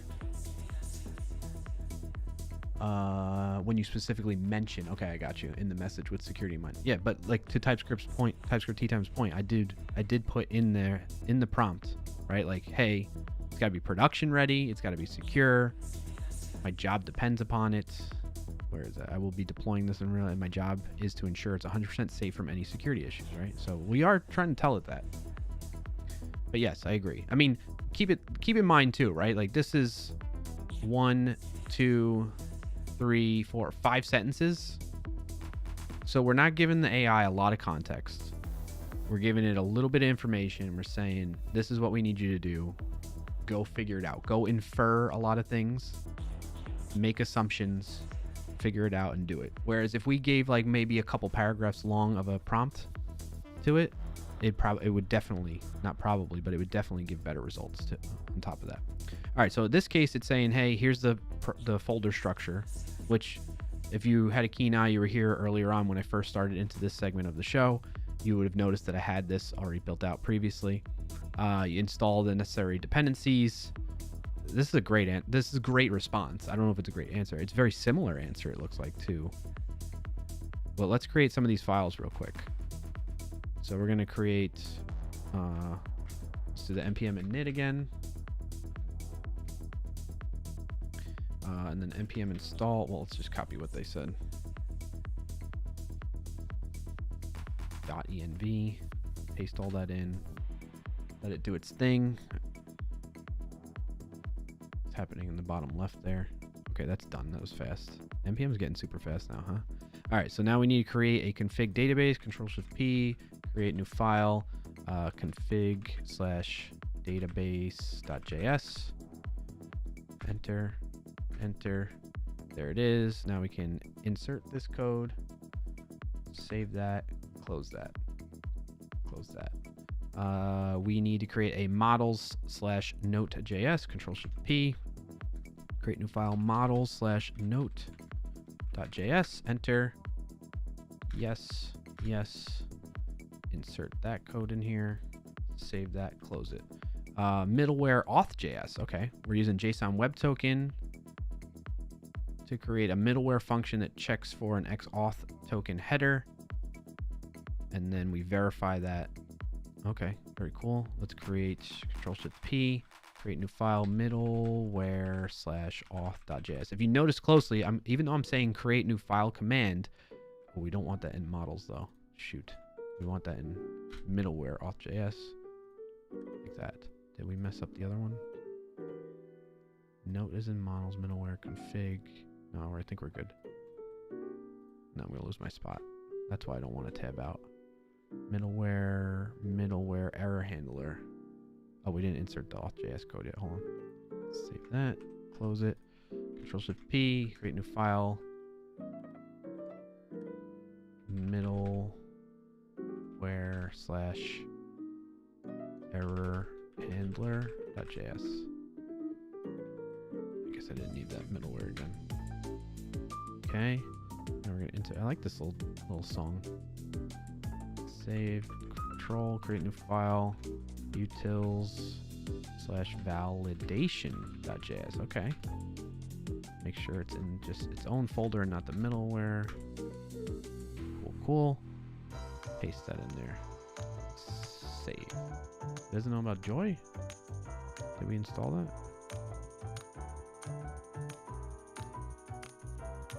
We did not install Joy. Is he expecting that to be built in? Okay, so that's one little snafu with the Claude answer here. Did I just miss it? No, Joy is not installed. So it's expecting to have that. It installs Mongoose. It knows to install Mongoose. It knows to install JSON Web Token. Yep, that's right there. Huh. All right, let's do it. We'll fix it for it, okay? But note to us and everybody else, it missed that one because I don't think that's built in. There we go. Now that error's gone. Okay. Utils validation. So now we're up to routes/note.js.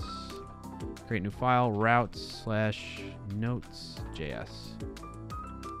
Make sure it's in its own folder, not the util folder. Okay. Insert this code. Ooh, there's a lot going on in there. It's just blindly. I already see the NoSQL injection going on right there. But I won't get too far ahead of us. Save that. Close that. Then we need to create an app.js. App. Oh. Create new file. App.js. It's going to be in the root folder. And we're going to insert that. Why do we need a server.js too? Okay. We already have a server.js, so we can open that up. I'm going to lose my spot. Why do I keep doing that? Remember, folks, this is going to be our last example, and then I'm going to call it for today. All right, let's insert that in there. And then if we had an env file, we would do that, right? But we're not going to actually run this code, but we got pretty much everything in there. So let's finish reading what it says. The only thing we're not going to do is the environment variable stuff because we don't have an actual MongoDB to connect to and so forth. And we're not going to run it anyway. Okay, so did we not install? Oh, hold on. Or Control P. What's the problem? Why is that not callable? Yes, it should be. Did we not install Helmet? No, we did install Helmet, so that's weird. All right, anyway, the implementation includes several security measures. We got input validation using Joy, great. We got authentication middleware using JSON Web Tokens, excellent. Rate limiting to prevent brute forcing attacks, that's awesome too. I didn't notice that before. Helmet for setting various HTTP headers for security, that's great, although it's not quite what the expectation is. Let's see, Helmet dot.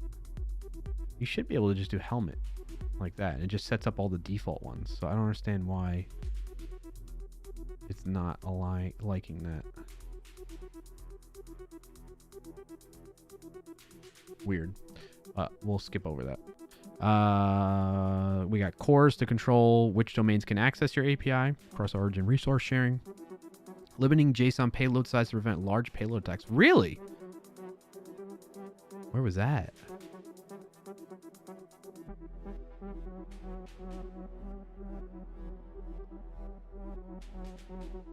Did you all notice that before?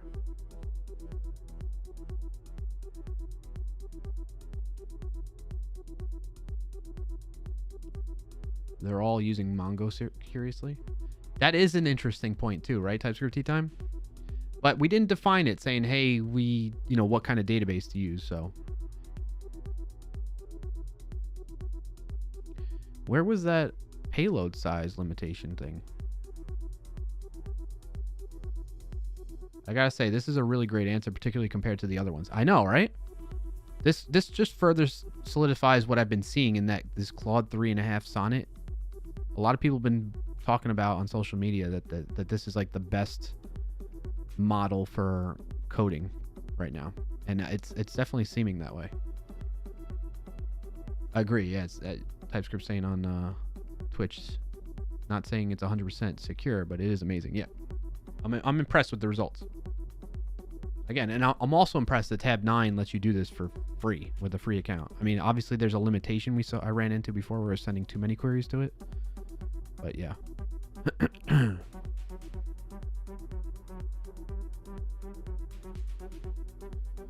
I don't know where I'm seeing that payload size limitation. So I'm not sure what that means or how that's being implemented. I might just be missing it. Environment variables for sensitive information, which is great. Error handling middleware to prevent leaking sensitive information, which we did catch that earlier, right? Where was it? The error handler. Right here. So it's like if it's in production, it's like, okay, the message for the error that gets sent back in the JSON response is going to be an unexpected error occurred. So it's very generic. It's not revealing any information. But if you're in anything other than production for your node environment, like development or whatever, it will send the actual error message that got caught by the error handler. So that's great. It's a good pattern to follow. All right. And then to make this production ready, you should also consider HTTPS. Good. Adding logging, good. And it's giving you an example with Winston, nice. Which is, if you're not familiar, in Node.js, that's a common NPM package that people use to do logging with. Implementing user registration and login routes, fair enough. Using a reverse proxy like Nginx, yes. Implementing database indexing for better performance. Setting up continuous integration and deployment. Regularly updating dependencies and auditing for vulnerabilities. I mean, I'm in the way here, but I'm pretty impressed. And on top of that, it says, remember, security is an ongoing process. Regularly review and update your security measures and consider hiring a security expert or using automated security scanning tools to identify potential issues. Right there. I am impressed. I think from now on, I'm going to lean on this model to use instead of any of the other ones. So there you have it, folks. Now, let's scan it with Sneak. And for whatever reason, it's going to look at node modules. I think I misconfigured something here. Welcome in and thanks for joining today, Todd Libby. You missed everything, Todd Libby, but I'm glad you're here. The TLDR, Todd Libby, is AI is not going to take your job because it produces code that is not always the best, which I imagine you already knew that. My impeccable timing, yeah. I must have done something that got Sneak looking at my node modules instead of the actual project. Did I switch something over? Like, why is it only reporting me vulnerabilities in, like, this is in, look, it's in node modules, MongoDB, lib, connection string. I must have done something wrong here. What's interesting about this though is it's like, oh, this is in my dependencies. You know?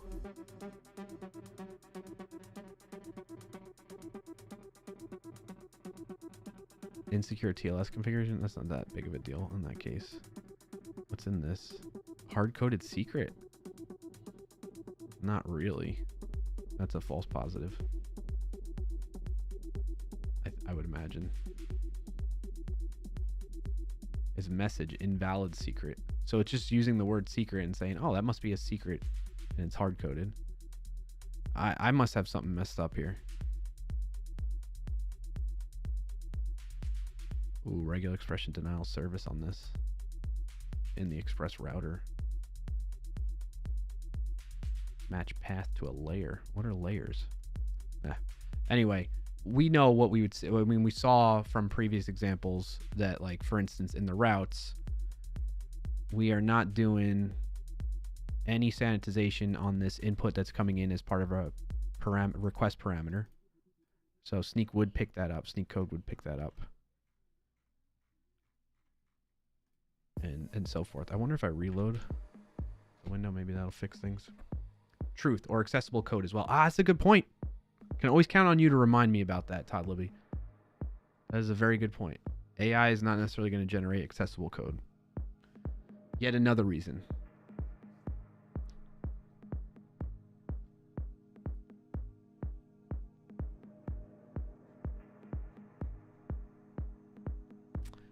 TypeScript, I'm not sure about the... For joining today, Cardhouse_. Hey, Cardhouse. I'll get to you in a second there. I'm not sure about the request params anymore because isn't params always an object with string values?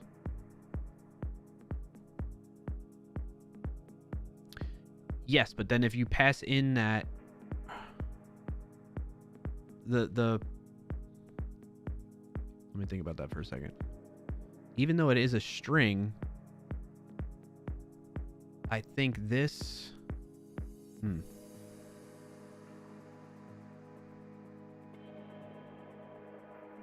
That's a good question, actually, TypeScript tea time. And this is still must be configured wrong. I must have done something to mess this up.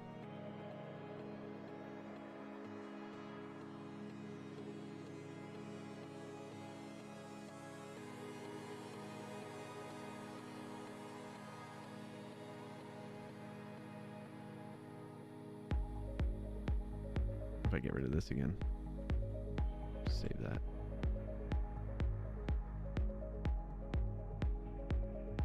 Because that all that didn't help. The all projects, like if you use a monorepo, you want to use this flag with Sneak, so that it scans all the projects within the parent folder, the parent repo. Otherwise, it will only look at one or struggle to find them all. I feel like I did something, probably when I clicked on this or something like that, that messed it up. Something caused it to start looking at the node modules folder, which it doesn't normally do. So I'm gonna have to figure that out. But so we're not getting actual real results anymore like we were before.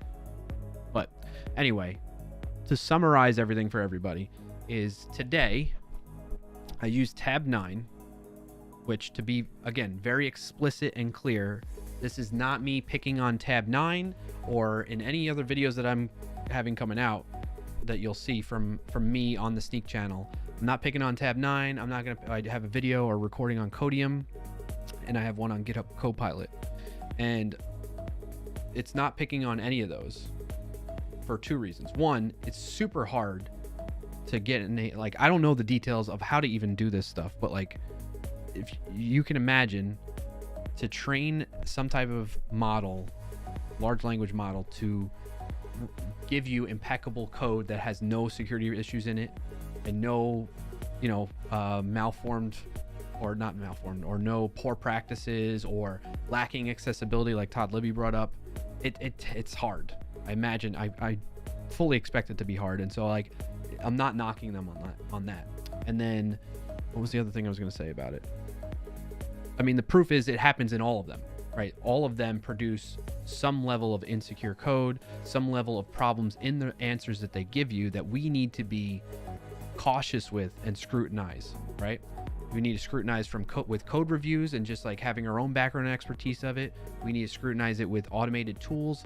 From a security standpoint, you can use Sneak for that, or if you prefer something else, but I highly recommend Sneak, obviously. And then another thing that Todd Libby brought to my attention is accessibility, right? What if, like, let's say we were pushing out or having the AI help us generate some HTML. Is it going to use the ARIA tags on each HTML element that it's doing, right? That type of thing. So the whole moral of the story is that don't use AI to help you and speed up your workflow, but don't blindly trust it completely and use the code straight up as it's given to you. That's the end result. That's the TLDR. And I hope that was kind of demonstrated and exemplified through what we went through today on stream. If you want to see more of that, I have videos coming out that are in the editing process right now on the Sneak channel. In fact, I'll bring up the Sneak channel so you can see what I'm talking about here. If you go to youtube.com/sneaksec, you're going to, if you want to see more of me too, in general, like you like my content, that type of thing, you can see me weekly, not just on the live stream here on my personal channel, but you can see me weekly in these videos, sharing my knowledge, sharing background and information to help you level up your skills when it comes to security related topics. And lately I've been on this AI kick.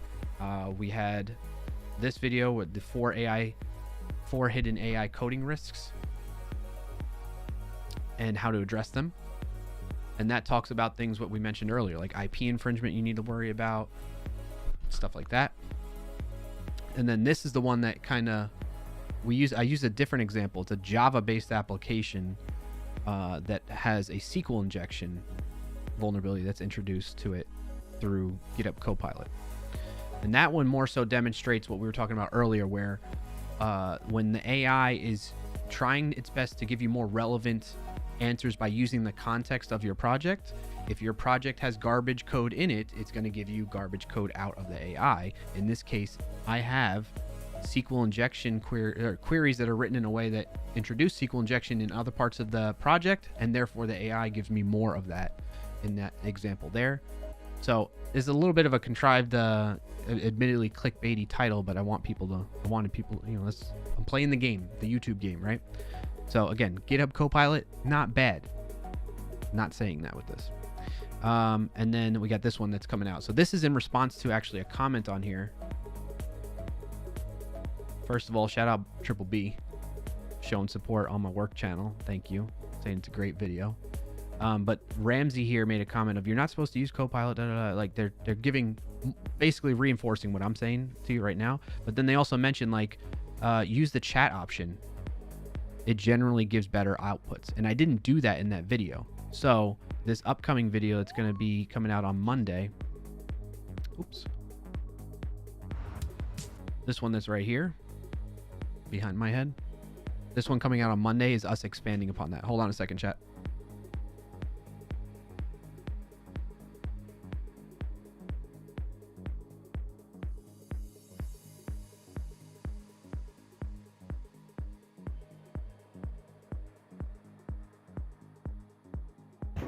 FBI, open up!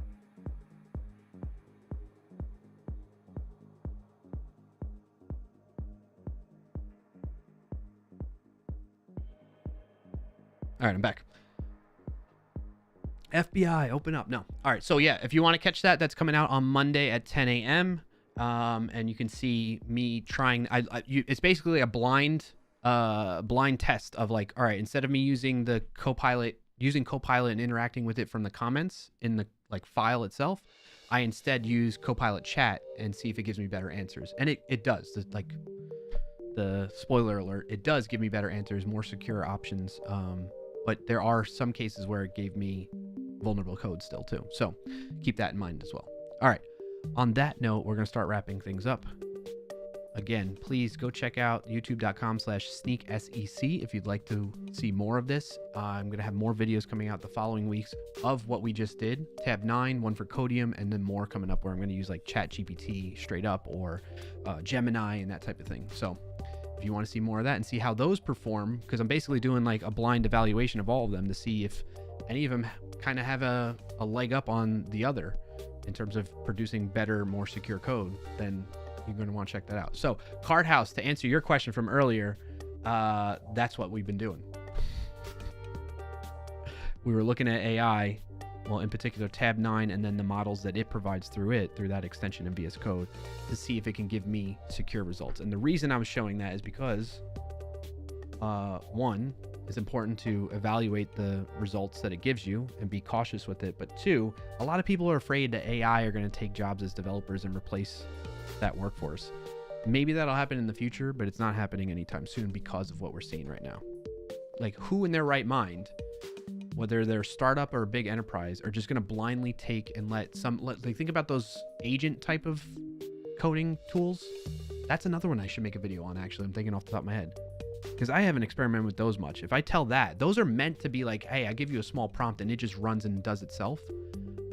I should check and see the output of that code from that project, from those tools rather, those agents, those AI agents, see if those also produce vulnerable code. I'm guessing the probability is pretty high. So anyway, imagine being a company that's trusting something like that, or having their developers use AI to speed up their workflow, and those developers are just blindly taking the code in. They're setting themselves up for a lot of risks, basically, right? They're taking on a lot of risk that way. Cardhouse says, if you ever blindly trust AI, ask ChatGPT how many R's there are in the word strawberry. It's funny you bring that up because Rugmat was doing that. Rugmat has a ChatGPT integration in their chat bot that they pull into people's streams like this, and demonstrated that. The funny thing is, though, Cardhouse, the first time Rugmat bot responded, it said there was 3 R's. The second time Rugmat ran it, it said 1 R. So I didn't realize about that example. That's funny. That's weird. TypeScript Tea Time, catching up on your message really quick. Todd Libby says, happy to help. AI doesn't understand ARIA for starters. Okay. Probably because nothing's being trained on it, right? Like, nobody that's building these things, I don't want to say nobody, but I don't want to generalize, but majority of these things and the folks that are working on this stuff aren't even taking that into consideration, right? TypeScript Time says, of course you can stop thinking about the framework if you make absolutely sure it's a string, so it's kind of a dominant strategy to mitigate anyway. I got you, okay. Todd Libby says, GitHub Copilot took data for HTML and CSS from W3 schools. I can't take that seriously when W3 schools doesn't even check for correctness. Where your training data comes from matters, exactly. And that's one of the 4 AI coding risks and how to address them video touches upon. All right. I think I'm all caught up on chat messages. Nothing over on LinkedIn. Shout out to folks on LinkedIn if you're tuning in over there. Appreciate you. If you're watching on Twitch, of course. I love that. Thank you for following along. If you are on Twitch and you haven't followed the channel yet and you made it this far, please consider following and clicking that button down below. This is your reminder. I know a lot of people forget, and myself included, I've done that, where I'm in a new streamer's channel and I forget to follow. And then I run into him again months later. I'm like, oh my gosh, I never followed, you know? And if you're watching on YouTube, like and subscribe to the channel, please. It significantly helps. It means a lot to me, and I appreciate that way of supporting the channel in a free way that costs nothing for you. TypeScript Tea Time says, I think there's a natural explanation that AI will always produce vulnerable code for large enough projects. It trains on code that was likely written when either some security issue hasn't been identified or on many tiny examples that consciously ignore security for the sake of clarity. Yeah, I got you. AI is trained right now. No, I'm with you on that. Todd Libby, thank you for subscribing, buddy. I appreciate that. Sorry, seeing messages here. Appreciate that, buddy. And yes, I agree. TypeScript Tea Time. I think that's a key thing here.